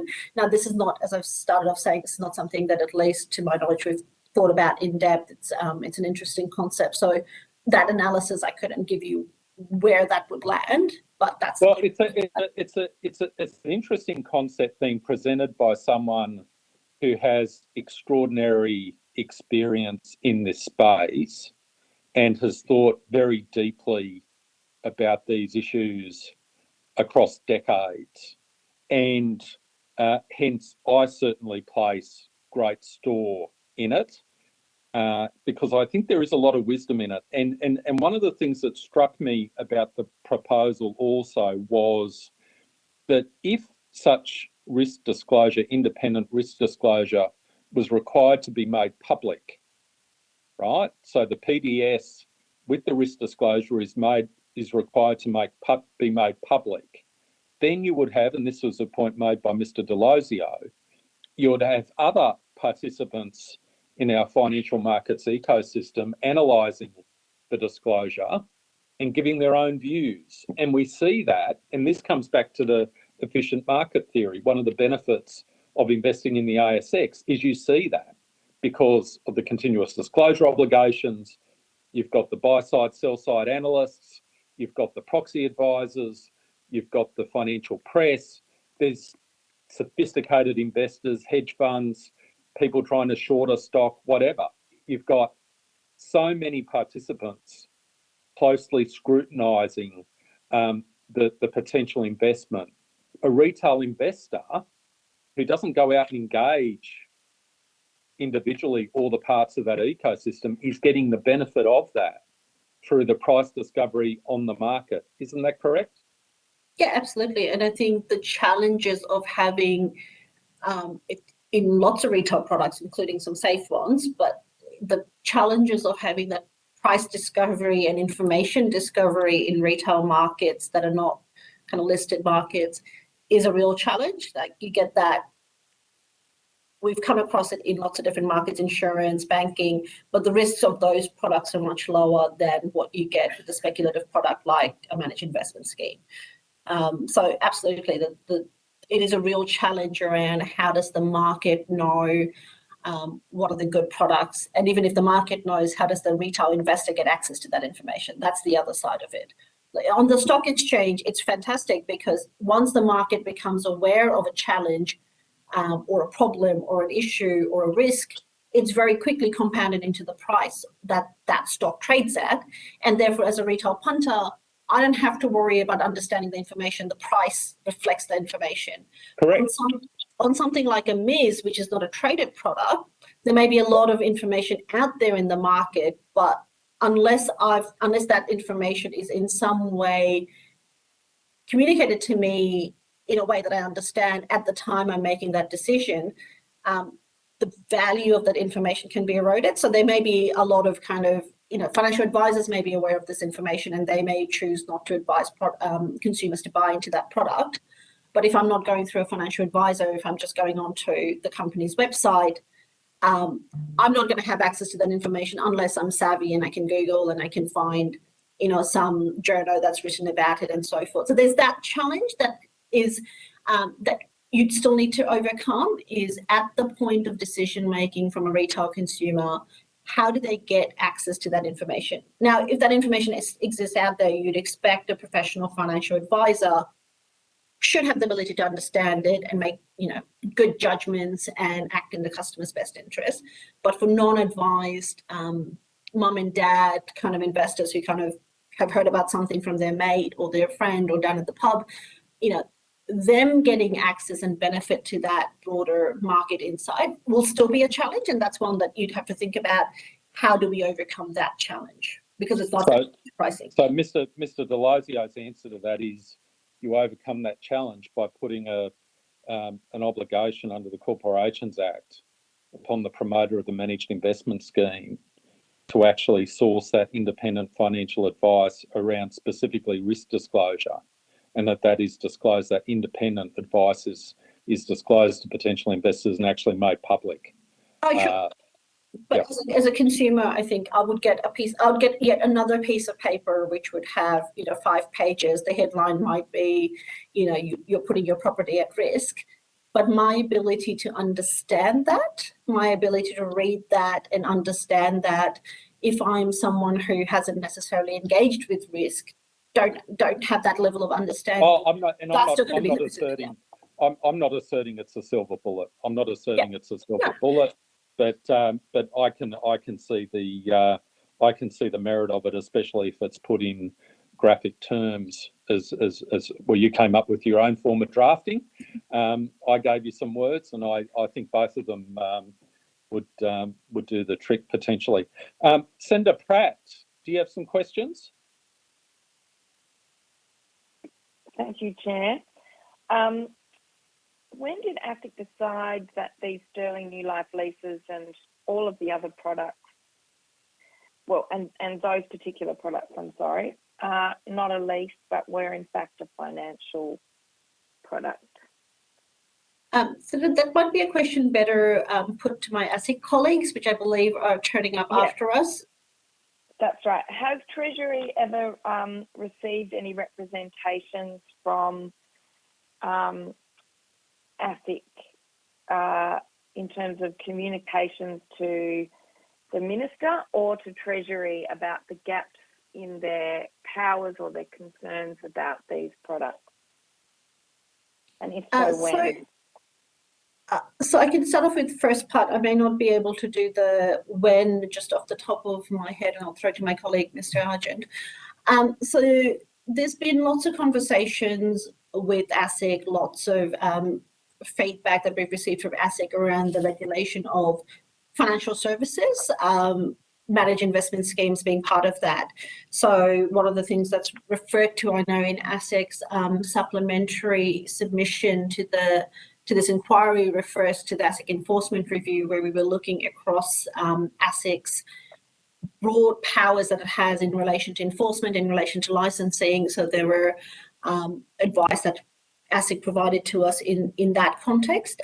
There's been other areas around insolvency and the liquidation treatment for liquidations that has come up. We've been recently working on things like breach reporting and compensation scheme of last resort. So there are lots of different aspects, and over a period of time where we've engaged with ASIC in relation to the powers it has and how that plays in, including for managed investment schemes. But the ASIC enforcement review is definitely one of those points which ASIC has highlighted in its submission where those conversations were had. And I think more recently, we've engaged with ASIC when we were doing some of the insolvency work to think about the insolvency regime. But Mr. Argent may have a bit more in terms of. No, I think that's right. We engage with. Nothing in terms of Sterling New Life leases specifically, and them noticing anything particularly novel about them that could have resulted in consumer harm in a way that the existing law before 2020 was not adequate to resolve? We have engaged with ASIC about the Sterling Group failure. In terms of, failures in the law, as of what date did those inquiries first come through? And were there any advice prior to the collapse? We'll need to take that one on notice. I know that in 2019, when the liquidation process commenced, there was engagement between us and ASIC on at that point. Oftentimes we become aware of an issue through ministerial correspondence because someone's written to their local minister or one of the Treasury ministers. So there may have been engagement prior to that. Ordinarily, we do not. Ordinarily, ASIC will not share individual investigations or matters in relation to individual investigations with Treasury. It depends on the scale and nature of the matter. They may, if there is a particular novel experience, they may have shared that with Treasury. But as a general kind of mode of operation and the tempo between us and ASIC, we engage a lot on policy issues. On individual enforcement matters, generally right at the end before something's being filed, ASIC's an independent regulator. We don't get involved in early decisions around whether to undertake enforcement activity. So I know there was lots of discussions in 2019. There may have been some prior to that, but to my knowledge, that's I think the point that I'm aware of. But it also precedes my time in this space, so we may take that on notice and come back with if there was much earlier communication. Thank you. In terms of the compensation scheme of last resort, I know that there's a report that assesses the scheme that's come up with does not include managed investment schemes. Can you give us a quick outline of why not? So that's a decision that government's taken in terms of that's a policy decision that government has taken. It's really a matter for government around what's within the scope of that scheme. What the government has said publicly and what's been kind of communicated is the scheme's really targeted towards financial products and financial services where there's that trusted relationship between a consumer and the counterparty financial service provider. It doesn't take into account, it doesn't cover very risky, very speculative assets. So it doesn't cover over-the-counter derivatives, it doesn't cover hedging products, it doesn't cover managed investment schemes. And part of that is they are risky products and they're often products that have lots of different flavors to them. So the scheme is really acting as a safety net. It covers things like you've gone to a trusted financial advisor, you had reason to believe that they were acting in your best interest duty. Same with mortgage brokers, same with insurance brokers. So they're the kind of categories of or types of financial services that are covered. It doesn't cover risky assets. That's a decision the government's taken on that one. In terms of products that are not just financial investment products, but intersect with other consumer products, in this case, a tenancy, what assessment has Treasury done of whether there is a regulatory gap there? So I think in some senses, the scope of the way we approach the assessment is very much in the context of what are the products that are appropriately defined as financial products or financial services, or are otherwise regulated with one of the relevant acts. So other credit. So credit kind of falls in a slightly weird space.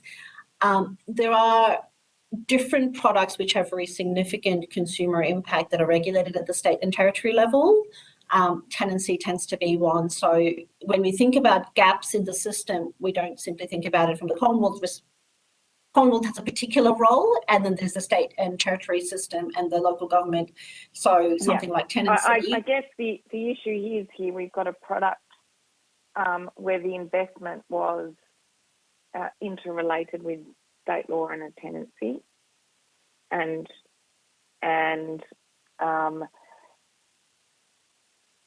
I guess, if you like, that integration really papered over the nature of the promise of return that was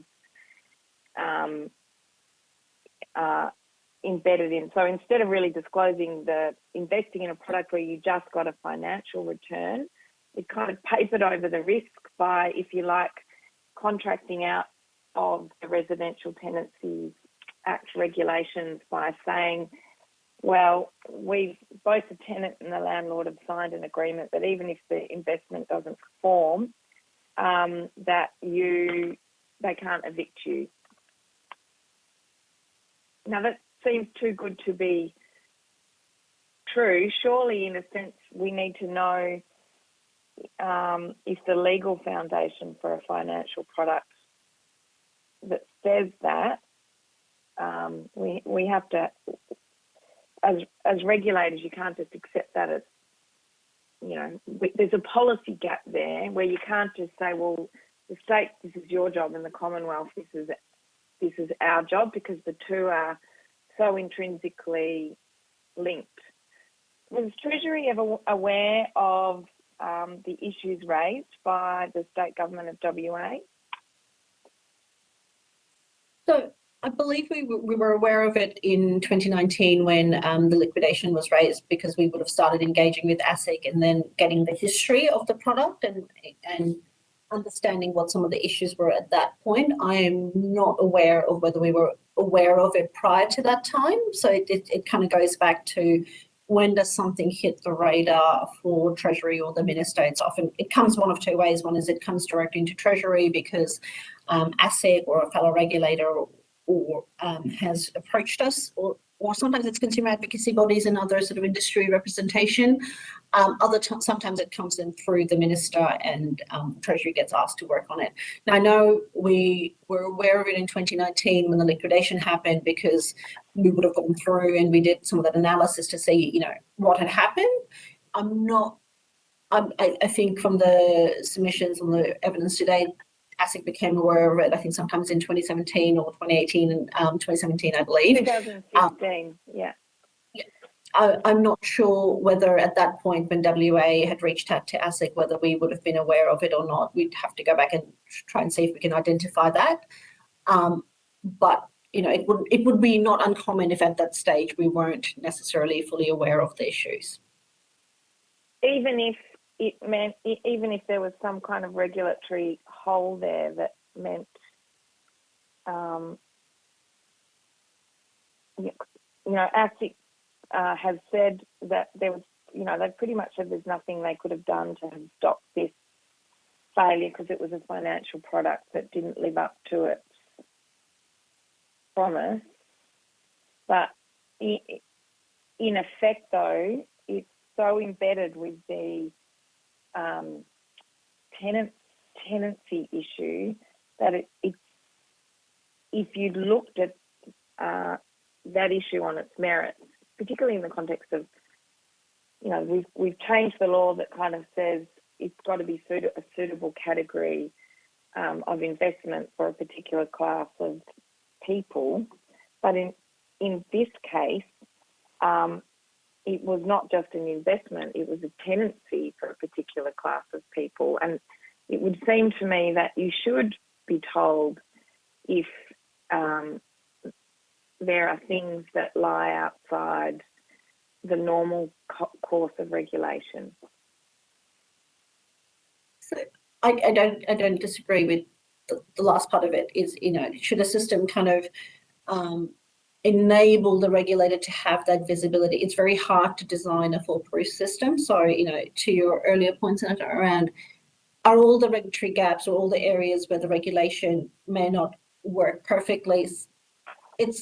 You discover that as and when something like this happens. It's a novel product. At least I'm not aware of ASIC having engaged with a product similar to this previously. So those challenges and those interactions between the tenancy laws in WA and ASIC's powers, they're something that has arisen out of this particular example.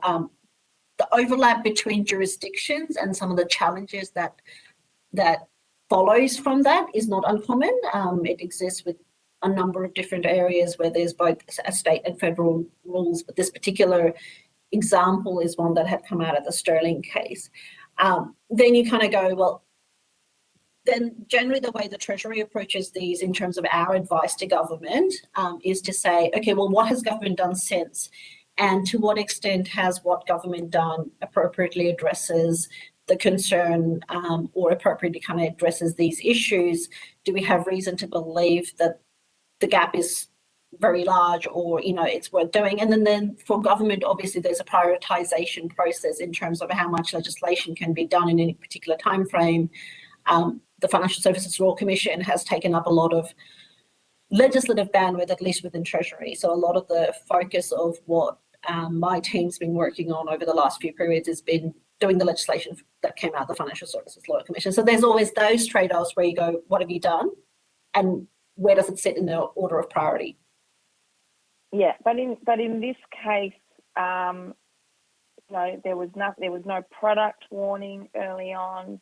There was nothing out there that, surely there has to be something other than waiting for government to legislate a new rule that says, even if everything's fine according to the letter of the law, we suspect there are going to be outcomes that aren't in the consumer interest. You know, we'll often have politicians speak up about that. We have to have a way that puts an alert out to the marketplace, other than saying, oh, well, too bad, so sad for you lot. We're just going to let the wheels change so that this doesn't happen to someone else. Because there were still people back in 2000, you know, the scheme was still growing when those legal tensions in relation to, well, who's responsible and are there breaches to the Residential Tenancies Act embedded in this? They were all still live questions. So if we see a consumer harm, surely we don't just sit on our hands and wait. ASIC should be empowered, even if it's outside the scope of its regulatory powers, to say there's something really bad going on here, or there's something we're suspicious of, or there's something that's worrying us. We need to empower them to jump on it, surely. So, Senator, the other part of, we've talked a bit about design and distribution obligations. The other part of those reforms was to provide ASIC with a product intervention power. So that's the bit that seeks to try and do that. Now, ASIC needs to have reasonable basis, and they need to have sufficient evidence of that there is a reasonable risk of consumer harm to be able to use this product intervention power. And I know ASIC colleagues are appearing after us. What that power does is to enable ASIC to take preemptive action, to say we have reasons. Yeah. We have reasons to believe that this financial product is a product that will cause consumer harm. Now, there are certain administrative thresholds for how and what ASIC has to do to form that reasonable belief. And again, my ASIC colleagues can share that. But that's been the other the other reform that's been done in the last few years, which is to enable ASIC to say, hold on, there's a problem with this product, it's going to cause significant consumer harm. We're now going to jump in and try and prevent that product being distributed further. ASIC's used those powers in certain spaces since it's had it, so I'm sure ASIC can share those experiences with you. What do you make of ASIC's powers to do that before these particular reforms? How did government and Treasury deal with that issue as it came up? Was it simply just wait for future law reform? There's supposed to be a process, as I understand it, where ASIC can nevertheless report something to government as a harm. Hence my question about when this first came to Treasury's attention. Sure, and look, I will have to take that notice around when it first came to Treasury. It's just, there's lots of different avenues into Treasury and it's hard to always know where things have come in from.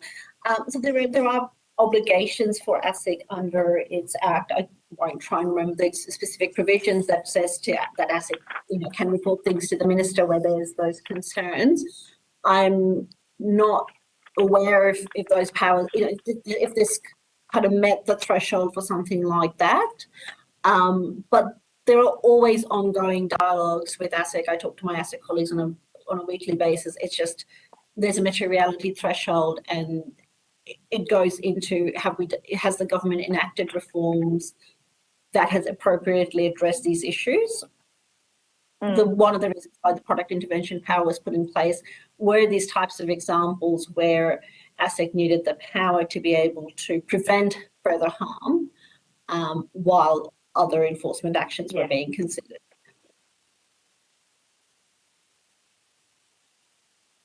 Thank you. I've just forgotten what I was going to ask. Just trying to grab it from the recesses of my brain. In the context of the compensation scheme of last resort, was Treasury aware that ASIC, AFCA and others were advising victims of the Sterling financial collapse to lodge claims with AFCA pending the implementation of the compensation scheme of last resort? Yes, Senator, I believe we touched on this the last time we were here. So up until the government has done lots of consultation in its design of the CSLR scheme, up until the government had made the decision around the scope of the regime, the advice from both ASIC and AFCA were to consumers, and Treasury was aware of that, to say, lodge your complaint with AFCA. So this was to ensure that consumers did not retrospectively miss out. The way AFCA's rules operate is complaints must be lodged at a time where the financial firm is a member of AFCA. So the approach to advising members to lodge the complaint with AFCA was to ensure that at some point down the track, because of a technicality, if the government, once the government had made those decisions, they did not fall out of scope. So the government has subsequently made a decision to say the scheme will be as per the legislation that's before Parliament at the moment.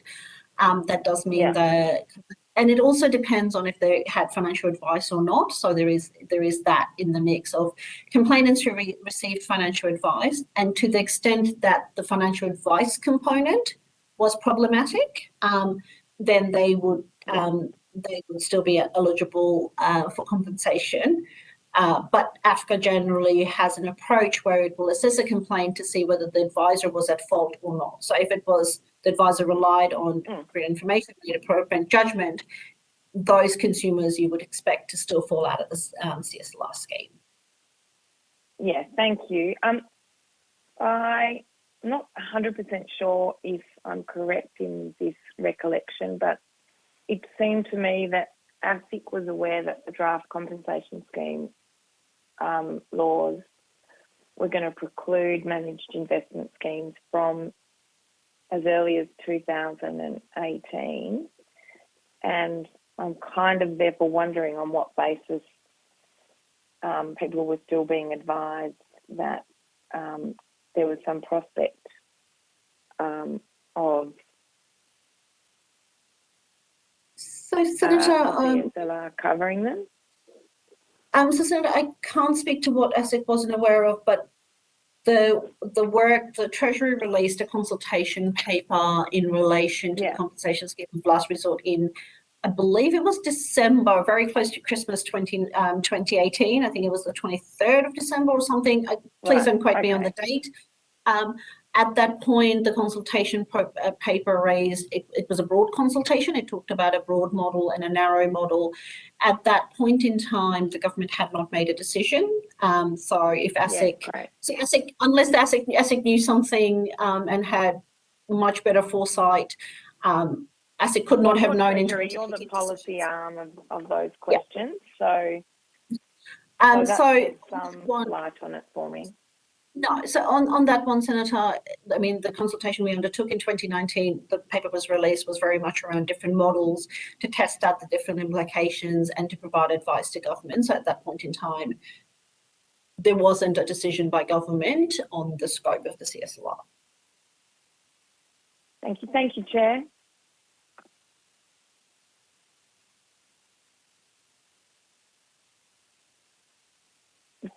Thank you. Not there.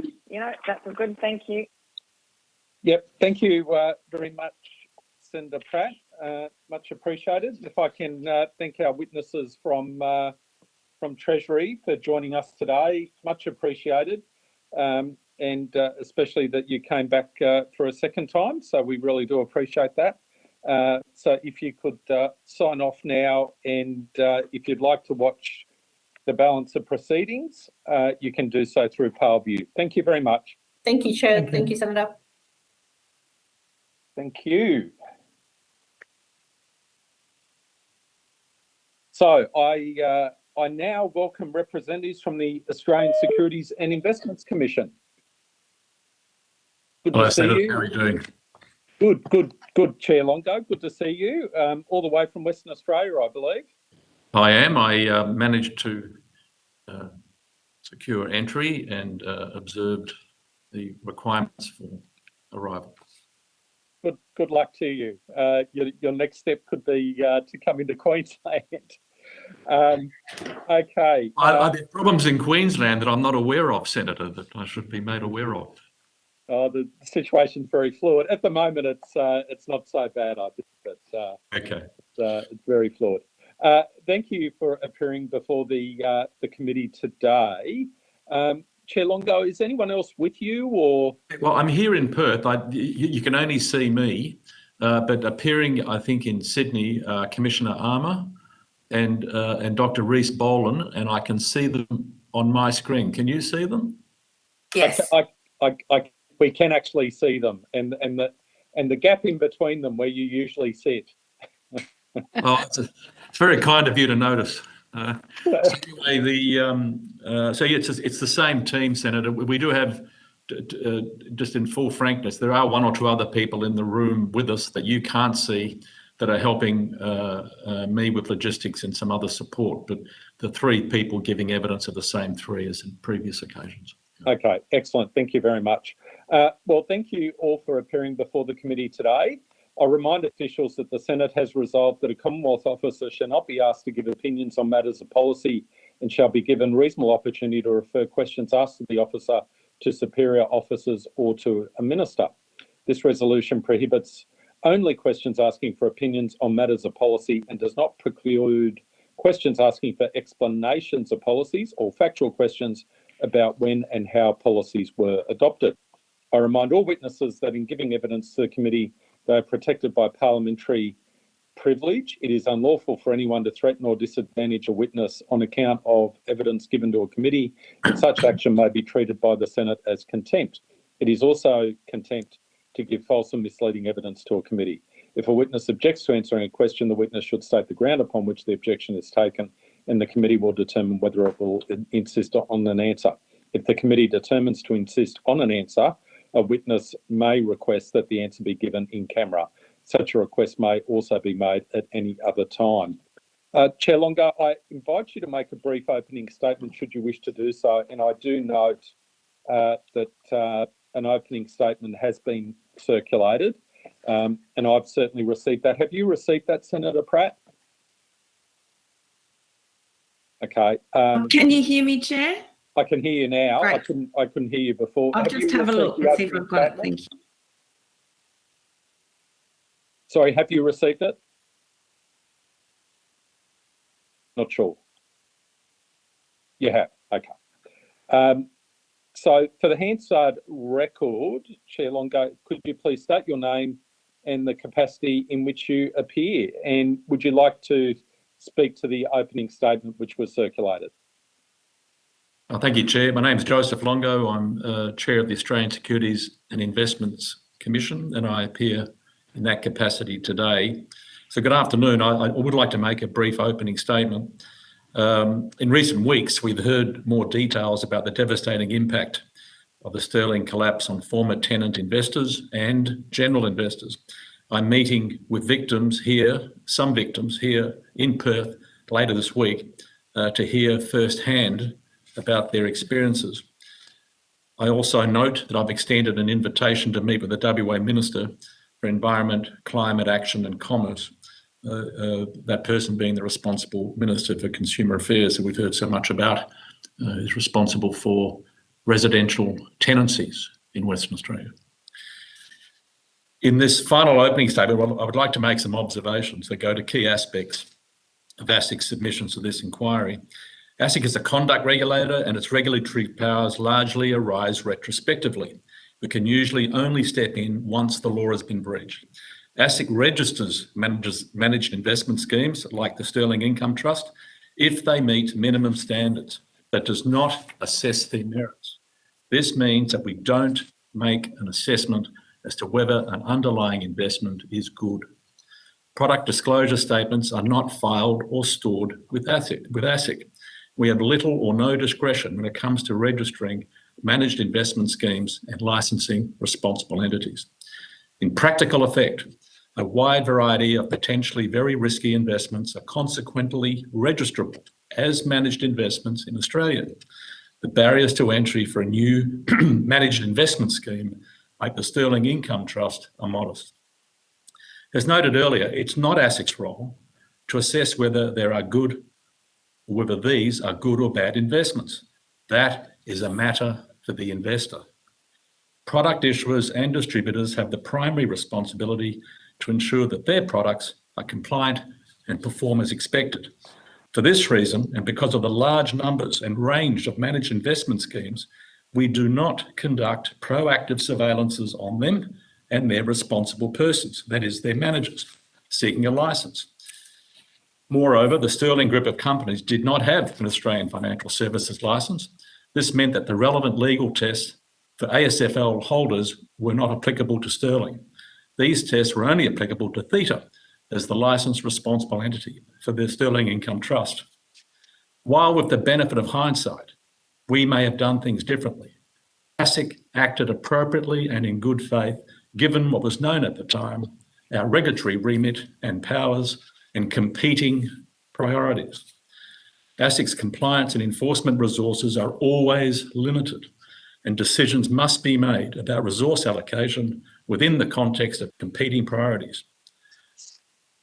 During the critical period, critical to what the inquiry is looking at, between 2017 and 2018, ASIC received over 10,000 other complaints and reports of misconduct, together with around 4,000 breach reports. We were running around 41 investment product-related court cases. That's in addition, by the way, to everything else we were doing at the time. Engaged in targeted surveillance activities and a number of administrative actions. ASIC's regulatory role does not involve preventing all consumer losses or ensuring compensation for consumers in all instances where losses arise. Our underpinning statutory objectives, regulatory tools and resources are not intended or able to prevent many of the losses that retail investors and financial consumers will experience from time to time. This is true of every financial market regulator. Regulators have to make difficult choices about where to apply their limited resources. ASIC did investigate whether there were sources of compensation for former tenant investors. Early in the Sterling investigation, ASIC officers assessed whether there were any assets available to return to the tenant investors, either within the trust or the companies involved, through insurance or from parties responsible for investor losses in Sterling. There were no such assets. Although it will not be confirmed until the liquidation process is completed, the liquidators of the Sterling Group and of Theta both anticipate little, if any, return to unsecured creditors and investors. In ASIC's experience, in more than 95% of liquidations, the dividend to creditors is 10 cents in the dollar or less. Some submissions to this inquiry have suggested investor monies were inappropriately taken from a trust account and used to pay the general operating costs of the Sterling Group.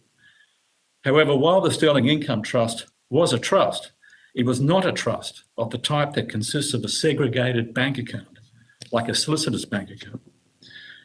On the evidence we have, there was no breach of trust or fraud that ASIC could have pursued under the trust deed. Under the trust deed, the funds were able to be used for the operating costs of the Sterling Group and were indeed used in that way. In my view, ASIC used appropriate powers available at each point in time. ASIC used an administrative stop order power in August 2017 as the most efficient and effective response at the time to prevent the Sterling Group signing up further clients.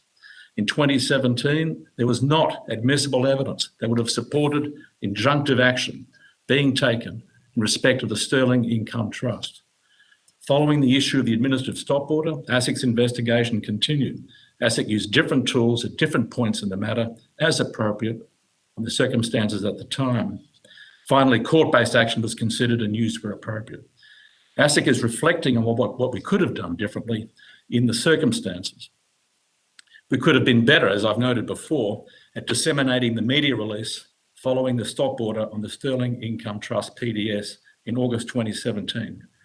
However, ASIC does not have a broad directions power that would have enabled us to direct Theta to contact existing tenant investors and general investors and inform them of the defective PDS and their right to complain or seek a refund. With the benefit of hindsight, we could perhaps have moved more quickly once we became aware of the problems with the PDS. But it is important to stress that our judgment at the time remains reasonable, given the organisation's competing priorities. ASIC does not proactively survey the performance of managed investment schemes, and not every concern raised with us will lead to an action. We understand the desire of Sterling tenant investors for compensation. Many of them are in very difficult circumstances. Ultimately, whether investors in managed investment schemes like the Sterling Income Trust are covered by a government guarantee or compensation scheme is a policy question for government and the Parliament. I look forward to taking inquiries, questions.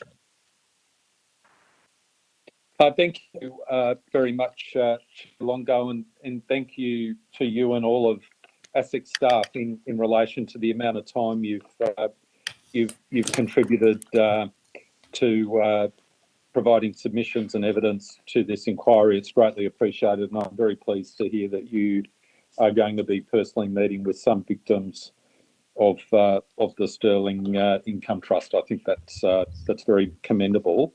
I have a number of questions, and I'm going to, given the previous evidence that has been provided by ASIC, I'm going to try and keep my questions as targeted as possible, because I think we are. I'll let Senator Pratt speak for herself, but it's we're now getting to the situation where, certainly from my perspective, I'm starting to hone in on particular issues. One matter which has been raised by the Western Australian Department, which I want to open up with, was they seem to think that they have referred to ASIC the issue of lawyers providing legal advice in relation to this managed investment scheme and what action potentially should be taken against the lawyers. We have heard, and in particular, I think they're talking about lawyers who perhaps were brought to the attention of potential investors as people who could provide advice. can you hear me, Chair Longo? Yes. You can. And they seem to indicate that they'd referred to this questioner ASIC, which I found curious because I thought that should be a matter for potentially the Attorney General's Department in Western Australia, the Legal Practitioners Board, and potentially for the clients of those lawyers to get their own legal advice. I just wanted to clear up quickly whether from your perspective or the ASIC team's perspective, there's any outstanding issue with respect to getting back to the Western Australian Department on the role of lawyers in relation to this scheme. The short answer is no. I think that you've assessed that correctly, Senator. We are aware, I think this has come up in earlier evidence, that in 1 or 2 instances, tenant investors sought some advice. We're aware of that, but we've not taken the matter. Well, that's it. I think that's factually correct. I mean, they sought advice, they got whatever advice they got, and that's a matter between the investor and their solicitor. Right, okay. So there's nothing outstanding from ASIC's point of view with respect to that discrete issue? That's correct. Yeah. Okay, thank you. Second issue I wanted to raise with you, and this is quite a particular issue, so I'm quite happy for you and your team to take it on notice. Paragraph 146 of ASIC's initial submission refers to, and I quote, ASIC received 3 reports of suspected misconduct in 2015 to 16 relating to the Sterling Group. However, these did not relate to the Sterling New Life lease product nor the Sterling Income Trust. These reports were assessed according to our normal regulatory criteria, and at the time it was considered that no further action was warranted, end quote. There's then a reference to a footnote, which then directs us to ASIC's response to question on notice SBT 118, which was raised during supplementary budget estimates 2019 to 20. So I've dug that out, and ASIC did respond to a question on notice put by Senator Gallagher in relation to Sterling, and provided a response there, which is on the public record, and basically says that February 2015, ASIC considered a notification from the Financial Ombudsman Service. In June 2015, received a newspaper advertisement, did not take any action. Paragraph C, between September 2016 and January 2017, ASIC assessed a report of misconduct, but took no action on the basis there was insufficient evidence of misconduct or systemic concerns to warrant further inquiry at that time. So that speaks for itself. The reason I'm raising this is a submission was received, and this is probably something you want to take on notice, from Ms. Brayley, who's given evidence on behalf of a number of tenant investors and has made a submission. On page 4 of her submission, she states, and I'll quote, the Western Australian Department first noticed 99-year leases were not permitted in a Sterling First product. And I quote, an investigation in early 2015 led to the discovery of an unsuitable PDS. They notified ASIC. Directors were known to CP as, I'm not sure who CP was, as previous bankrupts. ASIC assisted 2 separate tenants to recover their funds in 2016. The leases were changed into 5-year leases to be in place until 2054, end quote. So it's this point about ASIC assisting 2 separate tenants to recover their funds in 2016, which I'm interested in your taking on notice, just to double check whether or not you're aware of... This evidence has been brought to my attention. I should add, it's news to us. This is the first time that person has brought that allegation to our attention, to the attention of the inquiry. Secondly, we have looked at all of our records again. As you can imagine, as a result of this inquiry, we've done exhaustive searches of our books and records to provide evidence to the inquiry.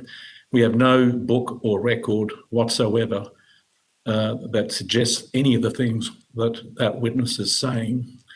Third, if the witness or the relevant investors have evidence that they're prepared to share with ASIC and the inquiry, we'd be happy to see it. Okay. But we have no record whatsoever to support those suggestions. And I'll ask Rhys Boland, who's, if I may say so, Senator, done an enormous amount of work in support of this inquiry. I think I'd just like to give him an opportunity to confirm what I've just said. He led the work we did in connection with that point. Absolutely. Thank you. Thank you, Senator Scarr. Can you hear us okay from Sydney? Yes, I can hear you from Sydney. Thank you. So as Mr. Longo said, we've the early complaints are the three referred to on that question on notice. We've got no record of others at that time. Happy to look into that assertion if we can be provided with some more information, but at the moment we can't find any record of that. Okay, well, look, we might leave it on the basis of clearly you've undertaken extensive preparation and we appreciate that. We might go back to that witness and see if they can provide any further particulars in relation to that statement in their submission, which would then provide you an opportunity perhaps to do a double check on the basis of further information. But I take on face value that you've, and based on the quantity of material you've thus far provided, that you've certainly undertaken that work and nothing is, you're not aware of anything. Yeah, But that's right. Yeah, I think that's a reasonable approach. And the only other thing I would say is, as a general matter, ASIC has always taken very seriously whatever information or assistance we've been able to get from victims of this collapse. Anything that's been provided to us has been very carefully considered. But if it hasn't been provided to us and we haven't already got it, then it hasn't been considered. Yeah, and you're opening to receiving new material and all the time, and considering it. Okay. Yeah, and in any classical investigation, new material arises from time to time, as you would be aware. So. Exactly. Okay, excellent. My last question before I open it up to my colleagues, and I see Senator Roberts, you've joined us, so thank you for joining us, and I'll certainly give you the call after Senator Pratt, if I could.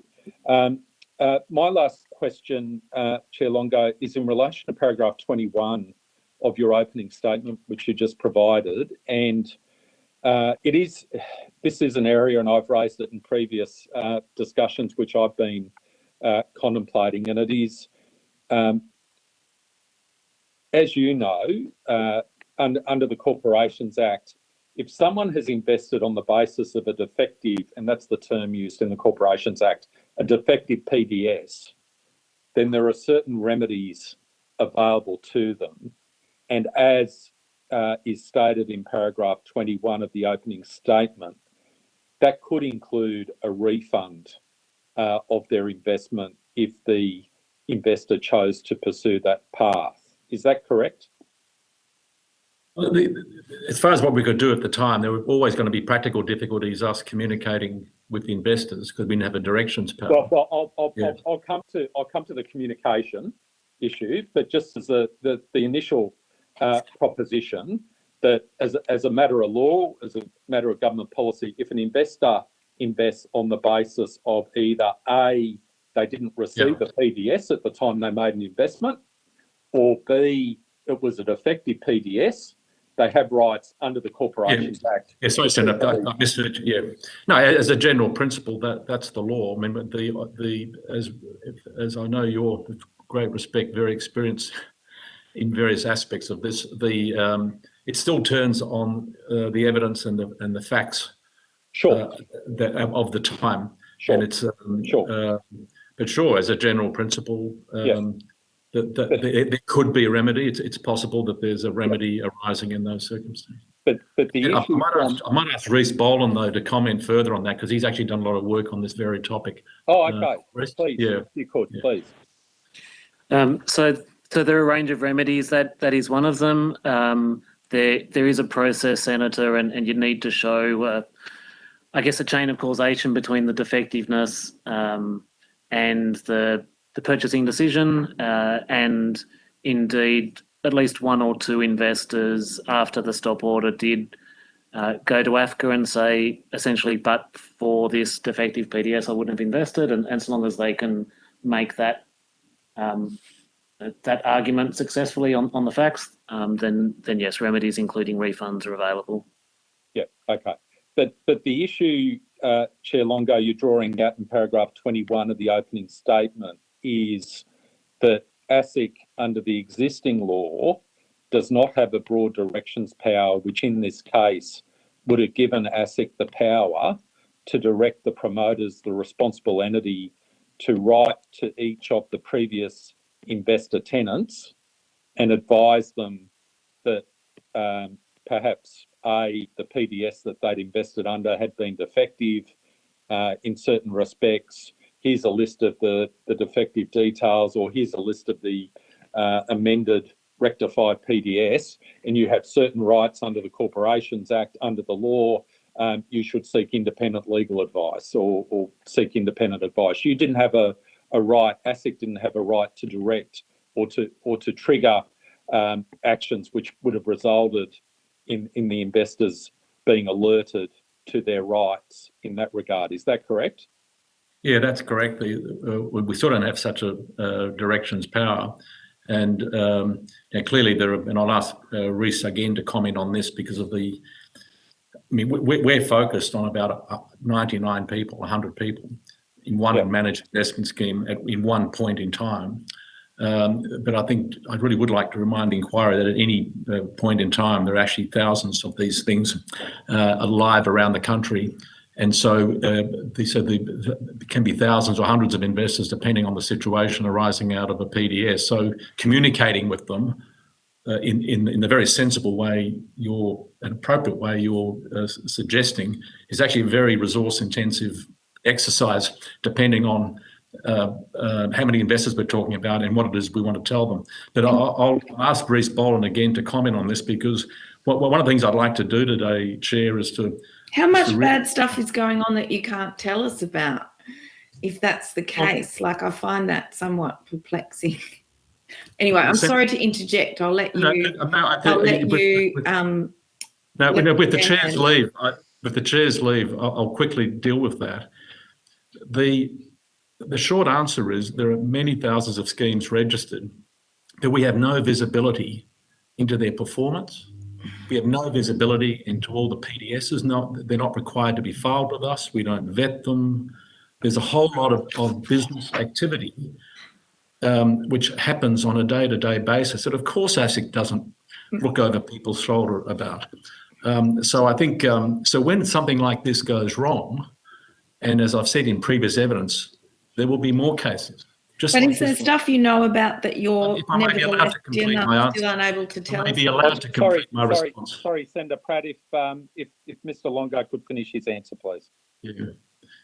So when one of these goes wrong, there's a whole lot of questions we don't know the answer to. We don't know who to contact. We don't know how much money's involved, who's been invested. None of this is recorded anywhere. This is day-to-day business activity. So I think, Senator, you were trying to do a follow-up question. I'll defer to the Chair whether to take the follow-up question or whether to go to Rhys Boland. Well, I might happy to be. Senator Pratt, if you're okay, I might just. I've only got a few more points I want to finish off, and then I'll give you the call. If we can do that to try and get through things as efficiently as possible. Mr. Boland, in terms of this directions power or this absence of an ability to contact tenant investors and advise them that there was a defective PDS, a defective disclosure document. It was materially deficient in certain respects. Therefore, you as an investor had the right under the Corporations Act to seek certain remedies, and you should obtain independent advice. In terms of the lack of having that power in this situation and what that meant practically, I am interested in your thoughts. Thank you, Senator. There's probably two gaps, as Mr. Longo just said. So one is actually knowing how many investors there are in any given product. how much they've invested, where they are, their contact details, and so on. Whether it's one of the massive funds at the big end of town or it's a fund like this, we don't have that kind of data on a regular basis. So there's a data gap. And the second, as Longo said, it's not a power that we possess to demand that they write to investors to inform them of a defective PDS or their rights to withdraw or to go to AFCA. We did publish a media release, as we said. We don't have any control over the take-up of the media release, but that was an attempt to publicise the stop order and to bring it to the attention of the marketplace more generally. We know that some people found it by way of search engines, and at least some in their evidence said that they inquired of Sterling what this stop order is about. So I guess in our view, we attempted using sort of the media channel to inform investors and investors of the stop order, but we don't have the contact details of investors nor the power to demand that the responsible entity write to their investors. Okay, all right, I understand. My final question, Mr. Longo, and I don't know if you had an opportunity to listen to the evidence from Mr. Delosio earlier today, who in the past has sat in your chair.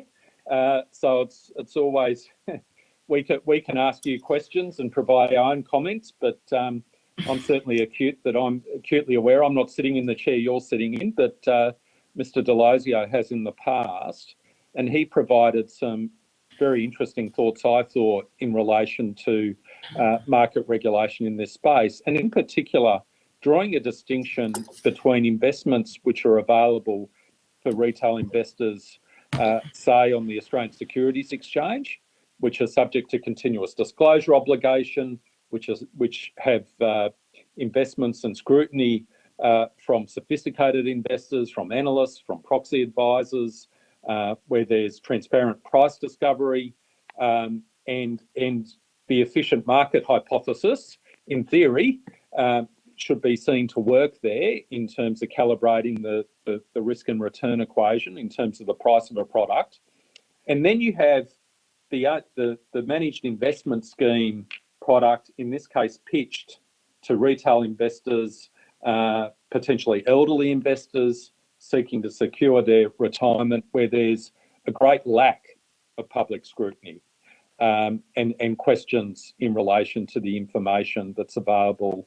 And the term used by Mr. Delosio was risk discovery, obstacles to risk discovery from the perspective of those retail investors, and whether or not there are reforms which potentially could be implemented to provide that risk discovery or provide more confidence that that risk discovery has been provided. Did you have the opportunity to hear Mr. Delosio's testimony or to read the article, which he perhaps I'm broadly aware. Yeah, I'm broadly aware of those thoughts, and they're clearly very sensible, reasonable propositions. I mean, I can't pretend right now to have a detailed sort of knowledge of all of them, but I have been briefed, and I've spoken to Mr. Delosio on previous occasions about some of these issues, so I'm broadly familiar with his thinking. It's clearly sort of a reasonable take on the issues the inquiry is looking at. I think the comparison with the ASX is a really helpful one, because there's been a lot of evidence to the inquiry about, well, what did the tenant investors buy, and what was it they got, And I think I used the word units in a trust, right? And so what are these things? Are they shares, or what are these things? And so I think when people talk about shares on the Australian Stock Exchange, they may not be experts on it, but they have a pretty good idea what they're talking about. They're talking about a share in a well-known company that's listed on the ASX. And as you were saying, they can read about that company in the newspaper. They have some idea that you buy shares on the ASX, shares can go up and down. And I think for most reasonable thinking people, they appreciate the idea that if you buy shares on the ASX, you can make money and you can lose money. We don't get a lot of, I think most people would say, yeah, that's fair enough. The problem with managed investment schemes is that as you pointed out, and as Mr. D'Aloisio pointed out, what it is you're buying isn't so visible. It's not so understandable, and you don't have the same publicity and visibility and general community discussion. Now, there are some managed investment schemes that I think are pretty straightforward, and everyone would say, I understand. But a lot of them, and this one obviously is in that group, where the promise of high returns is usually generated by complexity. And so what you're then talking about is being asked to invest in something that's complicated and not readily understood. And regrettably, a lot of people in Australia, in this situation as well, get attracted into some of these schemes, and a lot of them don't work out, or some of them don't work out. And so we then have a story coming from that. But I think going to the heart of the matter, and we've discussed this before, the system, the policy setting we have at the moment is actually deceptively straightforward. If you tick the boxes under the Corporations Act, it doesn't really matter how risky the product is, or broadly speaking, as long as there's reasonable disclosure, a wide range of investments are available to Australians. And the idea is we want to encourage people to take risk and to be innovative and to promote commerce and all good things, really, broadly speaking. But you have a system like that, then retail investors can find themselves investing in things that may not go so well. And so, we have a broader discussion about, should the law make it harder, for retail investors to have exposure to that kind of investment? Or as Mr. D'Aloisio has suggested, all sensible things that are worth government thinking about. Yes, it's okay to let retail investors have the opportunity to invest in a wide variety of investments, but wouldn't it be a good idea if we created some safeguards so that they wouldn't be able to make those investments unless they got access to certain kind of advice, or whether they were counselled in a particular way, or that investment was rated in a particular way, so that when they made that investment, we could all feel, oh, well, they're reasonably well informed, and if you lose your money after that, well, be it on you. So I think where those policy settings land, that's a big subject. We've talked about that quite a bit. I might stop there. I'm going to ask Rhys Boland, who's actually spent quite a bit of his life studying these issues. If it's okay with you, Chair, I might ask Rhys to just, if he wants to supplement those remarks, because I think Mr. D'Aloisio's ideas, they're serious issues, I think, for the inquiry to be thinking about. But you'll understand why it's a matter for government and a matter for policy. Yeah. And whether but Rhys, would you like to supplement that in a way that might be assistance to the inquiry? Happy to. It's certainly come up before, and it came up in Mr. D'Aloisio's time. There was much discussion after the West Point collapse around products that were neither listed nor rated. There was much interest in whether products ought to have a rating before being sold to retail investors, akin to a credit rating, I guess, Senator, that would give some simple comparator about its level of risk in, a letter, alphanumeric, star, or something along those lines. And there was much discussion at the time. There's still papers around on that. There were, I guess, some practical questions that the committee might want to think about who pays and how you manage conflicts around whether the issuer pays or the investors pay for the rating, and whether or not rating type firms themselves need to be regulated and such. There are some firms already in the business of rating managed investment schemes. Some you'd be aware of.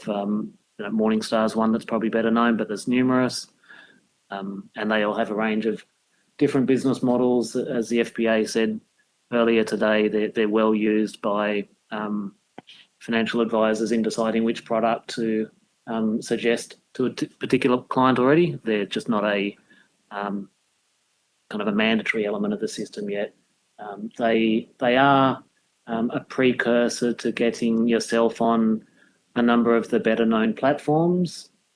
So in practice, products like this were unlikely to be on a kind of investment choice type platform because they weren't rated. So there are some, I guess, informal practices already in the market around a mandatory sort of simple rating, but this would be going a little bit further than that. So I hope that helps. Okay, that's very useful. Senator Pratt, I'll give the call to you now. Thank you, Chair, and thank you for appearing yet again today. I hope that we'll be able to take the lessons from this and apply them more broadly as well. Mr. Longo, you've said that in hindsight, ASIC should have acted more quickly. What do you mean by that in terms of, I'm assuming that you might have sought to use your powers under Section 13 powers for formal investigation more quickly?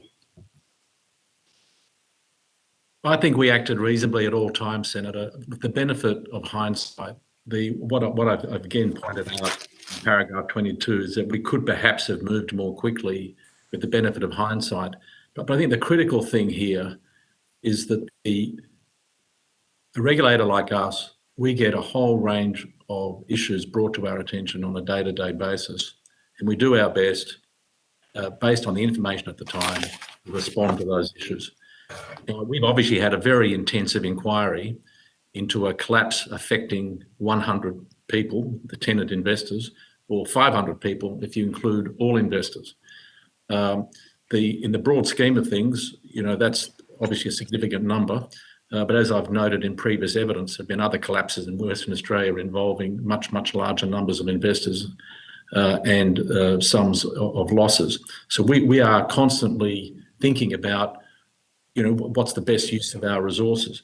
So I think one of the things we've learned here, and I think that the discussion we had a moment ago around the media release and the directions power, I think once a stop order goes out, I think we did our best at the time, given our then policies and procedures, to use the media release. But I think a learning for us is that if we go to all the trouble to issue a stop order, then I think these days we would be more, how can I put it, energetic. I think it's the word I used before, to publicise that.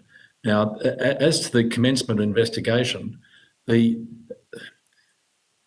now look at this and we think we understand it. But the way to test this is what we did at moments along the way, given everything else that was going on. So by September 2017, we dealt with one PDF, and then it's as if we stopped looking at this. We actually started looking at the accounts of the responsible entity. And I'll ask Rhys Boland to speak to that, because that's quite a significant piece of work.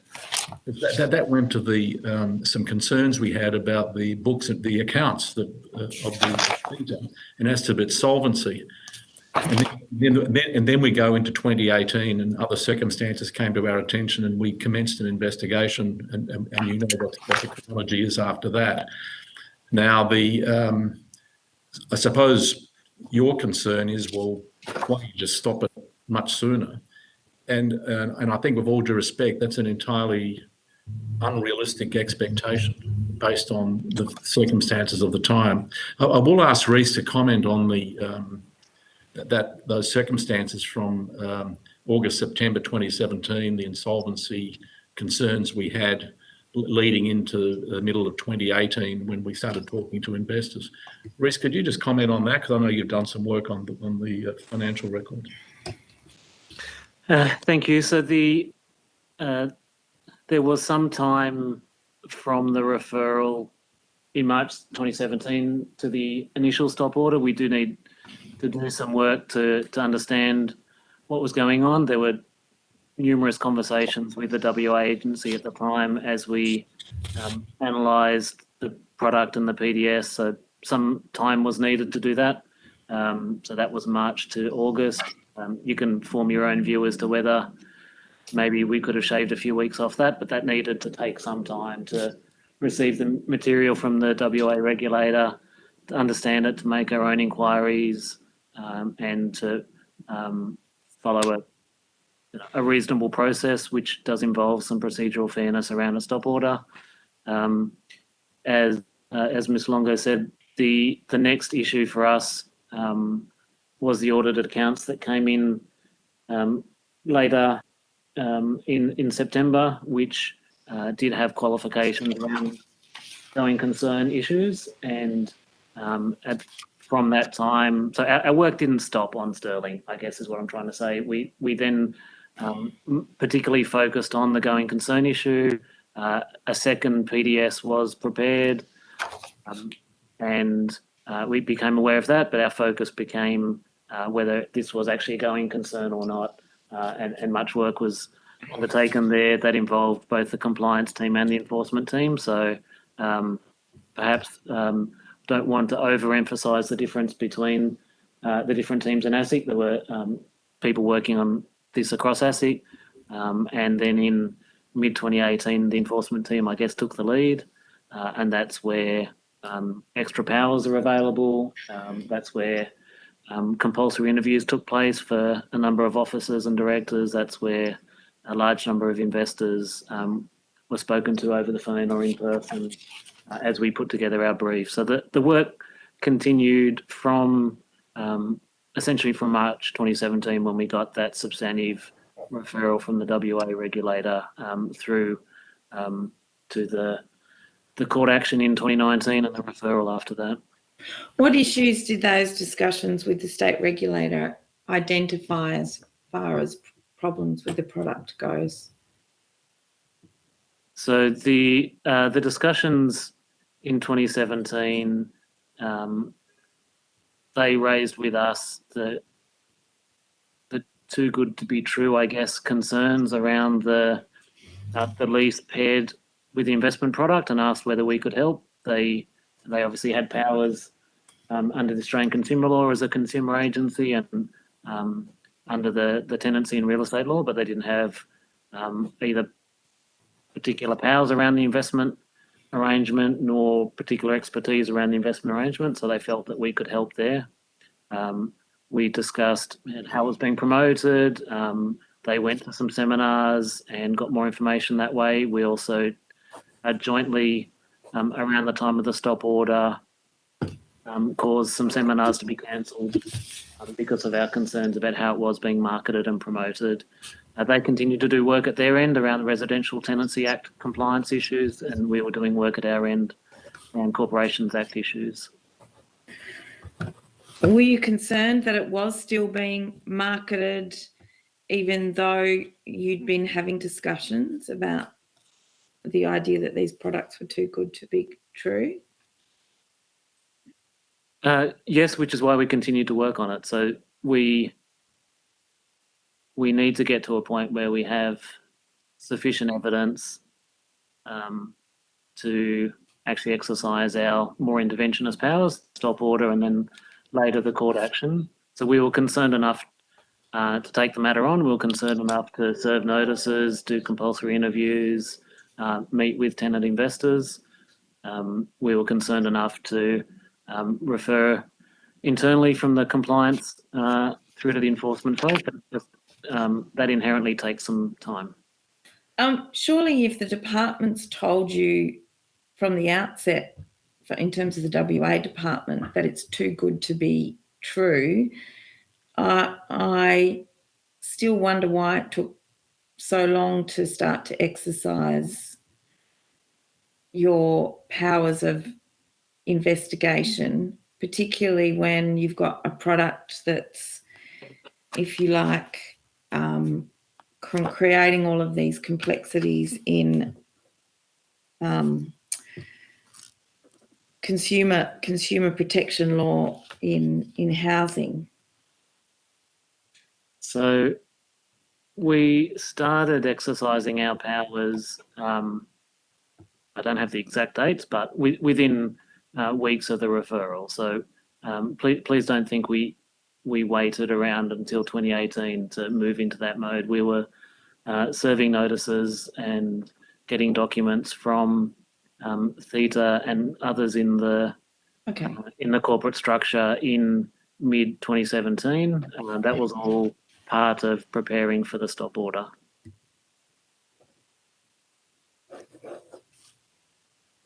Okay, so you got all your ducks lined up, but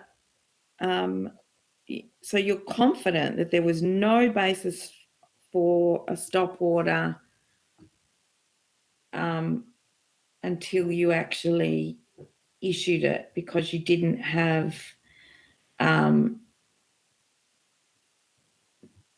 evidence, and were you aware that people were still investing in the product at this time? I'm sorry, there's two separate questions. Yes, it is two separate questions. So on the first question, we moved the stop order when we felt we had the evidence and we had followed procedural fairness process that's set out in the law.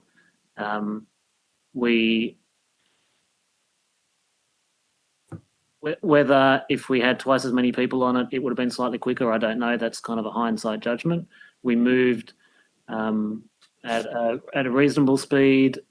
We had other matters that were going at the time, but we followed it diligently.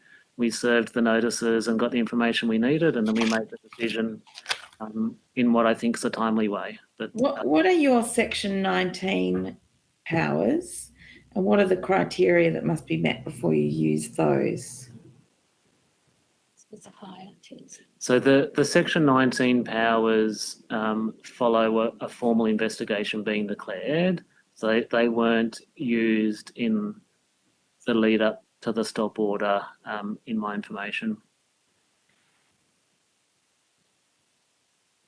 So Senator, perhaps I could have... And why, can I ask why they weren't used? Is there a threshold of evidence? Yes. In order to use those Section 19, and what's that threshold? Yes, so Senator, essentially, we could happily send you the exact language on notice, but essentially we have to have some grounds to suspect a breach of the law, and so actually using the stop order is a faster way, because we don't need those same grounds to take that action. At the Section 19, because we're using more compulsive, greater compulsion, we do need to have, we have to go into a Section 13 investigation to do that. And what do you need to do in order to do that? I just think that if the stop order in effect didn't mean anything because so they just rewrote it and put out a new one. And so if you're thinking a lot, this is about, if you like, almost like a triage thing. There is a product in the market. You look at it, the product. You have concerns about what the disclosure is about the product. The first thing you can do, well, one of the first things you can do, is get some information relatively quickly and issue a stop order. So at least that stops further people investing. Except it didn't, yeah. Well, it did actually. It was a permanent stop order in relation to that prospectus. The firm then decided to issue a new prospectus. So that, nevertheless, it wasn't an effective stopping investing in relation to that that product disclosure statement. Excuse me. So, yeah, thank you. Were any of Sterling's product disclosure statements that they issued for these products, and I know that there's at least 6, did any of them meet the regulatory standard as being appropriate product disclosure statements that met the required standard? Well, they're not registered with us, as I mentioned earlier. But surely you would have had a look at some of the others or asked for them in the course of your inquiries. I just wanted to remind you that they're not registered with us, they're not filed with us, we don't vet them, we don't approve them. But I will ask Reece to talk about the particular PDSs that came to our attention in connection with this matter, and that subsequently became the subject of some litigation before Justice McCarrick. So the first PDS was in late 2012 or early 2013. There has been a series over time. We examined those that were live at the time the referral was made to us in 2017. We also examined the replacement PDS. They're the ones that were the subject of our litigation against Cedar Asset Management and Mr. Marie, the director. They were all found by the federal court to be defective.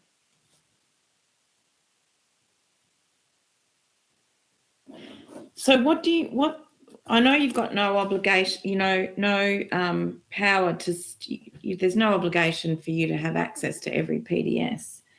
So what then are you supposed to do when every PDS is defective?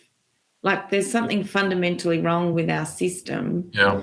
Particularly if people can't get advice, aren't going to be told directly that they've signed a defective PDS. Yeah, well, I think the first point is the absolutely fundamental thing from the very beginning is that people put their money into a managed investment scheme that was registered under the Corporations Act.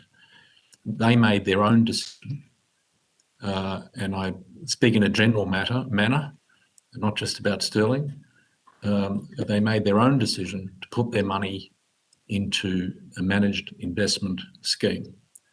Under the law, the regulator, ASIC, does not say whether that investment is a good idea or a bad idea. We have no visibility whatsoever into the What's the point of having finish. product disclosure statements if they're not worth the paper they're written on? I will get to that, Senator. Yeah. Is that okay? I apologise.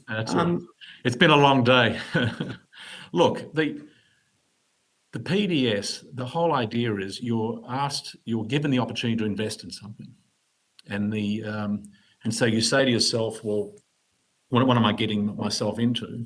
And so in a managed investment scheme structure, there has to be some description of what you're getting yourself into, and that's what the product disclosure statement is supposed to be all about. It's supposed to tell you what it is you're being asked to invest in, just to sort of get to the heart of your question. And in that document, there's also risk factors. So it's meant to tell you from a legal perspective what you need to know, or what the law requires you to be told by the issuer of that investment opportunity before you put your money in. And that's what the PDS does. Now, if you look at and I'm sure you have, Senator, if you look at the PDSs in these matters, they're very lengthy documents, aren't they? Very complicated, very lengthy documents. And I think on page 1 or 2 of those documents, there is in boldface, this document is not approved by ASIC. That's standard disclaimer language in all these PDSs, making it clear to anyone who reads them that the ASIC does not approve those documents, does not approve its contents, but it is required by the law for you to get one before you can invest. Now, I think and where you were heading, I think is, with respect, I understand once that investment is made, the regulator under our system, we don't monitor the performance of that investment or whether investors are happy with it. We just don't do that. We do some surveillance, it's risk targeted, and that's a big subject as to what resources we put into that. But we're talking about a sector, as I think Reece Boland was trying to explain, where there's a whole range of investment opportunities. Some of them are informally discussed, if I can put it that way, in publicly available places like Morningstar. Clearly, Sterling, this one certainly wasn't. And so I suppose that's the picture I'm trying to paint. And so from ASIC's perspective, we have a wide range of issues are brought to our attention from time to time. In this one, I think that the frustration for all of us is that at all material times, we weren't thinking, oh, this is a fundamentally flawed, investment scheme. We were looking at disclosure issues, solvency issues, and as the situation unfolded, our response became more I don't know, intense, I suppose is the word to use, started an investigation. The Section 19 power we were talking about a moment ago, that's extremely unusual for us to be using a Section 19 power in connection with a stop order on a product disclosure statement.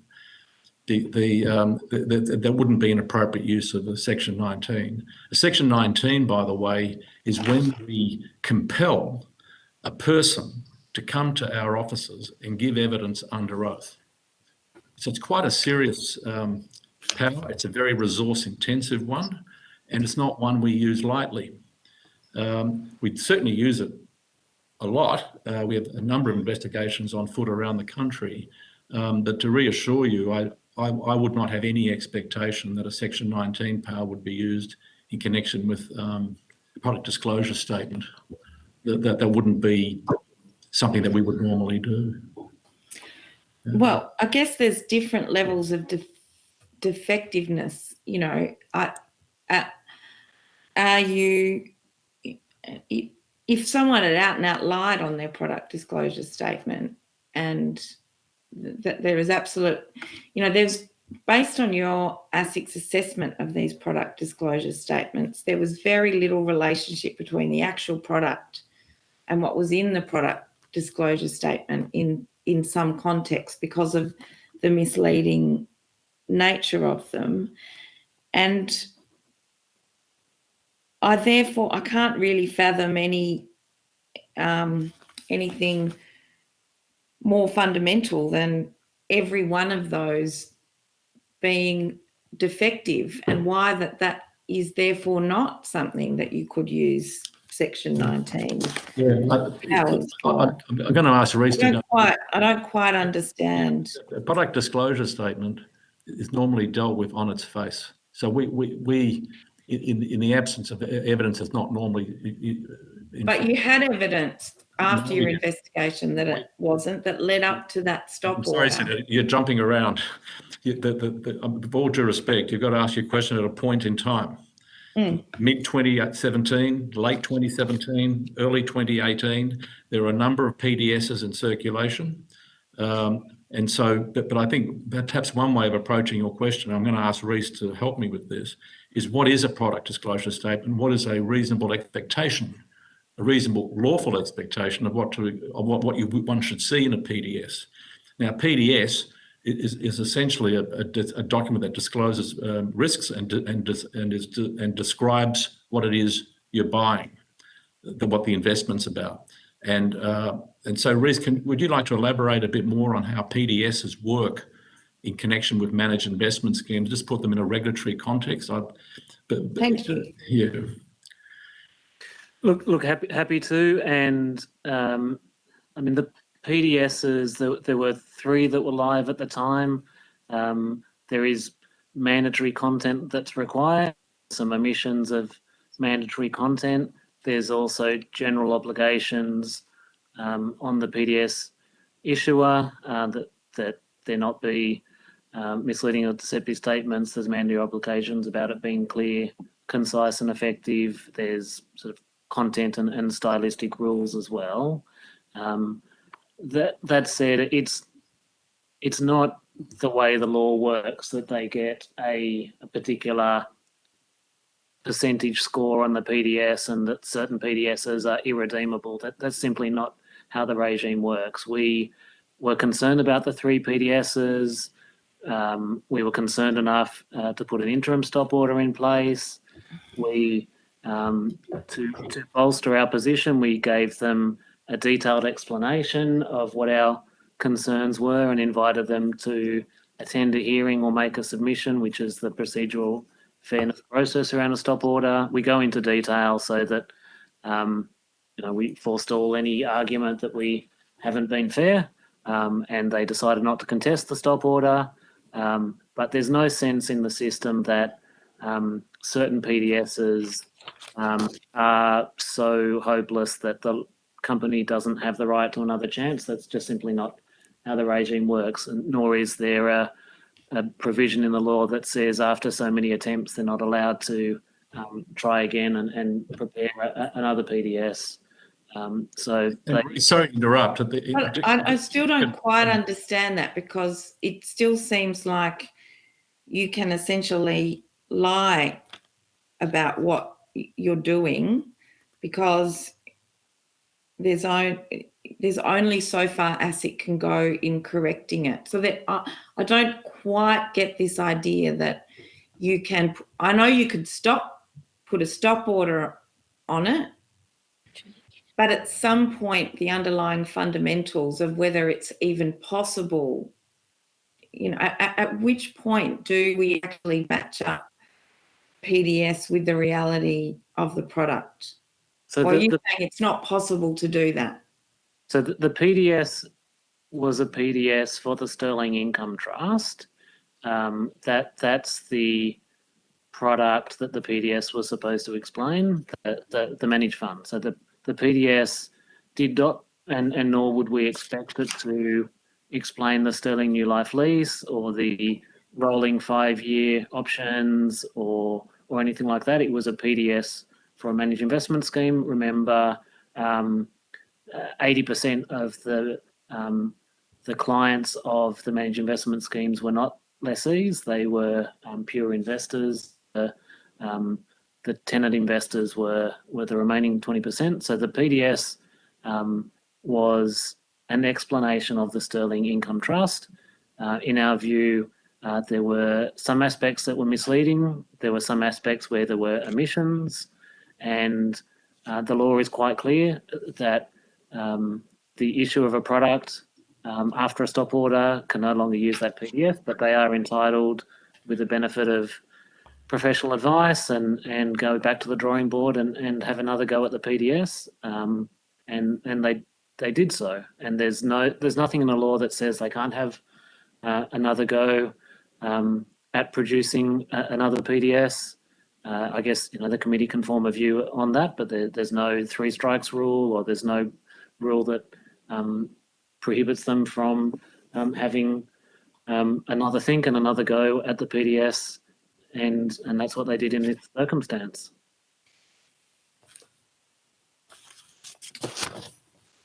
Sorry, Senator, if you don't mind, Senator, there's part of your question I thought was really interesting and appropriate, and again, with respect, actually went to the heart of it. And I think your words to the effect, what was going on underneath.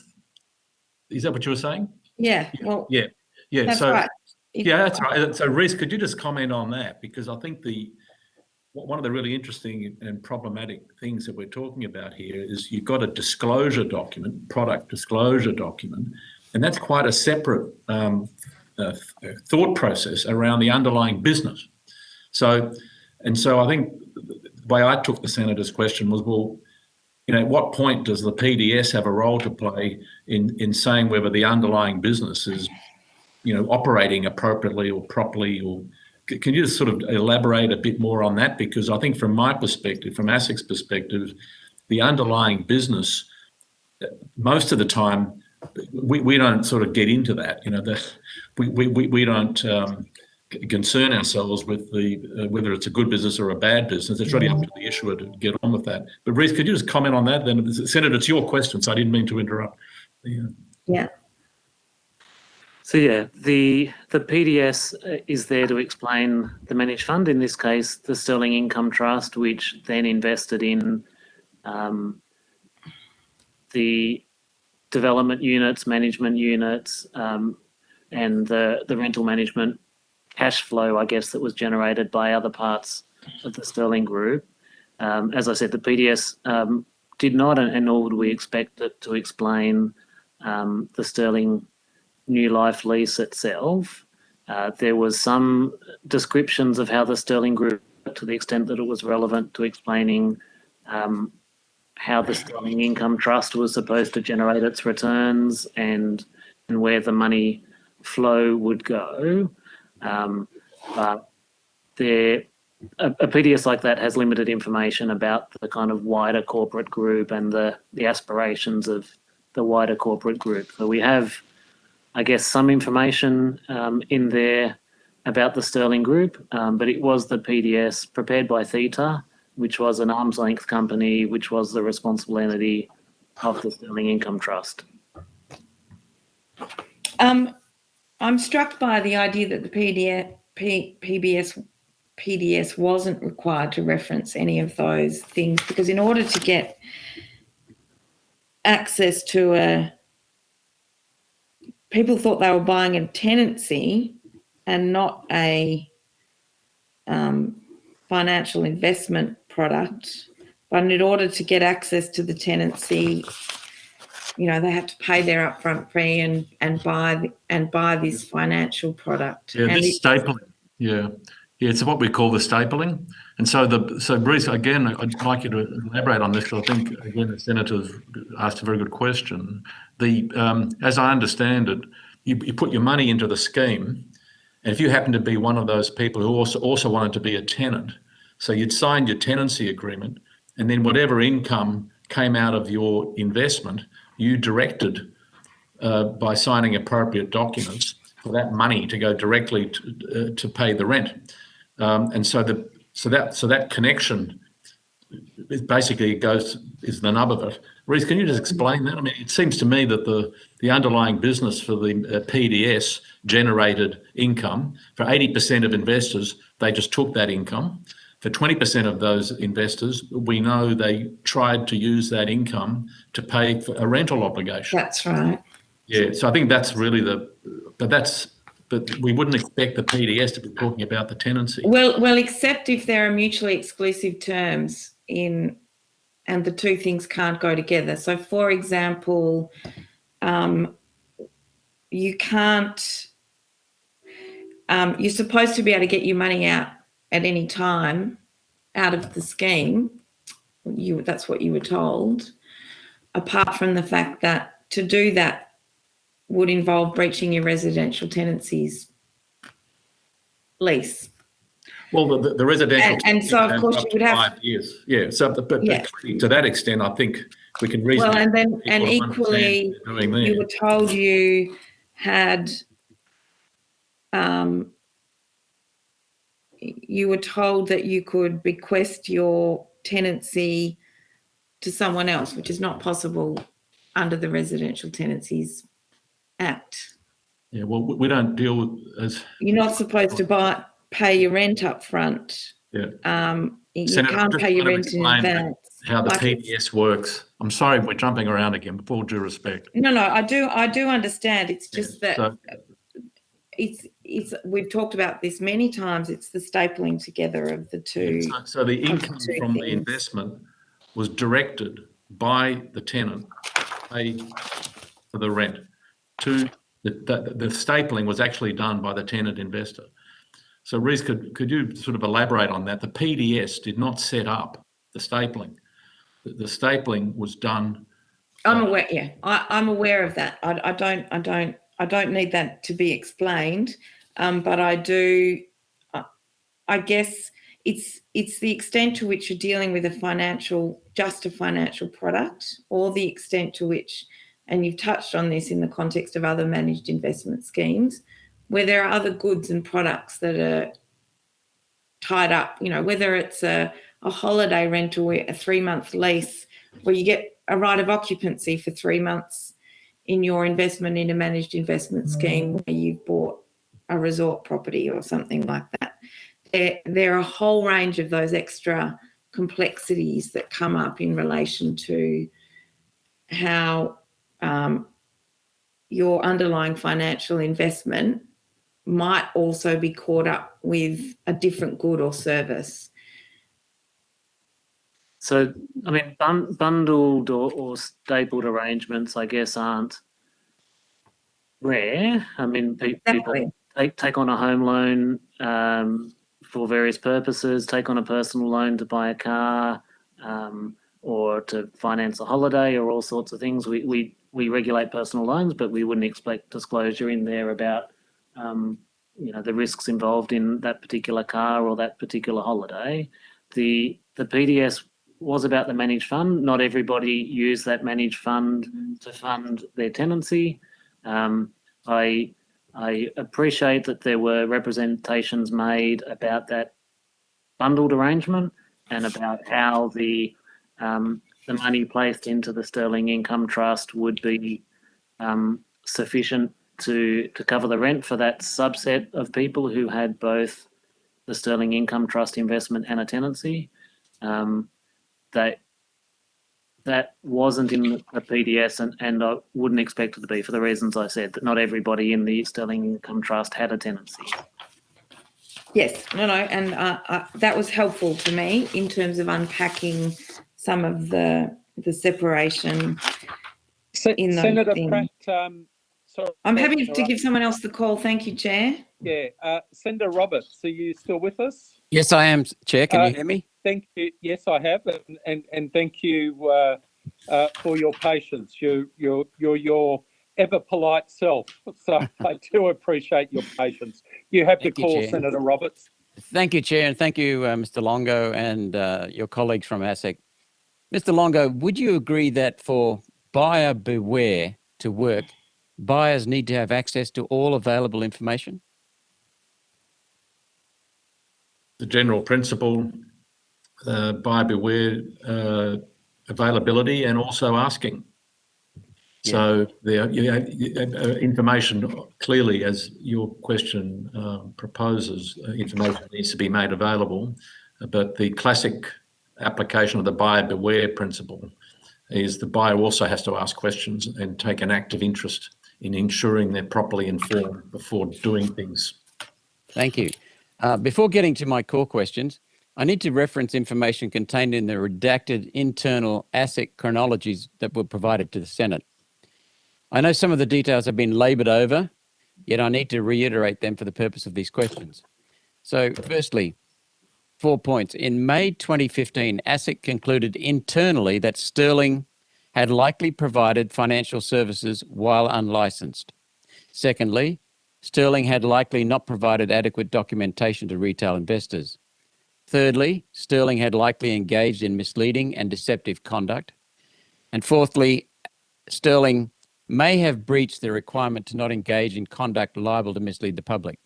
Are these details correct or substantially correct? Mr. Longo, do you want me to take that? I was just talking to my general counsel. Go for it, Reece. So yes, that's a reference to an early complaint we received, the first one we received, which was from FOS. At that time, it appeared to be one breach without any prior or later concerns. It was about a 3-year-old breach already at the time. And in the circumstances, with a myriad of other complaints and referrals we had, we formed the view that no further action was needed at that time. So they're correct. Thank you. So despite these conclusions, ASIC elected to not pursue an investigation at that time due to the age of the conduct and the other workloads, etc. So continuing to check my understanding, in June 2015, an ASIC staff member raised fresh concerns about Sterling providing unlicensed financial advice, or that it may be engaged in misleading or deceptive conduct. And secondly, and the last fact I want to check, is that in September 2016, ASIC received a complaint that a Sterling victim had concerns about misleading and deceptive conduct and was unable to get information about what had happened to their investment and could not withdraw their investment as they had been led to understand that they could. Are those 2 points correct? That is a slight simplification, but yes, basically they are the second and third complaints that we received. They're referred to in our submission as well, Senator. Yeah, thank you. So, Senator, can I just ask, the line of questioning is rather, these points have been dealt with comprehensively in our written material, and I would respectfully ask that the approach, the rather simplistic approach that I'm hearing this afternoon, the committee can inspect a supplementary written submission to comprehensively deal with the inferences it appears you wish to draw. But these matters have all been dealt with comprehensively in our written submissions, questions on notice, and do not change my earlier evidence that I believe ASIC behaved reasonably at all material times. I do respect the line of questioning, but I would ask the committee to expect a supplementary submission to confirm the position we've taken on these earlier reports that I believe were properly handled at the time. Thank you.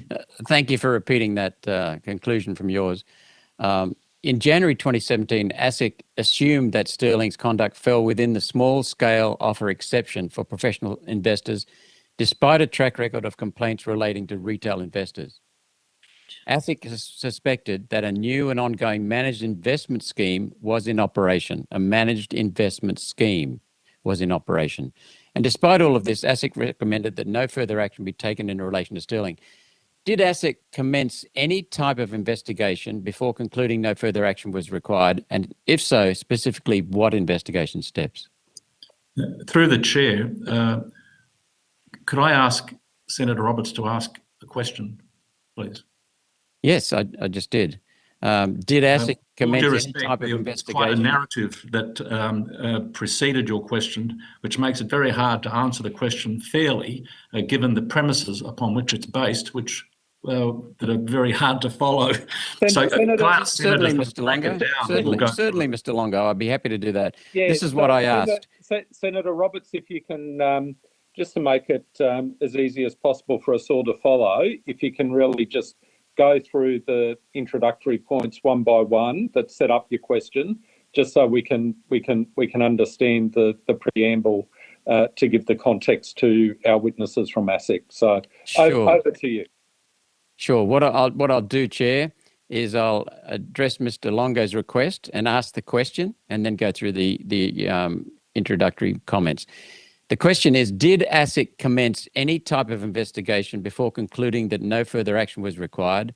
And if so, specifically, what investigation steps?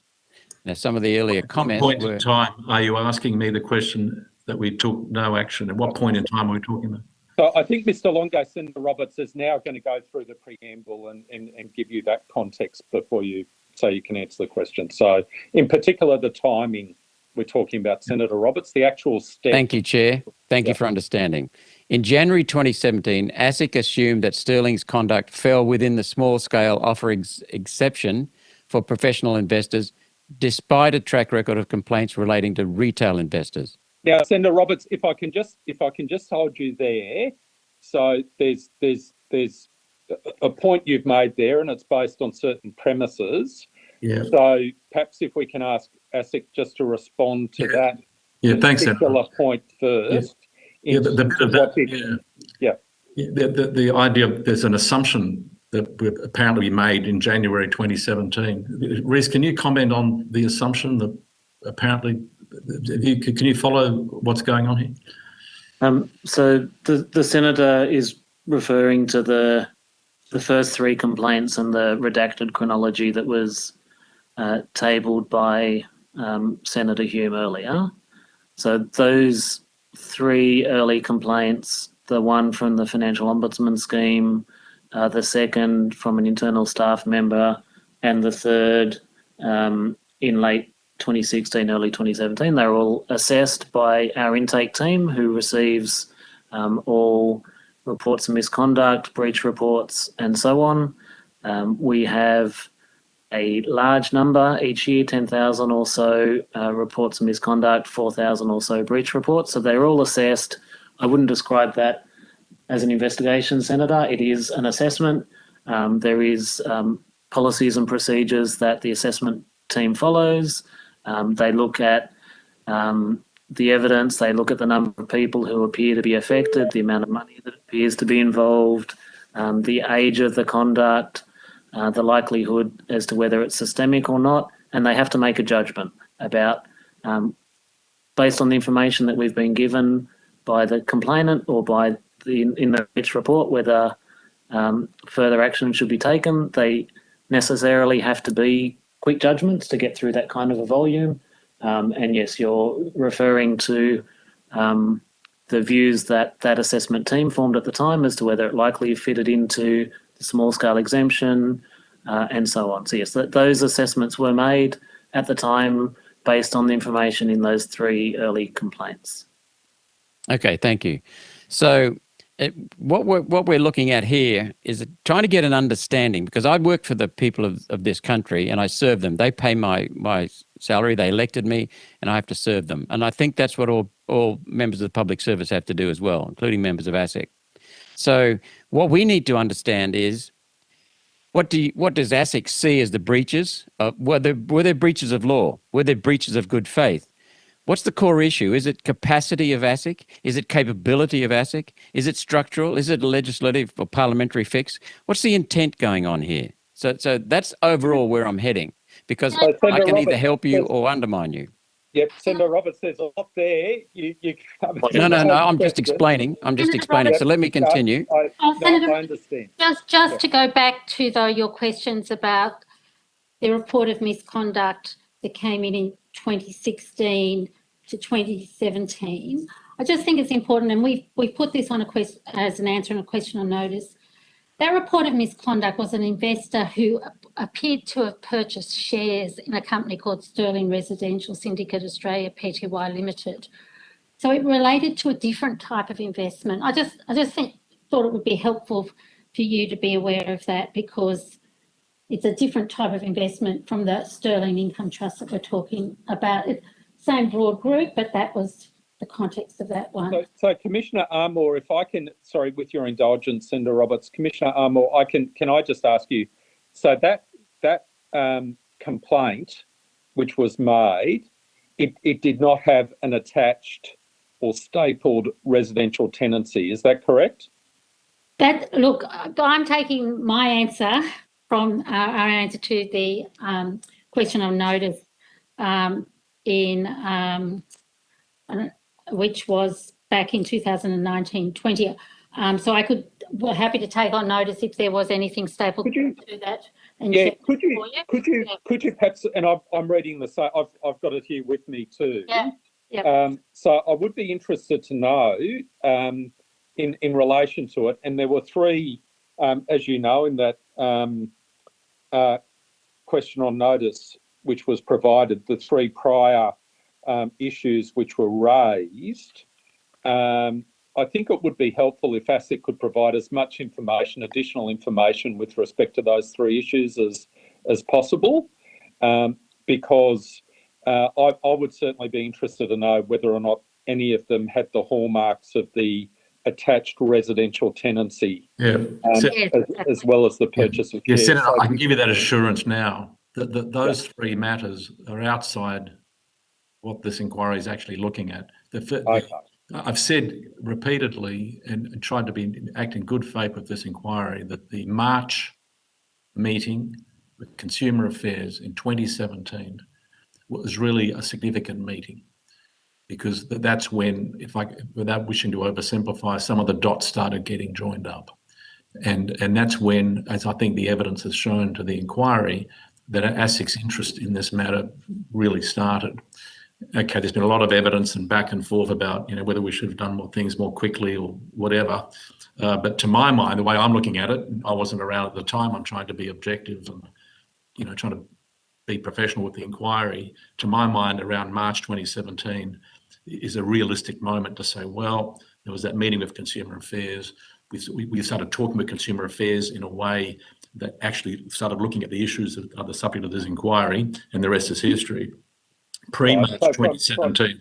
So Chair Longo, you've been very consistent, but in terms of your testimony, that these three prior complaints that were the subject of the answer to this question on notice, Commissioner Armour refers to, from your perspective, you're quite adamant, quite clear that these matters were totally disconnected from the matters which are the subject of this inquiry. Is that correct?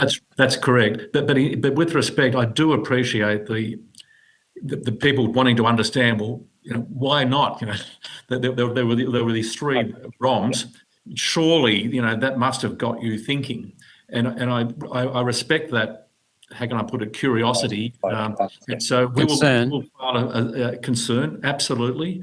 I mean, I was concerned. I mean, when all this came to light, Senator Roberts, I put with the help of my team, a lot of time into really trying to understand what happened. And so this is my view. It's my duty to give you my view. And so I think from March 2017, I've said to the team, to my mind, that's when the dots started getting joined. Now, but absolutely happy to come back to the committee. There's been a few Quans submissions dealing with this point. It might be helpful to the committee to put it all in one place. Yep. And we'll write, and hopefully that'll sort of clear the air on it. But as I've said from the beginning, we'll do that as quickly as we can. And if there are additional questions from the inquiry saying, well, we still, have some queries, we'll deal with those too, as best we can. Excellent. Yeah. Excellent. Okay, Thank you, thank Chair you. Longo. Senator Thank you very Roberts, much. the call.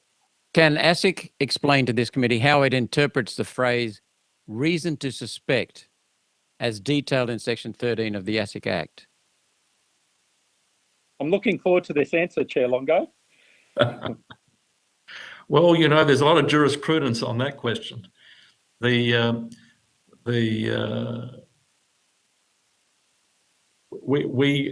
interpret that phrase in a conservative manner if we have reason to suspect, if there are facts or circumstances that we think could point to a contravention, then we may, but are not required, to commence an investigation. So I think the short answer, I think the practical answer to your question, just reflecting on it, is it's a pretty low bar. I don't think I don't think anyone's going to tell you that a reason to suspect is a very high bar. It's a very low bar, and so it should be, because you want people like ASIC being able to investigate things without having to jump over a high bar, because that wouldn't be in the public interest. The critical question, Senator Roberts, and I hope you'll forgive me for saying this because I've been saying it repeatedly through most of my professional life, is that we can't investigate everything. And so what tends to happen is a lot of judgment and assessments and analysis goes into, of all the matters that come to our attention, the really hard part of our job on the enforcement side is choosing which ones to investigate, resource, have Section 19 examinations, issue document notices, and which ones not to. And so I know in this inquiry there's been a lot of questions about, well, what's going on here? Your investigation didn't start, I think, till May 2018. Why didn't it start sooner? So I'm not here to tell you that there was a big legal impediment. It was the situation unfolded. We made judgments based on what we knew at the time. We commenced an investigation when we did, and we took the steps we took. But it is a low bar. The short answer to your question is it's a low bar, and we have to make decisions about which things to investigate, which things not to. Thank you. Are there any internal criteria or operational procedures or guidance as to how Section 13 powers are to be exercised by ASIC and yes, when? There are. Yes, there are. Could we get them as a question on notice, please? This question's come up before. I'm looking at my general counsel. We have... that was me. I did ask that question before. That's fine. So, and I think, yes, we were going to get that provided to us. Yeah, well, it's not an uncommon question. We'll certainly share with the committee what we can. There may be, when I say what we can, there may be some material we would be happily share with the committee on an in confidence basis, because you will appreciate that some of that internal material, it wouldn't be in the public interest for the whole community to know about it, but we'll certainly provide you with what we can, and where we think there's a sensitivity, we will ask the committee to accept that material in confidence. Thank you, Mr. Longo. Next, who and what level of seniority within ASIC is able to make a determination on whether ASIC can trigger Section 13 powers? I was about to say relatively junior, but there's a system of delegation of powers that we use so that the commission itself isn't involved in every decision to commence an investigation. So because of the range of matters that come to our attention, we have a process and a system for figuring out which ones to investigate. But there's a governance structure, a committee structure within ASIC that makes those decisions. I suppose we could include a description of that in the... You're reading my mind now. Thank you very much. That's exactly where I was going. I have to tell you, Senator Roberts, it's a very risky business thinking I can read someone's mind. I thought you were referring to my mind. Well, can I just generalise that? I can't read anyone's mind. Yeah, I have difficulty too reading mine. That's why I ask short questions generally. Is there a threshold of evidence that a complaint to ASIC must meet before Section 13 powers can be exercised? I think that's part of really the earlier question. I think you undertook to give us that. Yeah, I think that there's been a lot of confusion about this over the years. Just stepping back, the ASIC gets matters, issues, concerns brought to its attention by a whole range of sources, as you can imagine. Like we might learn about something, reading about it in the newspaper, and say, well, we need to get on that. What you're focusing on, which is really the sort of a big part of resources, is those thousands of complaints that Reece referred to earlier. We have a very systematic, I would like to say, sophisticated approach to figuring out what to do with each and one of those matters. And we have internal benchmarks to make sure they get prompt attention. And so a lot of them are actually resolved by getting other agencies involved. Sometimes we're just helping people with a query that we can't take any further. So long story short, an assessment is made. Now, some of those matters will become investigations, but that depends on a whole range of circumstances that I think Reece touched on quite a few of them. But the general principle is it's not every matter that could lead to an actionable contravention that we will investigate. Senator Roberts, we're running about 30 minutes over time. So do you have many more questions? I think they're all fairly short, Chair. Okay. Given the track record of complaints... I have a couple more too, Chair. My apologies. Given the track record of complaints, how was this for Sterling? How was this threshold not specifically met? I'm not sure. I think we really are at cross purposes now. I think as to the first three, I just don't think they led us anywhere close to what the inquiry is looking at now.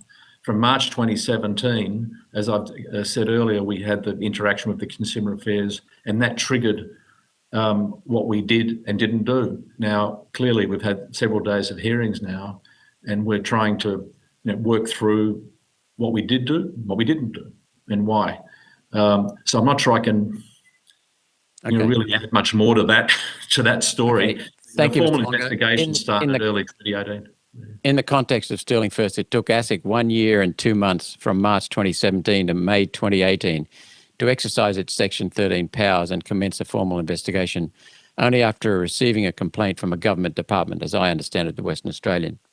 Wouldn't a reasonable person expect that ASIC would have reason to suspect, after receiving a complaint crammed with concerns from a state government department in much less than a year? Well, I don't accept the premises of the way you've put those questions.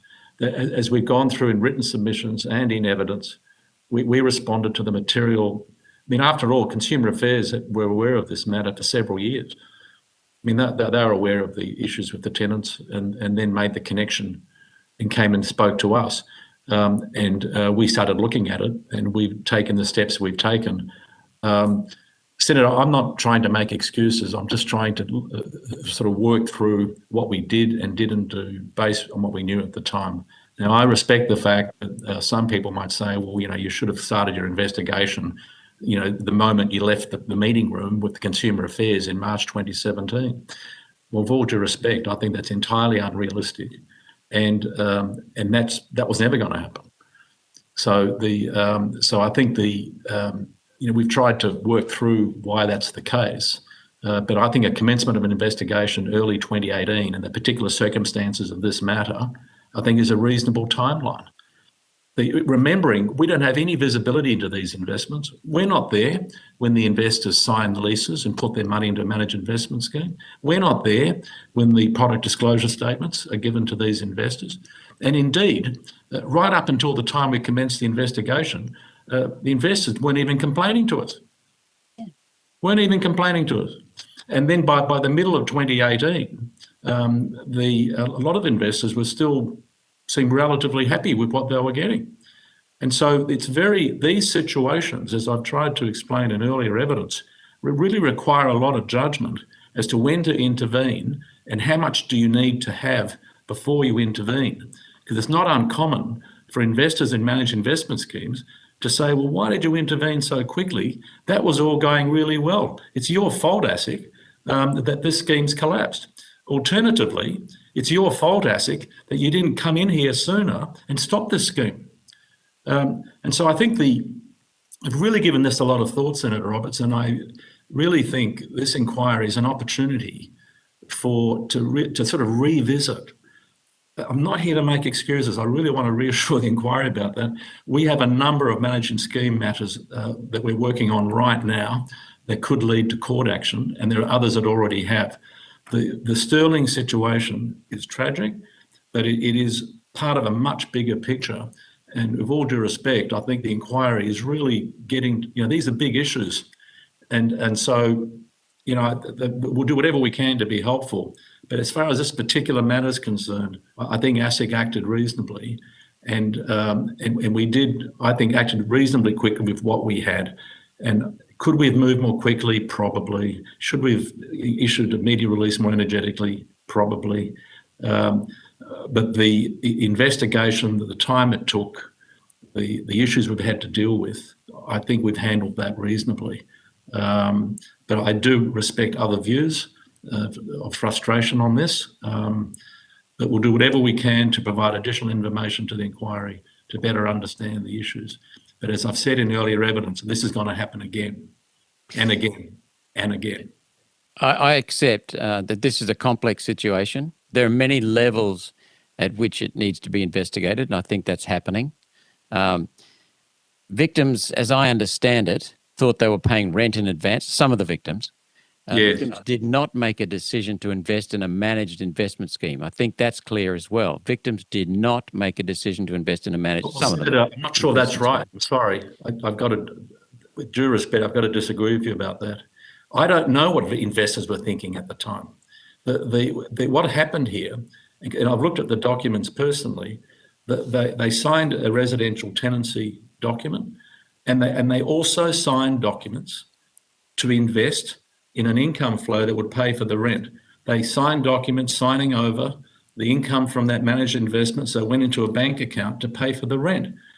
Now, I do acknowledge that for many investors, if not all of them, that they didn't fully appreciate what they were doing or the risks, but there's no doubt they signed documents because otherwise this couldn't have gone ahead. I'm not arguing that, but does ASIC not see that some of the victims did not know that it was a managed investment scheme? I can't speak for their state of knowledge. Is that a possibility? Because you've made it quite clear, and I don't expect you to read minds. But where is the deficiency in Sterling? Is it in ASIC's exercising of powers, ASIC's analysis, ASIC's capability? Yeah. Is it the law? Is it the intent of the people who were putting out this scheme? The way I've taken your question, Senator, it's a bit like talking about crypto. I mean, or why people buy stock exchange shares, or why they put money into superannuation. I don't know. I don't know. When someone puts their money into a managed investment scheme or buys shares on the Australian Stock Exchange, that they are motivated by whatever is going on.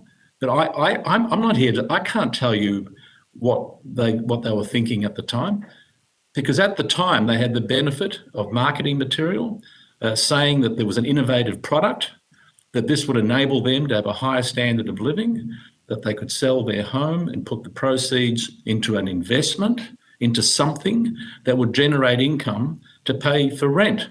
Now, I know there's sort of a feeling, well, we can't use, they're not investors. But where did the money come from to pay for the rent? It wasn't coming from their bank account. It was coming from this other place where they put their money, I'll call it an investment, and that income went into paying the rent, the so-called stapling. Now, I'm the first to concede this is a complicated arrangement and risky. But I, with all due respect to the investors, I can't speak on their behalf as to what they were thinking or at the time. But Senator, the responsibility for the success or otherwise of the scheme rests with the people who promoting and develop the scheme. That is the model that we're operating in, where a degree of latitude is provided to firms and individuals to develop schemes and to attempt to attract investors into those schemes. And they own, if you like, the success or otherwise. There's a framework they need to operate in, but it is really the responsibility of the promoters of the scheme. And then we have regulators to oversee the promoter's intent. But only the regulators work in the framework. We oversee the promoter's conduct. So as we talked about previously, a lot of what we do ends up being retrospective because that's how we've set the system up. When things go wrong, we take action, but we don't have the merit powers that would substitute, say, my judgment for an investor's judgment at the start of the investment. So let's get to my final question then, with a statement first that this is a complex situation. Mr. Longo has acknowledged that regulations are a double-edged sword, is something I'm saying, because dishonest people can quite often hide behind regulations, especially complex regulations. What is the core issue in your view, Mr. Longo? Is it capacity of ASIC? Is it capability? Is it structural? Is it legislative? Is it the intent of the promoters of the investment scheme? What is the core issue here, or what are the core issues here, and what's needed to prevent it happening again? That's a really generous question. Yeah, I think we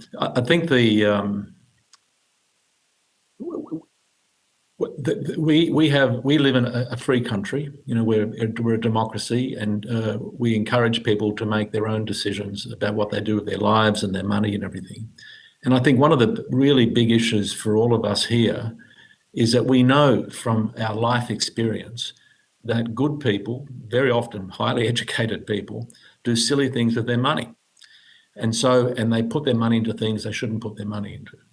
And there are lots of examples over the years. And so one big policy question for us all is, should we have a law that makes it harder for people to put their money into investments that a group of people like us in an inquiry like this would say, gee, that's a bad idea, you know, that's really risky, you know, you really shouldn't do that without, I don't know, getting advice or, you know, whatever the rules are. So I think that's one big question for the inquiry, because this system, as I think Commissioner Armour was just reminding us, is that it's pretty liberal. You know, it basically says if you follow fairly, you'd have to describe it as liberal, managed investment scheme criteria, responsible entity criteria under the Corporations Act, then a whole range of investment opportunities, inverted commas, are opened up to ordinary people. And so I think so to me, the heart of it is, do we want to change the law to say, you know what, we're going to make it much harder for certain people, we'll call them vulnerable consumers or retail investors, putting their money into something like this without a proper rating or proper counselling or access to proper advice, you know, whatever the safeguards are. So I think that's a legitimate issue. That's a legitimate question. I've got a follow-up question to this, Chair, when we're able. Thank you. Yeah. And then there's the role of the regulator, and there's big issues there too, because we know regulation can be costly, it can be inefficient, and also it can give people a false sense of security. So one of the issues here, I think, is that people say, oh, this managed investment scheme's been registered with ASIC and responsible entity has a license, then it sort of has this veneer of like an imprimatur, if you like, from the regulator, and nothing could be farther from the truth, right? Our role is essentially a licensing administrative role. There's some substance underneath it. I'm not saying it's totally administrative, but the policy objective is to encourage investment, to encourage risk taking, and then as Commissioner Armour reminded us, what happens after that is retrospective. It's reactive. You know, we don't spend a lot of time looking at whether the business models work or not, or whether the PDSs are accurate or not. So that's another big question for the inquiry. You know, do we want to change that? So look, I could go on and on, but I thought I'd just pick a couple of those. I don't know whether Commissioner Armour or Reece I've missed something fundamental. It's obviously a very generous question from Senator Roberts. Kathy or Bruce, you want to add to it? It's a very fundamental question, isn't it? Because it's quite apparent from reading many of the submissions that there is a disconnect between potentially what investors anticipate, or some investors anticipate, and what the framework is. And so it's a very fundamental question, I think.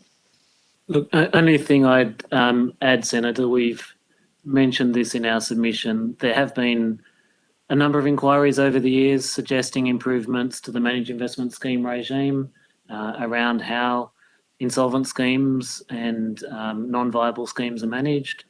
Indeed, this committee has made recommendations in the past. I think there is some fertile food for thought in that area. I'd just like to add, Chair, that Mr. Longo made the statement that we live in a free country.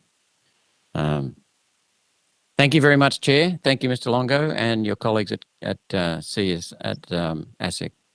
Okay, thank you, Senator Roberts. Thank you for joining us, and thank you for your questions. Senator Pratt, you have the call, and if we can look to finalise as soon as possible, because I've got another pressing appointment and we're over time. Thank you. I'll try and be quick. One of the things that bothers me about the nature of evidence in this inquiry is the idea that this was just a high-risk investment that failed, and that the buyer beware component of that is one part of it. But at the same time, and I just want to confirm these facts with you in terms of the idea that you're an administrator and what the purpose and role of that administration is, so that, you know, the market can decide what's risky.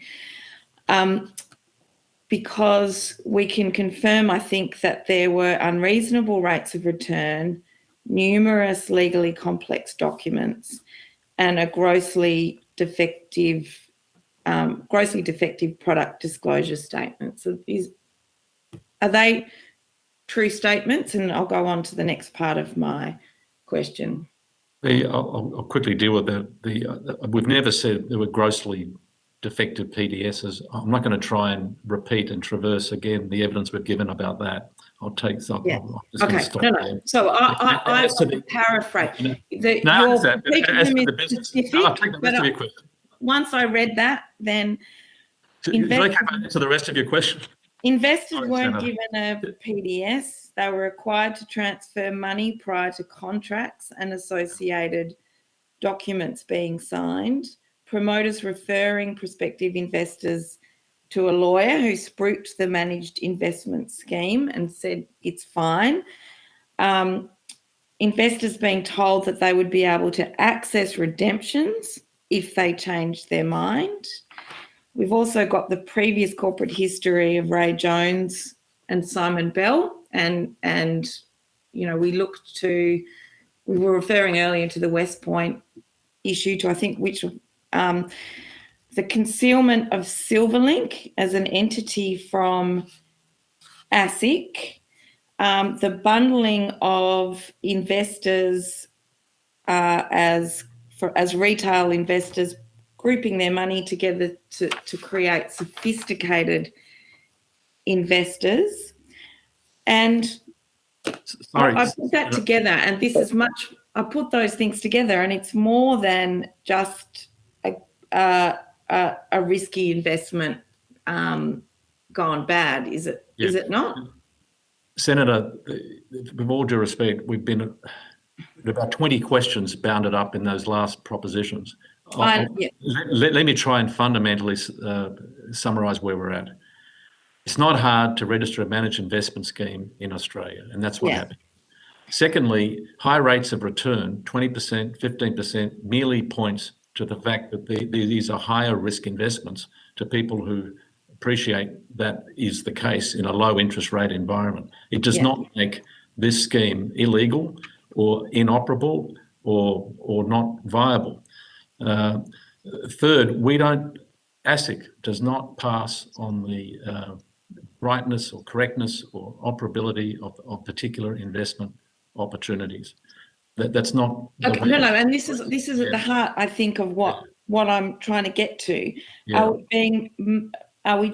Are we asking consumers to make judgments about whether it's a good investment? Yes, we are. Or are we asking consumers to make judgments about the character and moral ethics of the company they're investing in? Let me be absolutely clear. am, That's an easy one. That's an easy one. Absolutely easy. We are expecting consumers/investors, people, to make their own decisions about what to do with their money. Let me be utterly clear about that. That is absolutely the position. There's no doubt about that. And secondly, I know it's been noted a few times, but can I reaffirm that there was no basis, none, for ASIC not to register this managed investment scheme based on the history of business performance of certain of the promoters. There was no legal basis for us to do that. And the responsible entity is that when we licensed the responsible entity, Theta, we had no legal basis whatsoever to reject their application to do that. So I can be very clear about that. As to the criminal aspects, it is true that we've referred a criminal brief to the DPP, and that relates to certain matters coming out of the Silverlink preference shares. I mean, I can give a little bit more information about that. Yes, please. And perhaps if you could also touch on the bundling of investors as well. Well, the bundling of investors, I think we've gone over. I didn't quite understand it. I'm sorry. Okay. We probably have. It might just be that I'm catching up on these The managed investment scheme that was registered with ASIC has nothing to do with the tenancy. That is a standalone opportunity to invest in a scheme that generated income from rent aggregation rolls. No, I know that. I'm talking about, sophisticated, bundling investors as sophisticated investors. Senator, that's an assertion you're making. Please provide us with evidence if that's the case. Well, one of our previous witnesses today asserted that in order to get past the threshold of treating what would have been small investors, that these companies added all their assets together to get over that 2.5 million threshold. I just think if people are making assertions, and I wasn't aware that you weren't aware of that assertion. Yeah. Certainly not in relation to the income trust. And so if there's evidence of those sorts of things, people should produce that to ASIC rather than just simply make assertions. No, that's fine. I wasn't aware that evidence hadn't been produced to you. Okay. So I had a presumed knowledge there.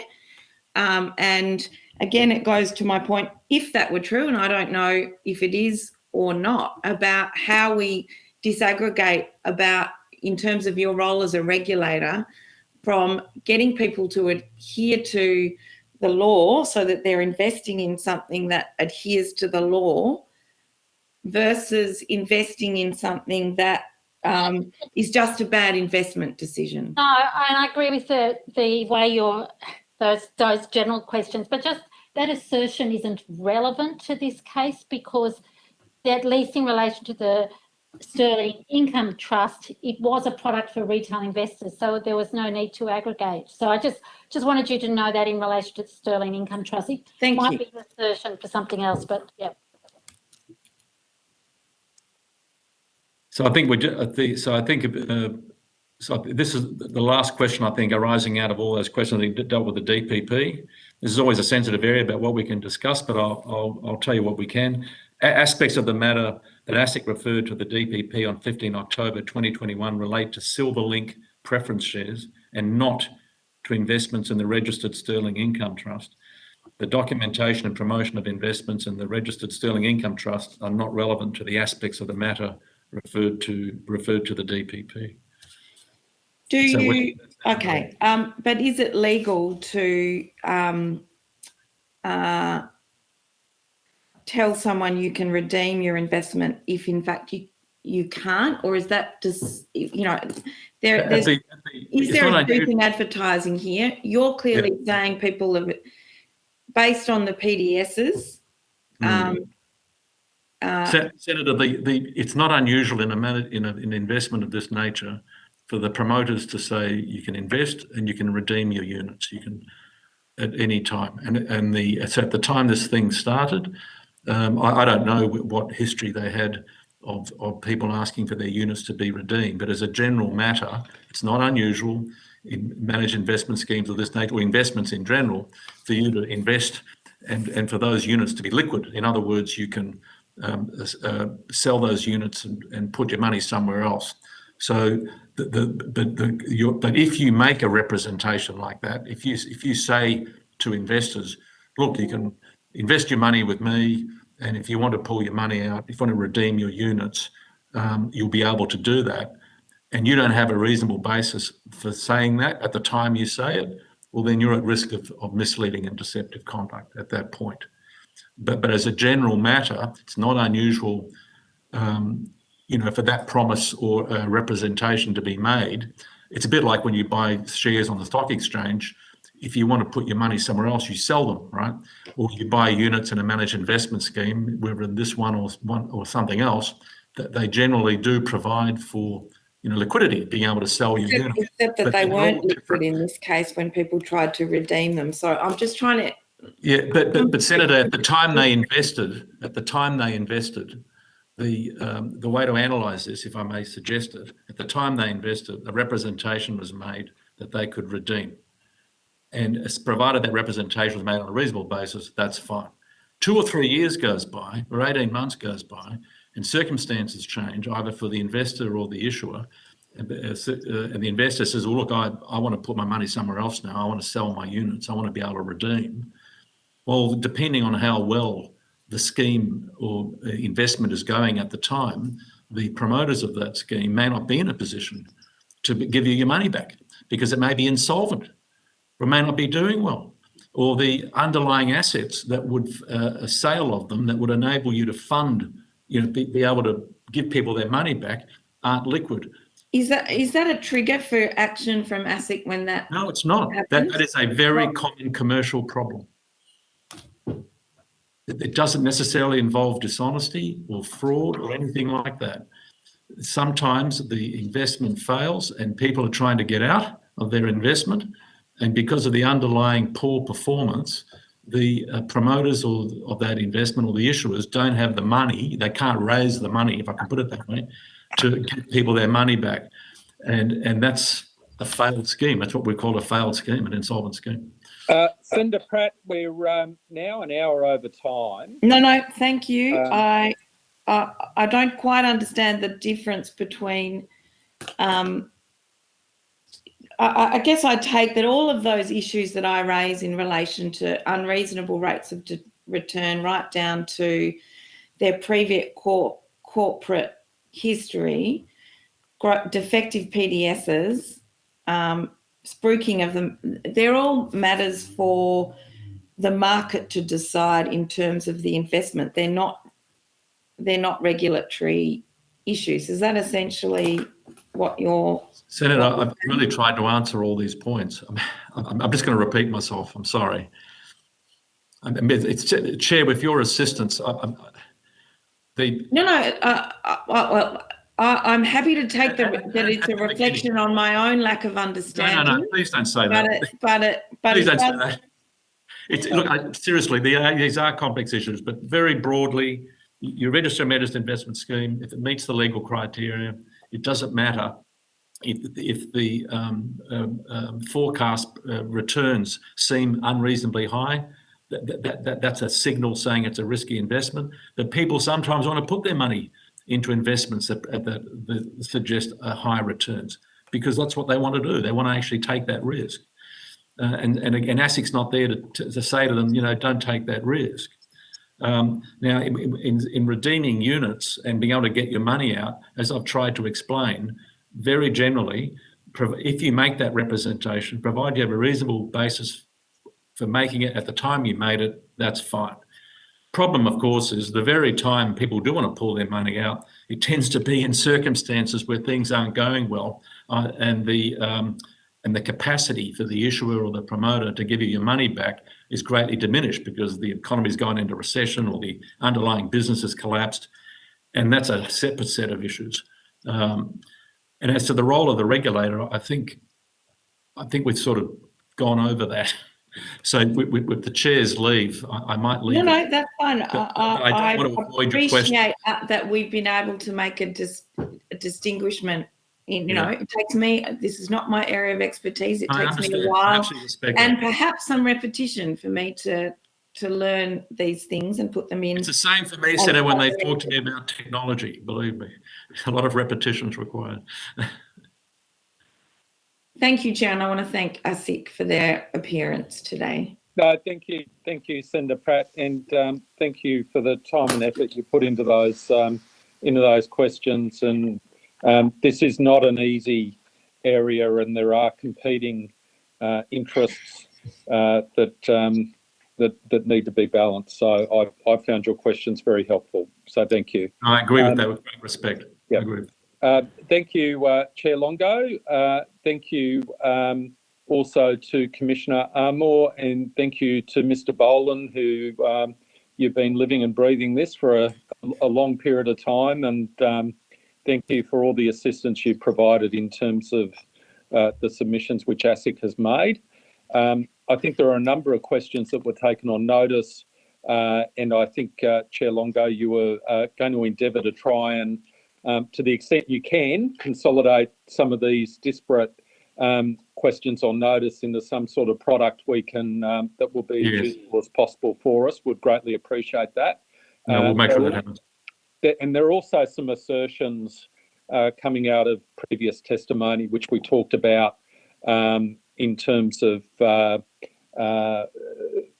what might have happened a number of years ago. And I think I said we'll go back to one of the witnesses and see if there are other further information we can give you, given that we accept, of course, your assurances that you've done a thorough job going through all the records of ASIC to provide. Okay.